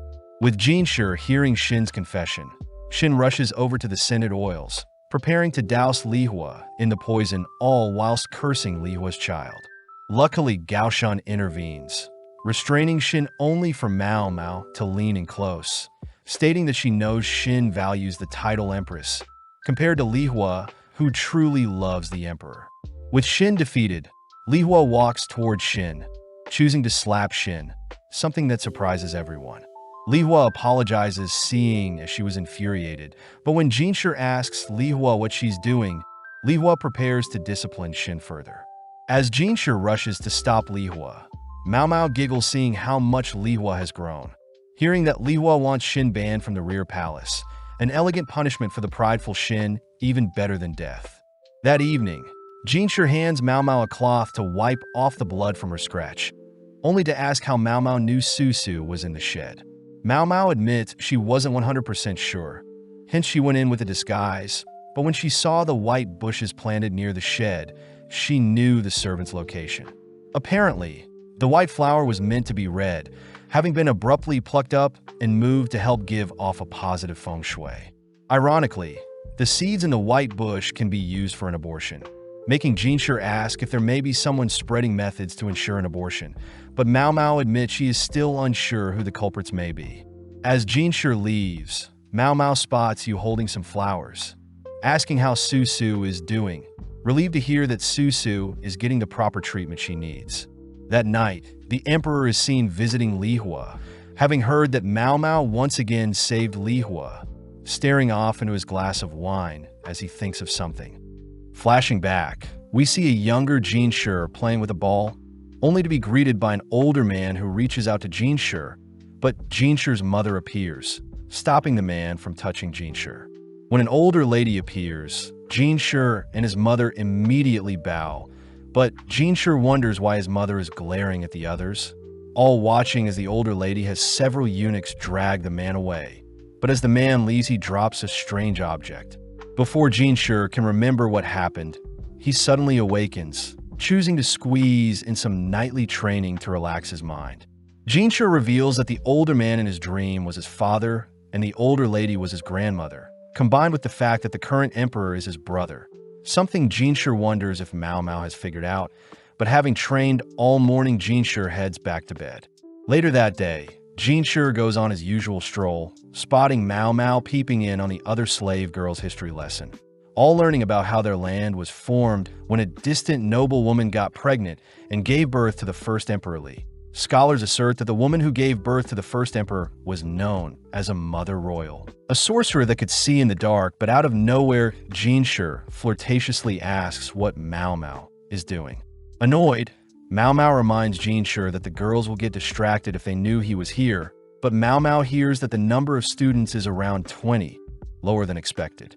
Mao Mao thinks about how things are going as expected, impressed that Xiaolan is already able to read simple stories. But as Jinshi and Gaoshan depart, Mao Mao chooses to remain behind a little longer. Having been waiting for Xiaolan, Xiaolan utters that she needs to ask questions to the teacher, dragging Mao Mao along as she reveals their male teacher lives next door to their class. Passing by an old shrine, Mao Mao greets Xiaolan's teacher, but as she sits and waits for Xiaolan, she notices the shrine opposite of her has an abundance of pillars. Strange as this would mean, it has many rooms stacked next to each other. Seeing Mao Mao curious, the teacher mentions how the shrine was originally built for the Mother Royal, and it's said that only those who can pass through the shrine can become the emperor, something so monumental that the capital city was ultimately moved to their area due to the shrine. Sadly, the teacher says the shrine hasn't been used in a while, seeing as the previous emperor's brothers all passed away, meaning the previous emperor was the only one to inherit the throne. The teacher also mentions how a quirky doctor in the past shared the same interest as Mao Mao. Someone Mao Mao confirms was Luo Min, surprising the teacher as he smirks hearing that Mao Mao is Luo Min's adopted daughter. Before Mao Mao can ask how close her father and the teacher were, Xiaolan shows off her new writing, cutting to later that night, where Mao Mao finishes testing for poison in Gyokyu's food. Before Mao Mao can leave, the emperor asks Mao Mao to follow him, declaring that they'll be visiting the Shrine of Choosing. With Jinshi and Gao Shun tagging along, Mao Mao realizes the shrine from earlier is the Shrine of Choosing, surprised to see the teacher has been waiting for them. When the emperor asks to try the shrine once more, the teacher reminds the emperor that he has already failed in the past, surprising Mao Mao as the teacher's tone is more serious than before. Regardless, the teacher allows the emperor through, having chosen to bring Jinshi and Mao Mao along, only for all four to enter into the first room. With 3 colored doors in front of them, a sign asks the visitors to not enter the red door, but seeing as the only options are red, green, and blue, Mao Mao wonders if they should enter green or blue. Hearing that the emperor chose green last time, he'll enter the blue door, all guided by the teacher through a long passage that leads to 3 other doors. Seeing a green, brown, and light blue door, a sign instructs the visitors to not enter the brown door, prompting the emperor to choose the green door immediately. As several minutes pass, the emperor is prompted with the same puzzle multiple times, leading the gang in circles, all whilst Mao Mao wonders why she was brought with them. Seeing as they've reached the final door, a sign tells the visitors to not pick the blue door out of the blue, yellow, and purple doors. Mao Mao notes how another set of doors opens into the room, intrigued to see another path converges into their room. But as the emperor decides on the yellow door, the gang open the door into an empty room. Strung on the wall, a message declares that the visitor has failed and is not the son of the mother royal. Mao Mao hears the emperor admit to failing again, wondering why Jinshi is so serious as well. But as the emperor begins to despair, the teacher reassures the emperor that he'll continue to look over the shrine until a suited candidate passes by. Mao Mao realizes that the teacher must have been the shrine's guardian even before the rear palace was built, all guided outside. But Mao Mao is so curious as to where the emperor went wrong. Using a stick, Mao Mao sketches out the shrine's layout, wondering why there were so many rooms and colored doors. But suddenly the teacher utters that Luo Min would have been able to figure out the shrine's meaning. Hearing that the teacher holds her father to such a high regard, Mao Mao states she doesn't compare to the medical genius that is her father, but getting annoyed that the teacher is underestimating her, Mao Mao begins to rack her brain. As Mao Mao brushes through the rooms, colored doors, and the final message, the emperor chooses to ask about the final message as well, reminding Mao Mao that stories about the birthing of the emperor only mentions the mother royal and no father figure. Ironic seeing as their nation runs on men governing most of their infrastructure. Remembering that all the siblings of the previous emperor had passed away before anyone needed to enter the shrine, Mao Mao asks if the previous emperor's siblings all shared the same mother. Hearing that the previous emperor and his siblings were all birthed by the same mother or her sisters.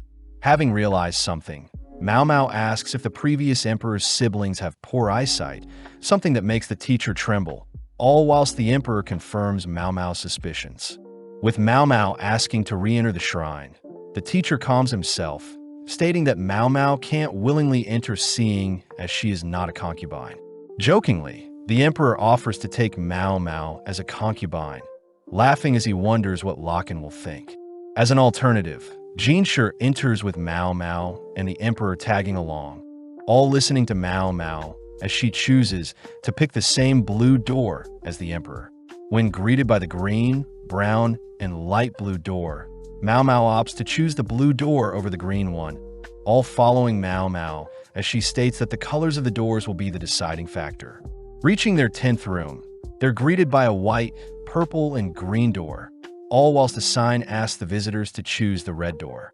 Seeing as there is no red door, Mao Mao immediately picks the green door, surprising everyone as the door opens up to a balcony overlooking the palace.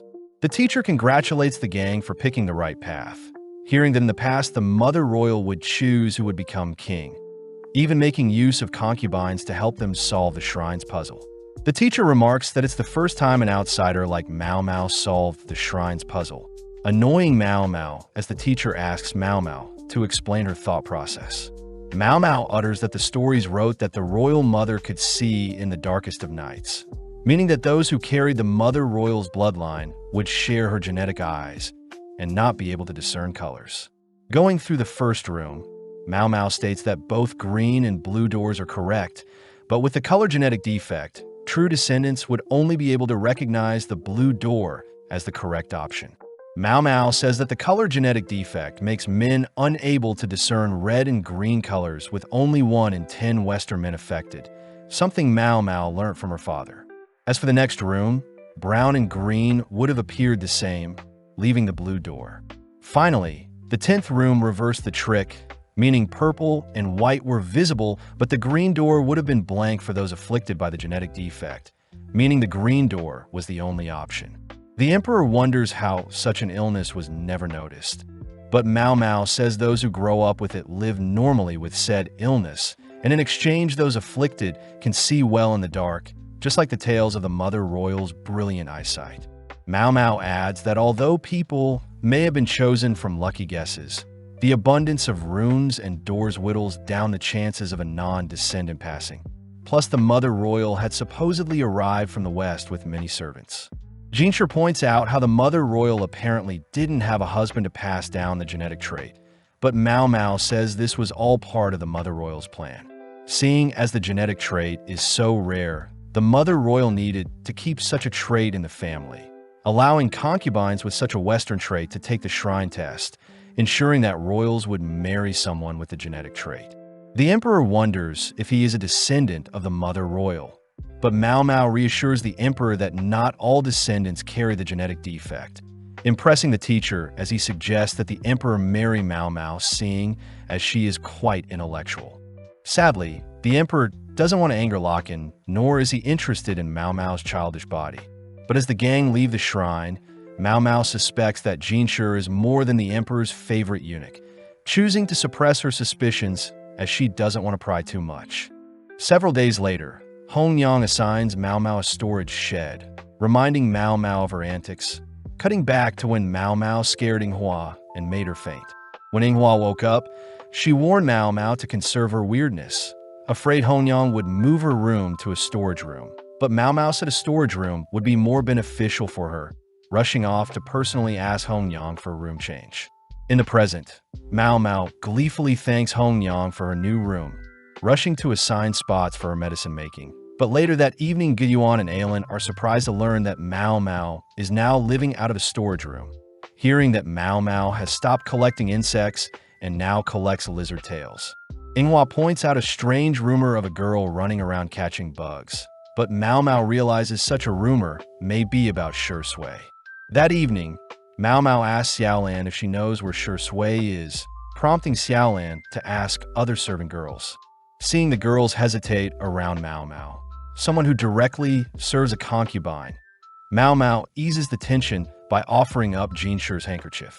Having been pointed to the north side of the palace, Mao Mao gets bitten by a mosquito only to notice some white blossoms, having collected the plant's seeds with fellow courtesans when she was younger.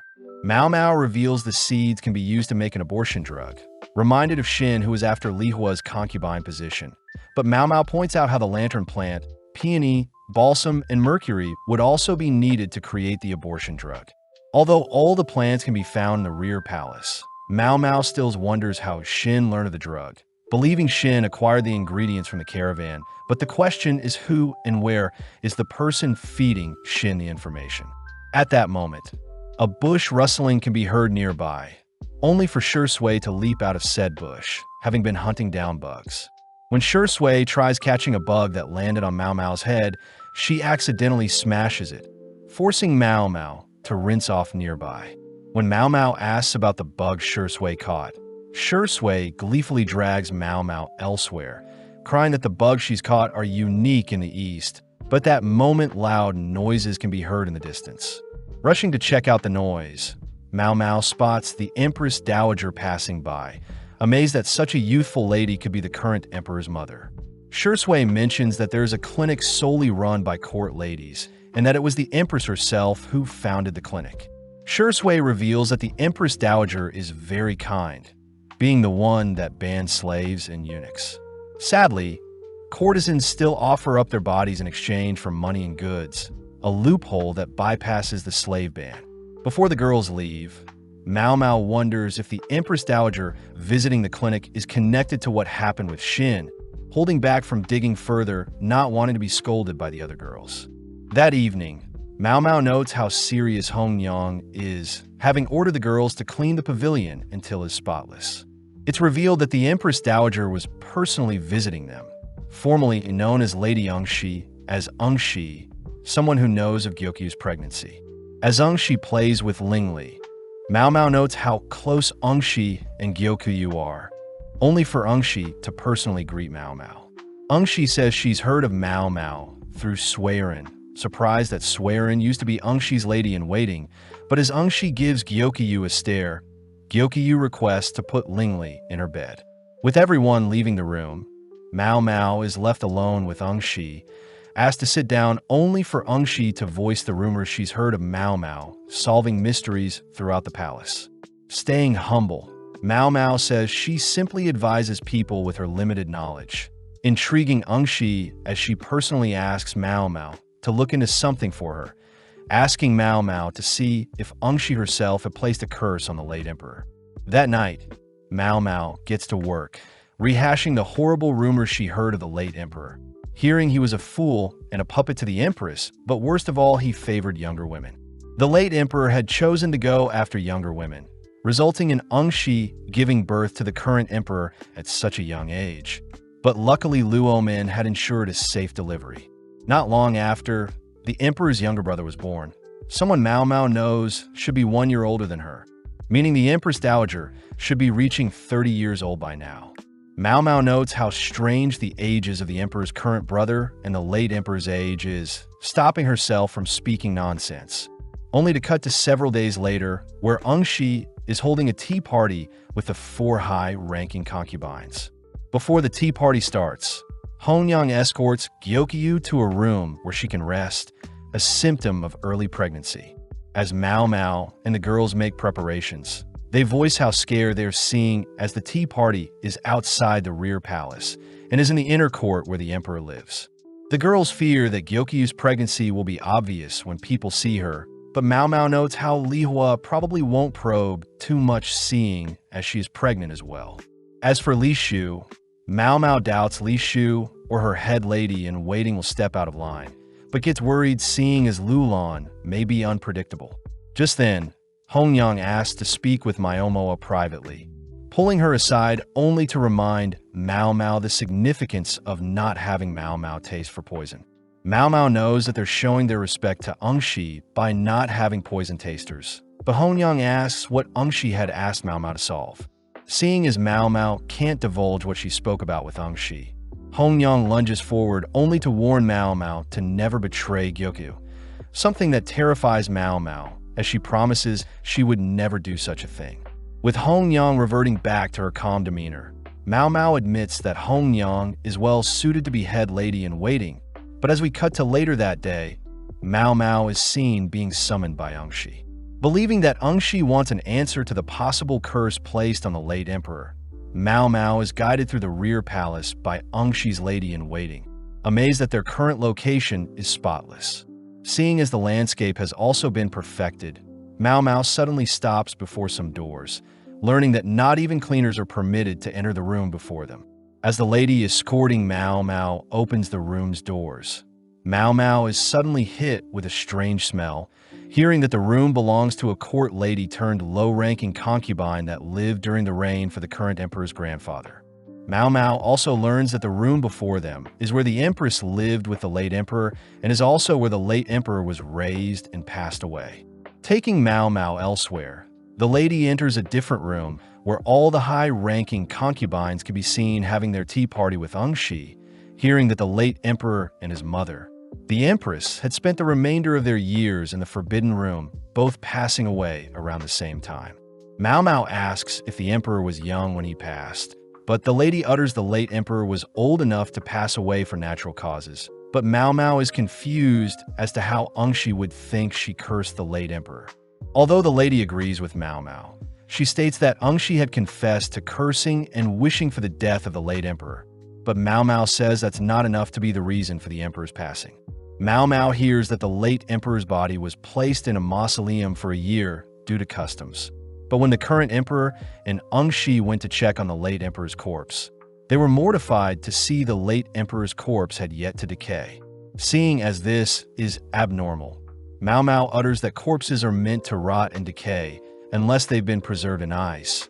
Hearing the lady requesting Mao Mao figure out what this curse is before the mausoleum is torn down, but Mao Mao replies that she has one request. That evening, Mao Mao passes through the palace, remembering that she must investigate this so-called curse on the late emperor who passed 6 years back, curious to inspect the preserved body for herself. Having returned to the outer palace, Swearin had gifted Mao Mao a nice room, seeing as it has been a while since Mao Mao lived there, but Mao Mao stresses about how Hong Yang is doing. Mao Mao knows that it's awkward for herself to be serving multiple concubines, wondering what her actual position in the palace is. But as Swearin dims the lights in the room, Mao Mao spots Swearin reading a book by candlelight. Swearin suggests Mao Mao pick out a book of her own to read, heading into the back room only to notice that Swearin has such young taste with the abundance of romance novels.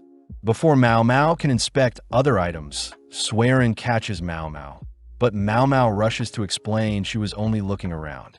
Opening a basket, Swearin shows off some toys Jinshi used to play with, asking what Mao Mao thinks of Jinshi, but Mao Mao simply utters Jinshi is a great boss as long as he gives her rare materials. Swearin mentions how she always took away Jinshi's favorite toys, something that made Jinshi cry often even when Gaoshan would try and show off other toys Jinshi could play with. Mao Mao wonders why Swearin took away his favorite toys, hearing that Swearin was simply training Jinshi to not hone in on one thing at a time, something especially important for Jinshi's position. Mao Mao feels sorry for Jinshi, learning that Jinshi was forced to mature at such a young age. But Mao Mao is relieved to know Jinshi is okay with acting vulnerable around her. Seeing a piece of paper, Mao Mao picks it up and opens it, but Swearin quickly snatches it away from Mao Mao, uttering that she was supposed to throw the paper away, but forgot. Seeing another item in the basket, Mao Mao picks up a shiny object, but Swearin said she had to confiscate the object, seeing as it looked like a dirty pebble Jinshi was playing with. Mao Mao declares that it was the right call, seeing as the so-called pebble is poison. Racking her brain, Mao Mao asks if Jinshi would often visit the inner court, confirming that Jinshi did.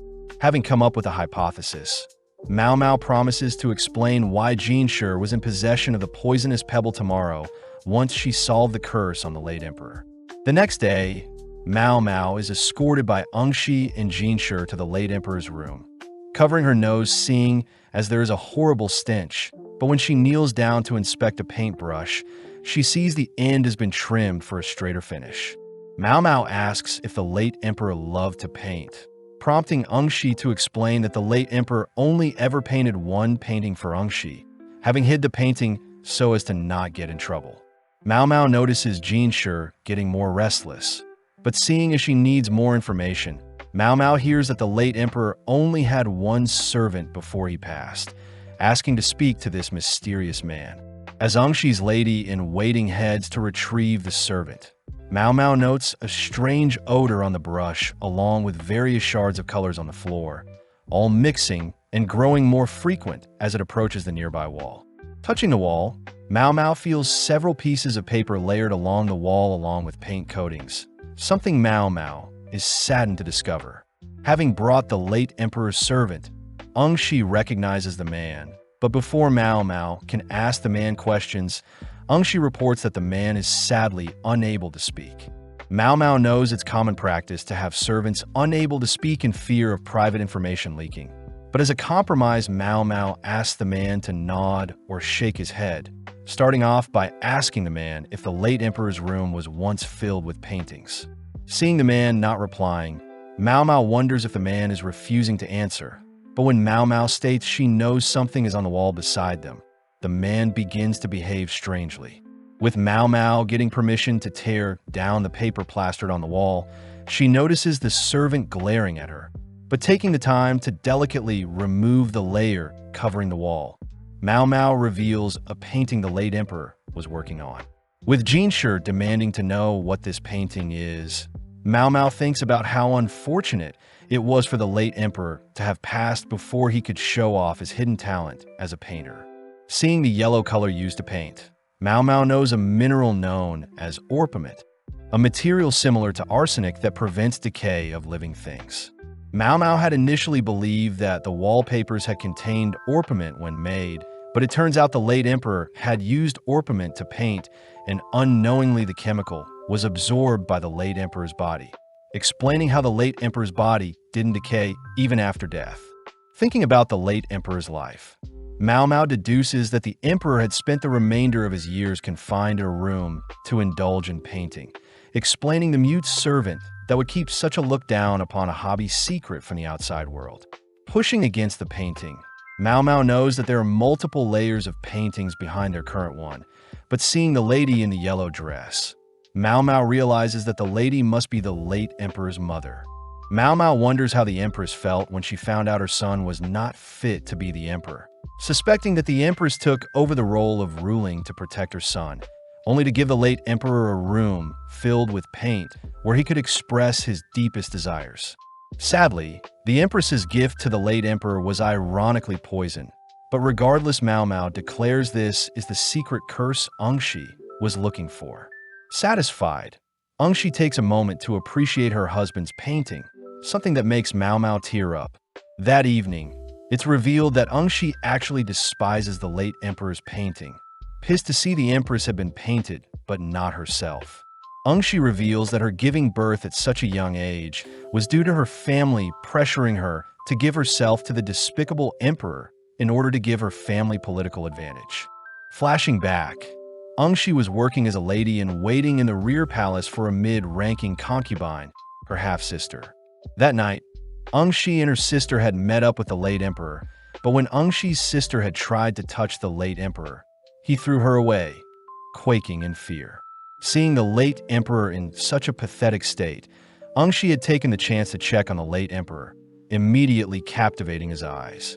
As several years passed, Ongshi grew pregnant with the late emperor's child, even dodging several assassination attempts, but luckily gave birth to a son that was accepted by the empress at the time.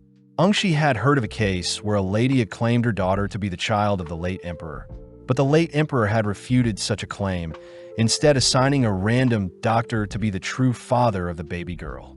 Ongshi knows that all doctors have to be castrated in order to enter the rear palace, feeling bad for the doctor that helped her give birth, but even more sad for the lady that was forcibly separated from her baby girl.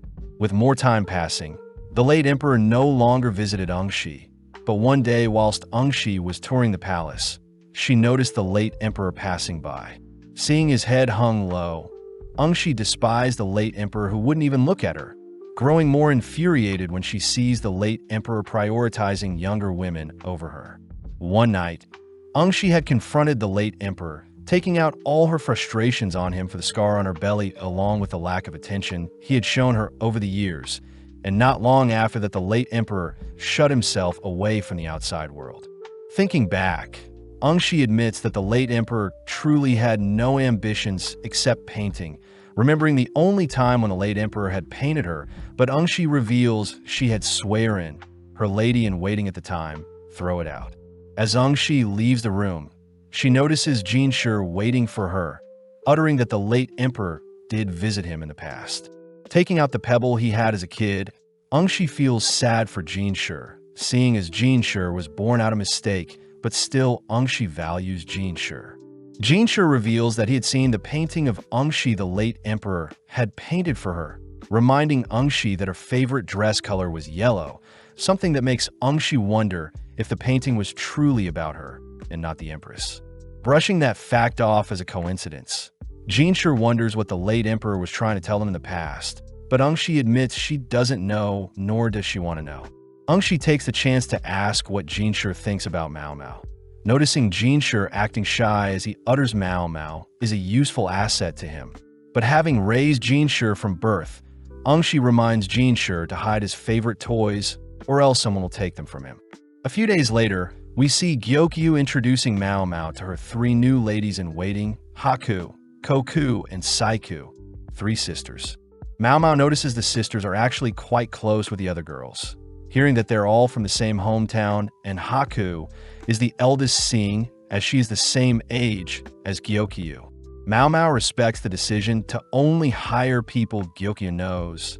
But when Mao Mao introduces herself to the sisters, she accidentally gets the girls' names wrong. The sisters agree to wear headbands to distinguish themselves moving forward. But later that day, we see Inghua wrestling Mao Mao as she wants Mao Mao to leave the storage and go back to living in a normal room. Mao Mao sadly refuses, holding strong against Inghua, all whilst the 3 sisters watch. But out of nowhere, Hongyang appears, dragging Mao Mao and Inghua back to work. That evening, Gyokyu agrees to give Mao Mao both the storage room and her original room, asking Mao Mao to rest up in her room when she sleeps, something that excites Mao Mao. As Mao Mao works on cleaning the pavilion as usual, she realizes that the amount of work has decreased since the sisters joined them. But the sisters ensure Gyokyu's pregnancy goes well along with evening out the head count due to Lolon's increase in servants. Wrapping up work, Mao Mao sprints off to her shed, worrying the sisters as they wonder if Mao Mao truly sleeps in a shed even though she is a lady-in-waiting. Working on some medicine, Mao Mao notices Inghua spying on her, but Mao Mao knows that Inghua is only looking out for her along with Gyokyu. Hence why Inghua doesn't want Mao Mao to spend too much time in a shed and instead get to know the sisters. Heading to apologize to Inghua for earlier, Inghua asks if Mao Mao is free tonight, declaring Mao Mao will accompany her tonight to make up for what happened earlier. Heading to the north side of the rear palace at night, Mao Mao wonders what could possibly be out there, but suddenly Inghua instructs Mao Mao to place a cloth over her head. Stopping in front of an old building, Inghua knocks on the door, only to be greeted by a mysterious lady. Mao Mao notes the beautiful old court lady, but as the trio head through the house, the lady utters that the number of court ladies have plummeted in the past years.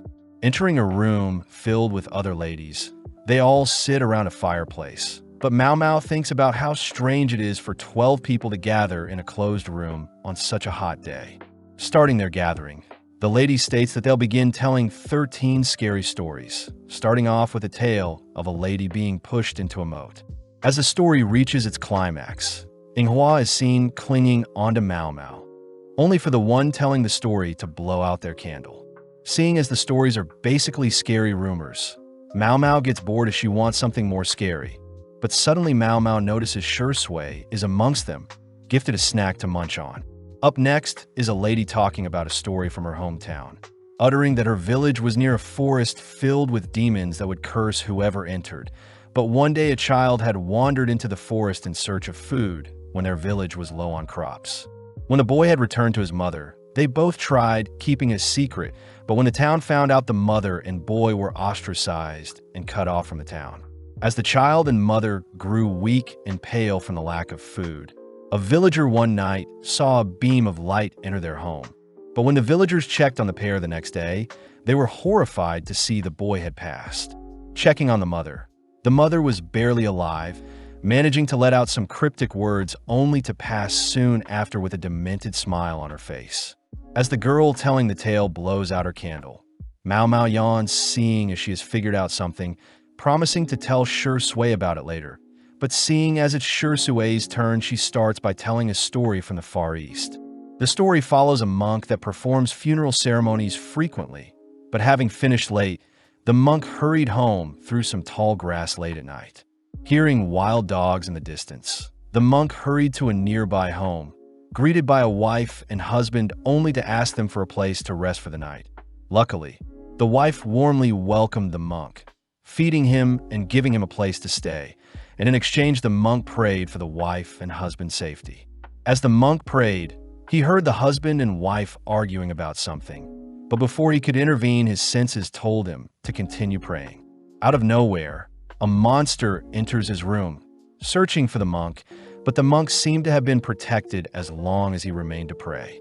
Having prayed for a long time, the monk noticed the monster had disappeared, heading out to search for the husband and wife, but they had disappeared with only insect wings left behind. As Shui wraps up her tale, Mao Mao is surprised at how serious Shui looks, wondering who Shui reminds her of. Stepping up to the table, Mao Mao begins telling a tale her adopted father told her about, mentioning it's about spirits that float near graveyards. Mao Mao utters that men had gone to investigate said spirits at night, but realized it was simply a grave robber with a twisted interest with strange curses. But before Mao Mao can continue, Inghua silences Mao Mao with a headbutt. Moving on to Inghua herself, she stutters through her tale, leaving only the older court lady, but Mao Mao wonders why she said there will be 13 stories told when there are only 12 ladies in the room. The lady tells a tale from the late emperor's reign, lamenting how the rear palace expanded rapidly, adding that the late emperor's mother had sought out young girls for the late emperor to indulge in. With Mao Mao realizing something, we hear the lady mention that the ladies impregnated by the late emperor was forced to remain in the rear palace while separated from their children, but suddenly Mao Mao begins to feel dizzy, slowly falling unconscious. As the lady wraps up her tale, Mao Mao suddenly forces herself awake, rushing towards a nearby window only to gasp for fresh air. Ordering Inghua and Shui to help the other unconscious ladies get some fresh air, Mao Mao checks on the girls. She suddenly hears the older court lady curse Mao Mao for ruining her plan. Heading back home, Inghua wonders where the older court lady went, but just then Shui calls out to Mao Mao, asking about what Mao Mao had figured out regarding the tale with the demons in the forest. Mao Mao reveals that forbidden tales normally have an explanation to them.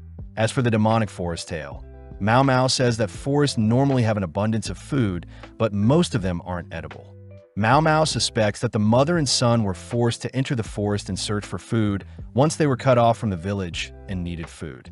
As for the light that entered the mother and son's home, Mao Mao believes it to be due to a glow in the dark mushrooms that are highly poisonous, resulting in the starving mother and son passing due to its poison. Finally, the last words the mother had uttered must have been her spite for the villages abandoning them, something that impresses Shui as she runs off, thanking Mao Mao for the explanation. With Mao Mao and Inghua heading home, they report back to Hongyang about their gathering, but Hongyang mentions how the organizer was replaced, seeing as last year's organizer had mysteriously passed away. Hearing all of this, Mao Mao and Inghua realize the older court lady must have been the girl trapped in the rear palace after the late emperor impregnated her.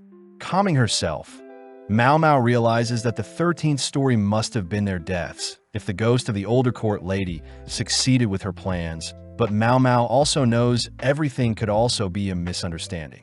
As Inghua begs to spend the night with Mao Mao, they're both seen cuddled up in Mao Mao's bed, all whilst Jinshi indulges in a late-night drink, pondering something. The next morning, we see Jinshi thinking about Mao Mao, but as Gao Shun greets Jinshi, he reports that preparations for the upcoming expedition are ready. Jinshi states he wants to take Mao Mao with them, but Gao Shun fears that Jinshi's true identity will be revealed, something Jinshi isn't too concerned about, seeing as he'll tell Mao Mao who he truly is on the expedition. Following Mao Mao, we see her being summoned suddenly, greeting Gyokyu only to hear that Jinshi is the one who summoned her.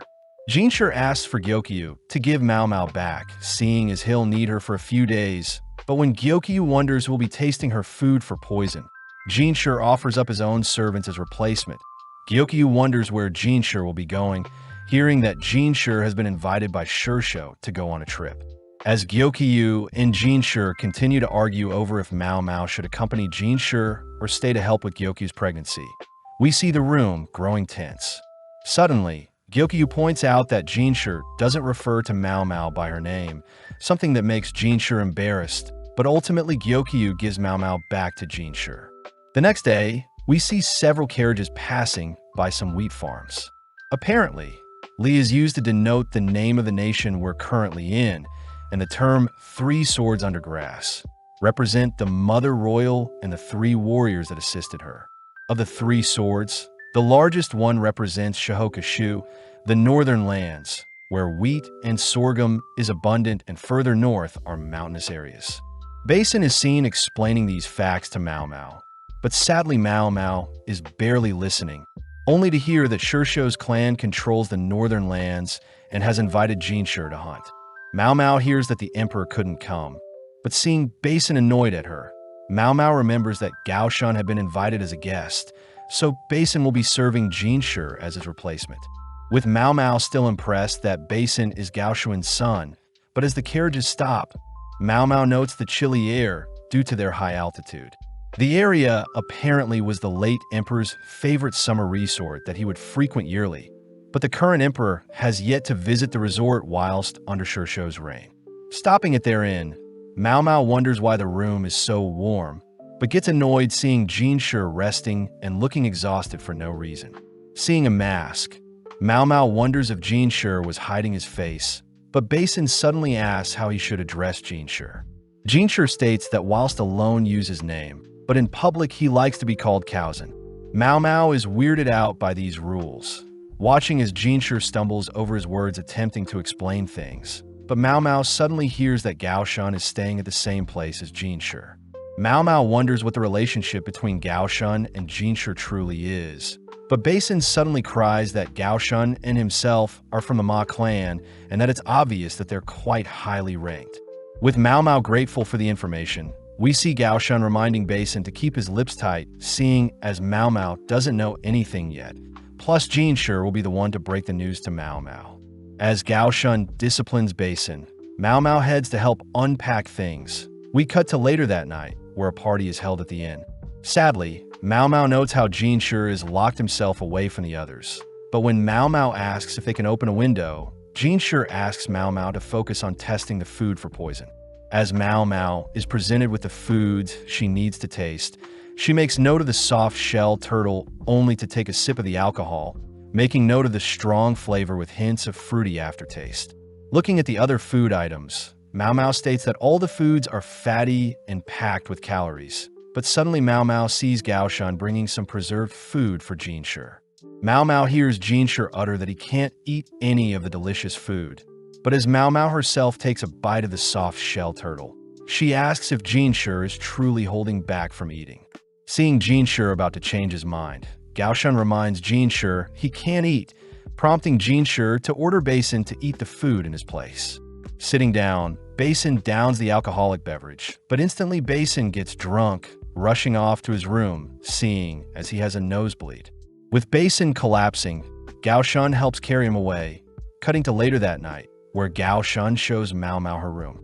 Choosing to clean off for the night, Mao Mao is amazed at the luxurious room she's been given, wishing for a good hunt tomorrow. Cutting to some hooded figures in a forest, we see them unveiling a newly crafted pistol designed to be fired in a forest, something they plan to use tomorrow. The next day, we see the gang heading up a mountain to the hunting location half an hour away, where they'll eventually need to walk another hour by foot. Having made it to the location, Mao Mao hears that the nobles want to cook the game they catch at camp, but seeing as there is nothing to do, Mao Mao goes on a walk into the nearby forest. Admiring the greenery around her, Mao Mao suddenly wonders if a waterfall is nearby, but upon turning around spots Lihaku adoring a dog. As Mao Mao greets Lihaku, she finds out that Lihaku had been assigned as one of the guards, but Mao Mao is impressed that Lihaku had been recently climbing the ranks quite quickly. Mao Mao takes the chance to point out Lihaku's horrible whistling skills, but luckily Lihaku has brought a dog whistle, stating that such a talented dog can be summoned from miles away. That evening, we see everyone gathered for a feast, but Mao Mao says that summer resorts are meant to be cool, but for their current room, it is quite toasty. Turning to face Jinshi, Mao Mao notes how Jinshi is still wearing his mask even through the heat. Nor will he eat food, something that draws the attention of others as Jinshi is clearly a very important person. Seeing Jinshi speaking to Shursho, the leader of the Shihokashu clan and the organizer of the hunt, Mao Mao notices Jinshi acting flustered.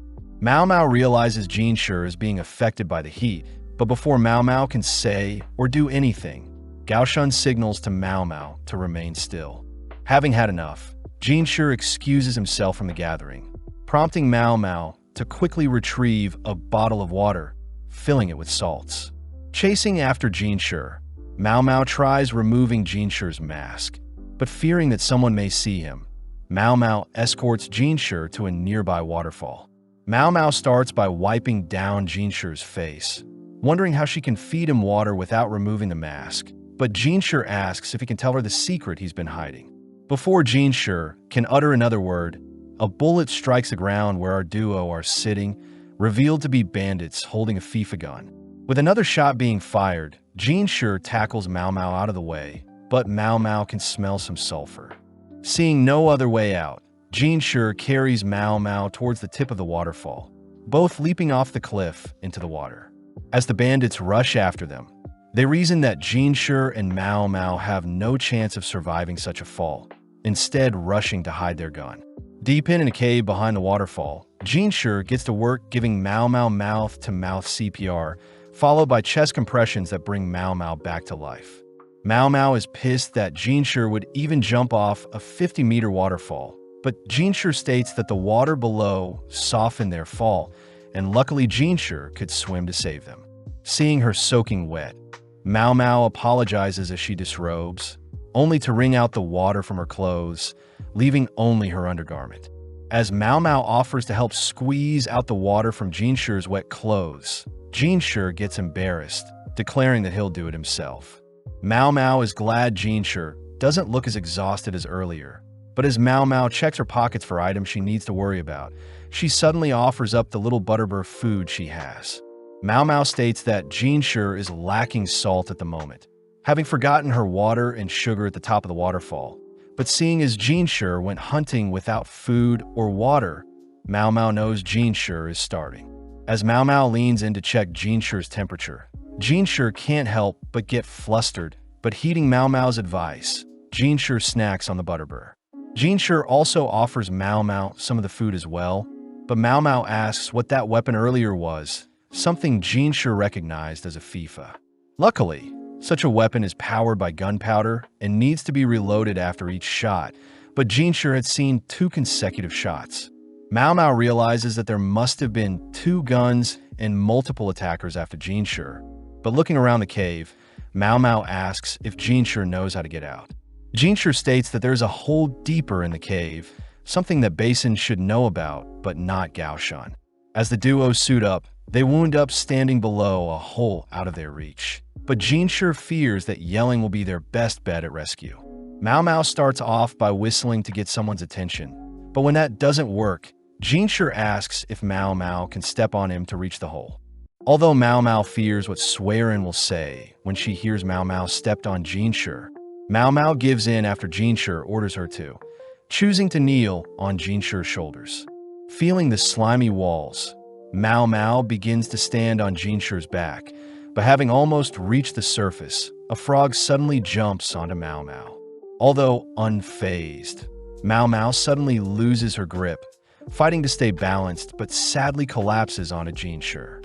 Luckily, Jinshi had softened Mao Mao's fall, but as Mao Mao tries getting up, Jinshi simply pulls Mao Mao close, holding on her tightly. Back with Basin, we see that several high-ranking officials have begun to search for Jinshi, but Basin gets annoyed seeing the officials joking about Jinshi running off with a servant girl. With 2 hours passing, Basin gets worried seeing as he's responsible for Jinshi, but Basin can't ask Gaoshun for help, instead wondering what Shirsho is thinking as he has yet to stop the gathering. As Mao Mao and Jinshi stare off into each other's eyes, Mao Mao is caught in a kinky situation, having landed directly on Jinshi's reproductive organ, something that makes Jinshi squirm. Jinshi politely asks Mao Mao to move off said organ, but Mao Mao wonders why a eunuch still has such a thing even after entering the rear palace. Mao Mao realizes that Jinshi's looks are above the normal eunuchs, but suddenly Jinshi states that at least he'll have a better time explaining who he is to Mao Mao. As they both sit up straight, Jinshi prepares his confession, but Mao Mao thinks about how she shouldn't hear such top-secret information as this may cause her issues down the line. Before Jinshi can say anything, Mao Mao cuts Jinshi off, stating that the thing she felt must have been a frog, something that annoys Jinshi. Jinshi refuses to call his private part a frog, but Mao Mao reassures Jinshi that the frog was a decent size, saving herself from having to take a dangerous secret to the grave. Mao Mao knows that a servant like herself shouldn't be privy to high-tier information, but Jinshi suddenly pins Mao Mao down, asking if Mao Mao is curious about who he is. Jinshi decides to raise one of Mao Mao's legs, stopping her from running away, only to begin creeping ever so close to her lips.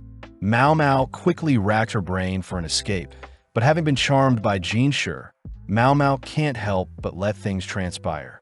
Luckily, some barking can be heard nearby, prompting Mao Mao to begin whistling, signaling for the dog from earlier to leap onto Jinshi.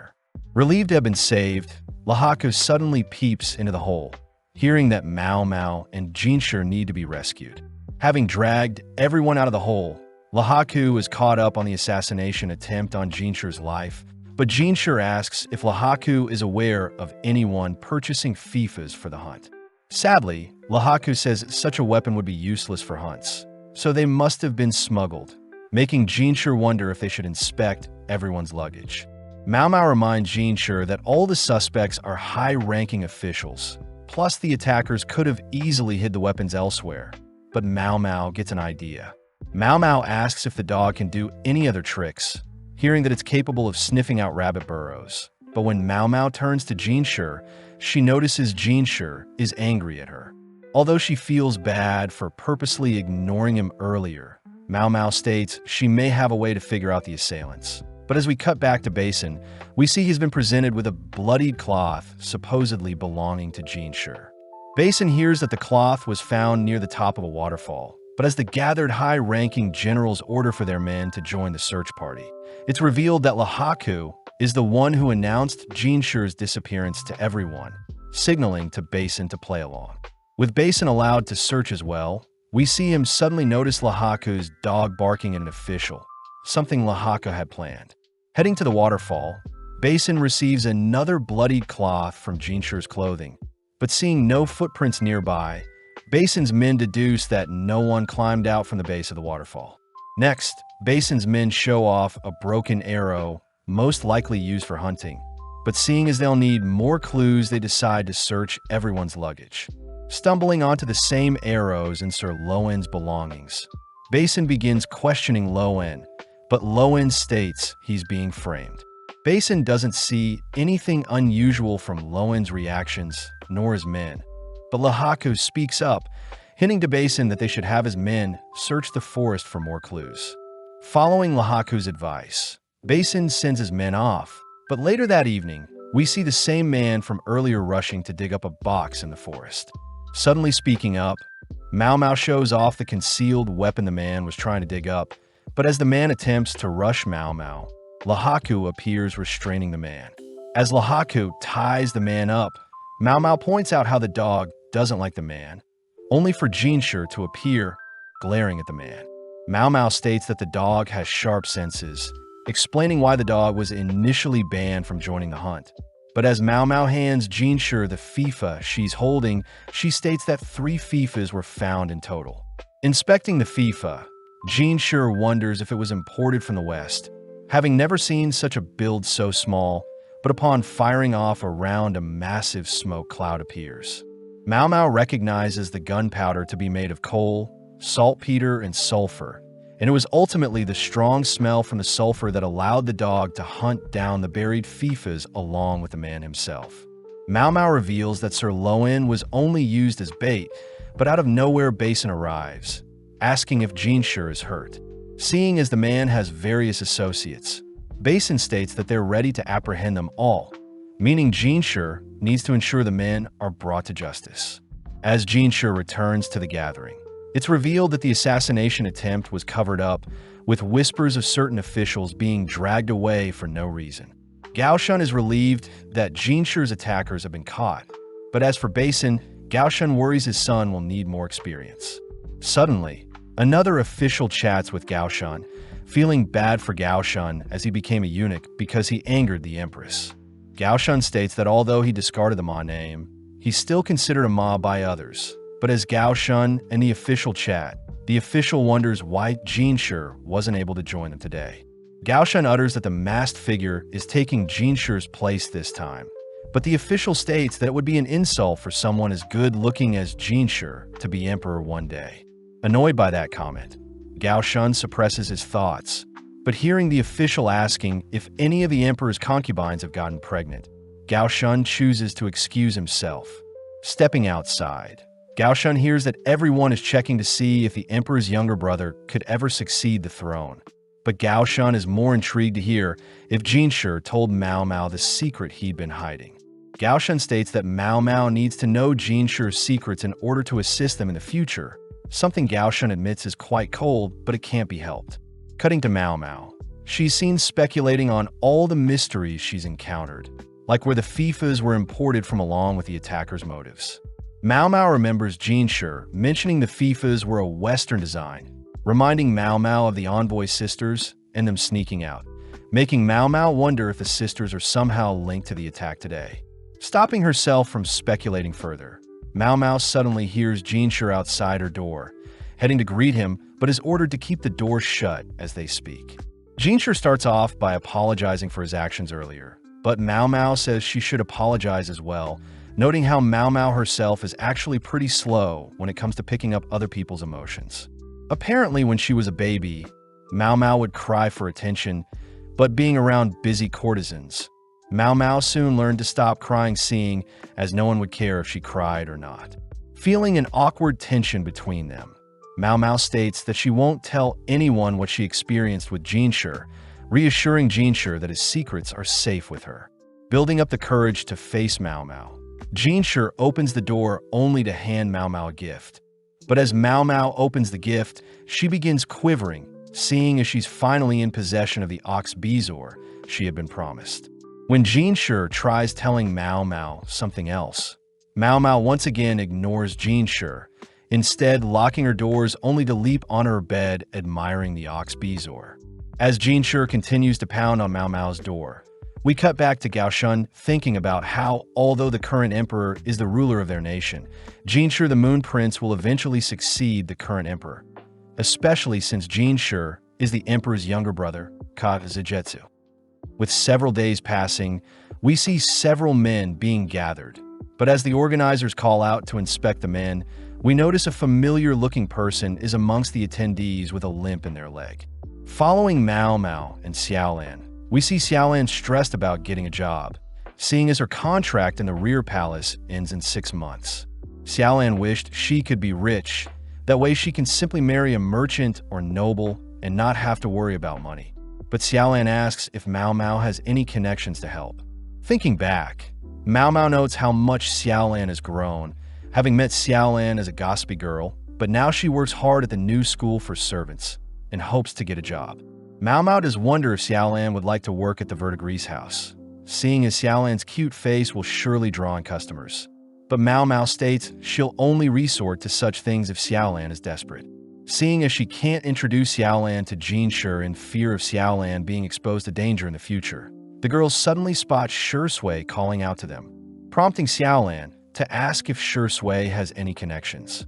Thinking for a bit, Shui says she can introduce Xiaolan to some people, cutting over to the baths in the Rear Palace.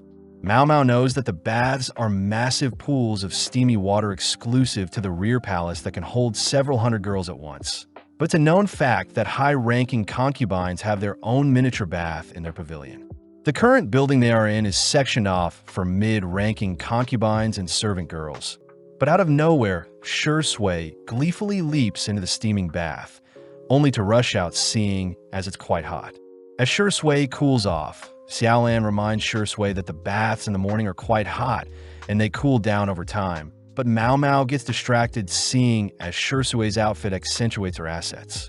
Xiaolan orders the girls to wash off first before they enter the bath, all heading over to a different section of the bath, only to begin rinsing themselves with water. Seeing Mao Mao apply some hair soap she got from the clinic, Shui copies Mao Mao and applies the soap, only for Mao Mao to help Xiaolan apply soap on her head. Seeing the soap stinging Xiaolan's eyes, Mao Mao quickly rinses off the soap, adoring Xiaolan only to be horrified of the soap monster Shui has become. As Mao Mao and Shui enter the warm bath, they hear that Xiaolan prefers to wipe herself down with water instead of bathing. Something Mao Mao learns is because Xiaolan is from the countryside and isn't used to indulging in hot baths. Mao Mao takes the chance to ask about the connection Shui was talking about, prompting Shui to guide the girls towards the concubine section of the bathhouse, scaring Xiaolan. Seeing Shui tie a towel around her head, the girls follow Shui into the open area of the bath, only to watch Shui get to work, applying some scented oil onto a mid-ranking concubine. Seeing the concubine's nonchalant nature, Mao Mao deduces that the emperor doesn't visit her often, but upon seeing the concubine's body, Mao Mao rushes off to retrieve a goodie bag. Returning, Mao Mao shows off some thread she can use to help pluck out hair instead of using a dull razor, demonstrating on another lady, first only to apply some scented oils to ease any pain. The concubine is intrigued by Mao Mao's method, asking when the girls can treat her next, only to hear from Shui that they can return in 2 days' time. Mao Mao is impressed at Shui for showing her a way to connect with concubines they would have never been able to talk to. Cutting to later that day, where the girls are exhausted, having massaged several concubines after drawing in too much attention. Shui points out that a previous court lady used to massage concubines, and in return the court lady gained favor from a concubine they served and ended up finding a job with the concubine's family, something that excites Xiaolan. Shui also reveals that concubines tend to hand out old tools like combs and necklaces that could sell for a good price, another feature of massaging concubines in the bathing area. But Mao Mao is impressed at Shui's thinking. Mao Mao knows that servants are allowed to use the bathhouse once every 2 days, and by staying behind and helping give out massages, any servant girl can gain favor from a mid-ranking concubine.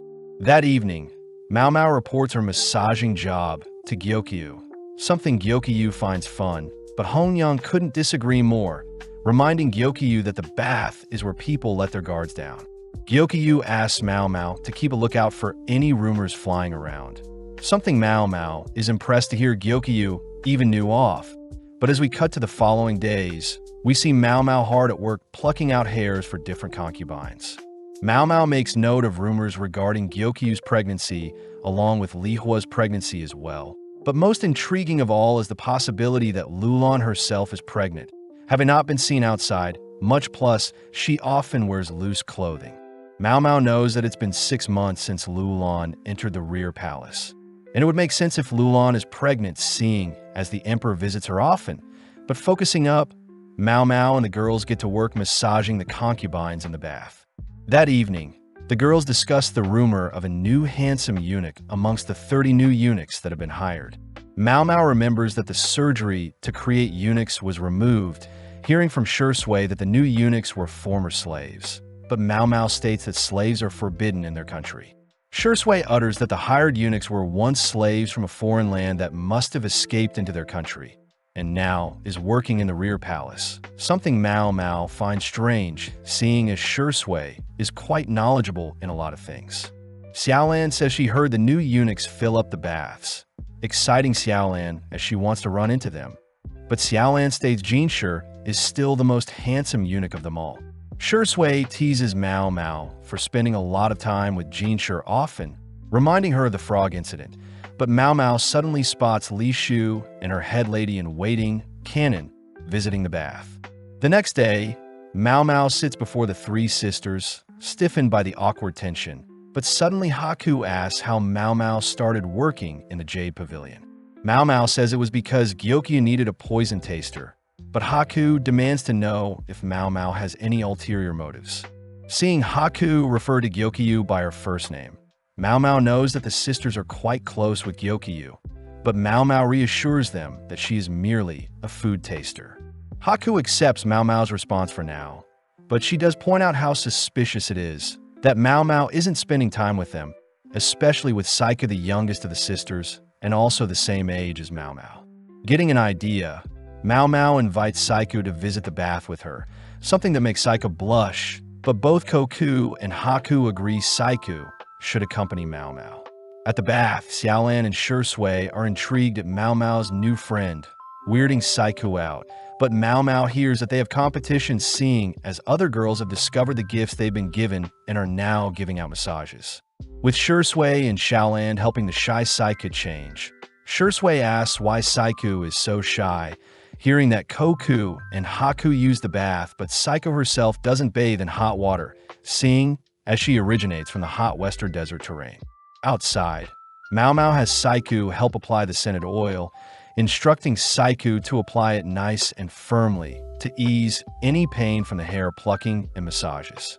After a long day of massages and treatment, Mao Mao cools off, but once again notices Li Shu and Canon visit the baths, wondering why a high-ranking concubine is amongst them.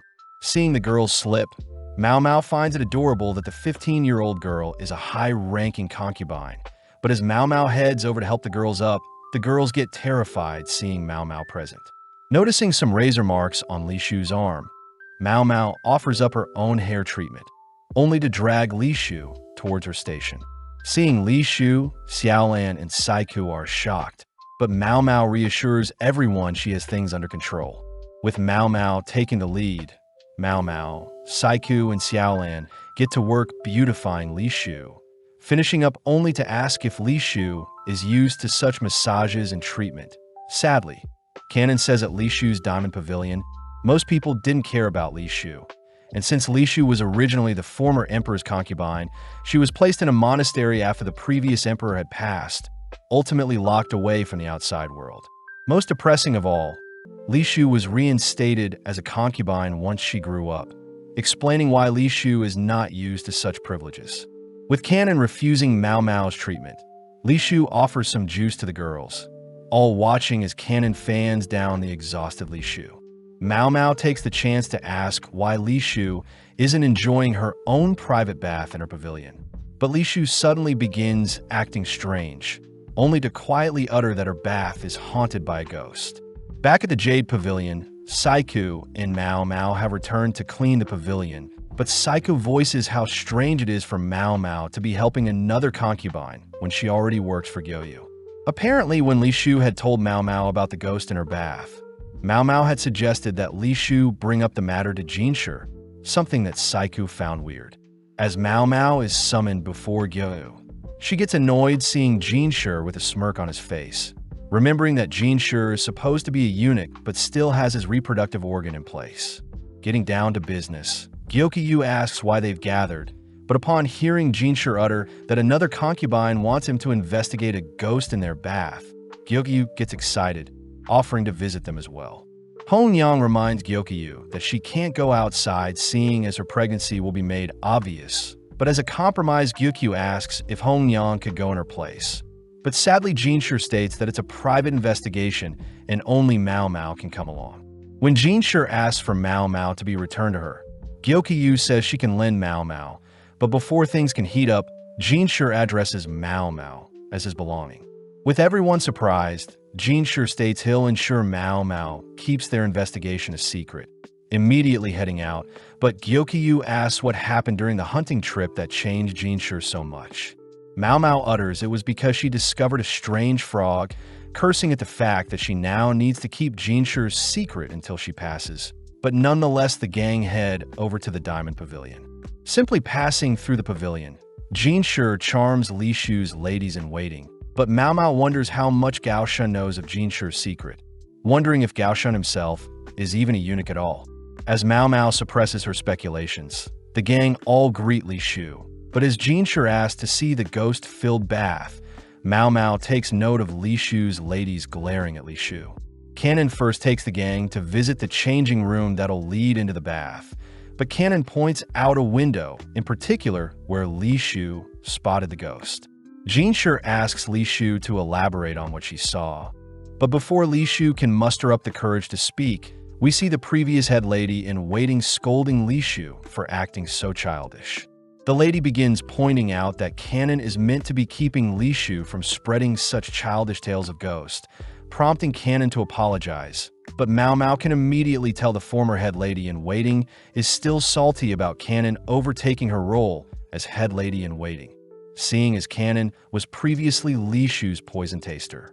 As Mao Mao spots a strange head pin on the previous head lady, Jin Shi begins to charm her, reminding the girls that he needs to do his job regardless if the rumors are true or not. Jin Shi suddenly mentions how his throat is quite dry, prompting the previous head lady along with her party to rush to make some tea, only for Jin Shi to ask Li Shu to continue with what she was saying earlier. Mao Mao commends Jin Shi for his honorable act, all listening in as Li Shu recounts the night of the incident when she had finished taking a bath. Li Shu points out that she prefers her bath to be cool, but her ladies intentionally go against her wishes and make the bath steaming hot, forcing Li Shu to wait longer than normal for the bath to cool to her liking. Li Shu utters that she knows her ladies don't think fondly of her, but luckily Canon does stay by her side, and on the night of the incident Li Shu had finished her bath only to head over to the window to get some fresh air. When Li Shu opened the window, she suddenly saw a white-faced figure laughing at her behind some fluttering curtains, something that freaked Li Shu out. When Mao Mao asks if it could have been a person, Li Shu states it had to have been a ghost, something Canon can confirm as she saw the figure and tried to confront it, but the figure disappeared and the curtains strangely stopped fluttering. Hearing that the windows of the room were all closed at the time, Mao Mao wonders how wind could have gotten in, choosing to open up the nearby window to inspect the room's layout. Mao Mao remarks how strange of a layout this is, seeing as the Crystal and Jade Pavilion both have separate buildings for their baths, but Li Shu's Diamond Pavilion has a warehouse room next to its bath. Mao Mao asks Canon why there is a warehouse room in the adjacent room, only to be escorted into the warehouse room, where Canon unearths some mold that makes the room uninhabitable. Mao Mao knows that any other pavilion could have prevented such mold from growing, but seeing as Li Shu's ladies aren't as attentive, they decided to conceal the mold by making the room a warehousing place instead. Inspecting the mold, Mao Mao sees it has begun to eat away at the room's foundation, surprised to hear that Li Shu's pavilion is actually quite new as it was built when Li Shu was reinstated as a concubine. Disgusted by the damage done to the pavilion in only a few years, Mao Mao is shown the curtain that was fluttering in the wind when Li Shu first saw the ghost, but having realized something, Mao Mao rushes to inspect the bathhouse. Upon seeing the drain in the bathhouse, Mao Mao asks if Li Shu had unplugged the drain on the day she saw the ghost, something that shocks Li Shu as she confirms she did. With all the pieces now in place, the gang head back into the warehouse room, where Mao Mao asks for Gao Xuan's help with moving aside a cabinet to reveal even more mold eating away at the room. Seeing as the floor has been warped, Mao Mao asks Gao Xuan to check if the waterway passes under their current location, prompting Gao Xuan to retrieve the Diamond Pavilion's blueprint. Upon looking at the pavilion's blueprint, Mao Mao explains that the bat's water does pass through a pipe that runs under their room's floor, and it's the vapors from the hot water that made the curtain flutter even though all the windows were shut, having passed through the gaps in the rotted floor. Li Shu still wonders what the ghost figure was, but as Mao Mao scans the room, she heads over to unveil a small copper mirror Li Shu used before she received the bigger mirror gifted by the envoys. Mao Mao sees that the copper mirror has been nicely kept, a gift Li Shu had received from her late mother. But seeing as things are almost figured out, Mao Mao asks Li Shu to hold onto the copper mirror. Heading over to a nearby window, Mao Mao opens the curtains to allow light into the room, only to angle Li Shu and the copper mirror in a certain way to have it project a face onto the wall. Mao Mao states the copper mirror is a magic mirror, a special type of mirror that can absorb light and reflect a unique image, an item that requires immense talent to create. Mao Mao states that the ghost sighting was a sequence of coincidences that ended up causing the nearby blinds to flutter, only for the moonlight to light up the mirror and project a face above the curtains to create the ghost Li Shu saw. Li Shu states that the image created by the mirror resembles her late mother, wondering if her mother has returned to scold her for not using the copper mirror, revealing that her mother loved to dance. But after Li Shu was born, her late mother's health deteriorated and passed soon after. Li Shu suddenly begins to break down, clinging on tight to her mother's gift, something Mao Mao could never empathize with as her own mother never really cared for her. As Canon comforts Li Shu, the gang suddenly hear the previous head lady returning with some tea, But seeing Li Shu crying on the floor, the lady quickly orders Li Shu to not make a fool of herself. Mao Mao sees the previous head lady is as cold as ever, especially when the lady snatches the copper mirror from Li Shu's hands, reminding Li Shu that she has the bigger mirror gifted to her from the invoice. When the lady asks Li Shu to give the copper mirror to someone else, Li Shu cries for the lady to give it back, rushing towards her previous head lady only to retrieve and cling onto the copper mirror for dear life. The head lady orders Li Shu to be less childish, but Jinshi suddenly steps in, stating that Li Shu is entitled to keep the mirror if she pleases. With some quick hand movements, Jinshi swiftly plucks a hairpin from the lady's hair, glaring at her as he asks if Li Shu gave this to her. Jinshi states that the hairpin is engraved with a crest for high-ranking concubines, an item normal ladies in waiting shouldn't be parading around, something that frightens everyone. Mao Mao realizes that Jinshi was already aware of Li Shu's ladies taking advantage of Li Shu, but seeing as Jinshi didn't have concrete evidence of such a thing, Jinshi finally has a reason to remind the girls to not act out of place. That evening, we see the eunuchs hard at work, all while several servant girls admire the new handsome eunuch amongst them. The next day, the quack doctor is seen feeding their pet cat, reminding Mao Mao that the anesthesia she had asked for won't be needed, seeing as the palace no longer gives out surgeries to make eunuchs. Mao Mao does wonder how new eunuchs enter the palace, hearing that there used to be a document to authenticate new men as being eunuchs. But after these documents were forged, the palace now gives out physical exams to inspect the new eunuchs. Apparently, 3 officers inspect the new eunuchs to ensure their reproductive organ is gone, and it's an exam all eunuchs have to undergo, including the quack doctor when they exit and return into the rear palace. But this does exclude the emperor and his kin. The quack doctor brings up the new eunuchs that were swarmed by the low-ranking concubines recently in the baths. But elsewhere we see Gao Shun questioning Jinshi on when he'll officially reveal his secret to Mao Mao. Gao Shun reminds Jinshi he'd better bring Mao Mao to their side quickly. But Jinshi fears that Locken will intervene and stop Mao Mao from being tied up in such affairs involving Jinshi. Jinshi states that Grand Commander Locken is a genius that took over his family at such a young age, and is someone the Emperor highly respected, able to do whatever he wants and is untamable. Seeing as Mao Mao is a valuable asset, Jinshi states they'll have to interact with Locken in the foreseeable future, but Jinshi still fears how Mao Mao will react when she learns the truth about him. Getting back to work, Jinshi points out half of his work revolves around the overabundance of Lolan's servants along with their flashy dresses. But suddenly Gao Shun shows off an interesting issue where a court lady is supposedly flirting with the new eunuchs. Gao Shun reminds Jinshi that the new eunuchs are former slaves, motivating Jinshi to double-check the eunuchs just to be safe. But the next day, Jinshi and Gao Shun watch over the eunuchs as they perform their usual task. Jinshi hones in on the handsome one in particular, hearing that the left side of their body is disabled due to abuse, and they have scars all over their body they like to keep concealed.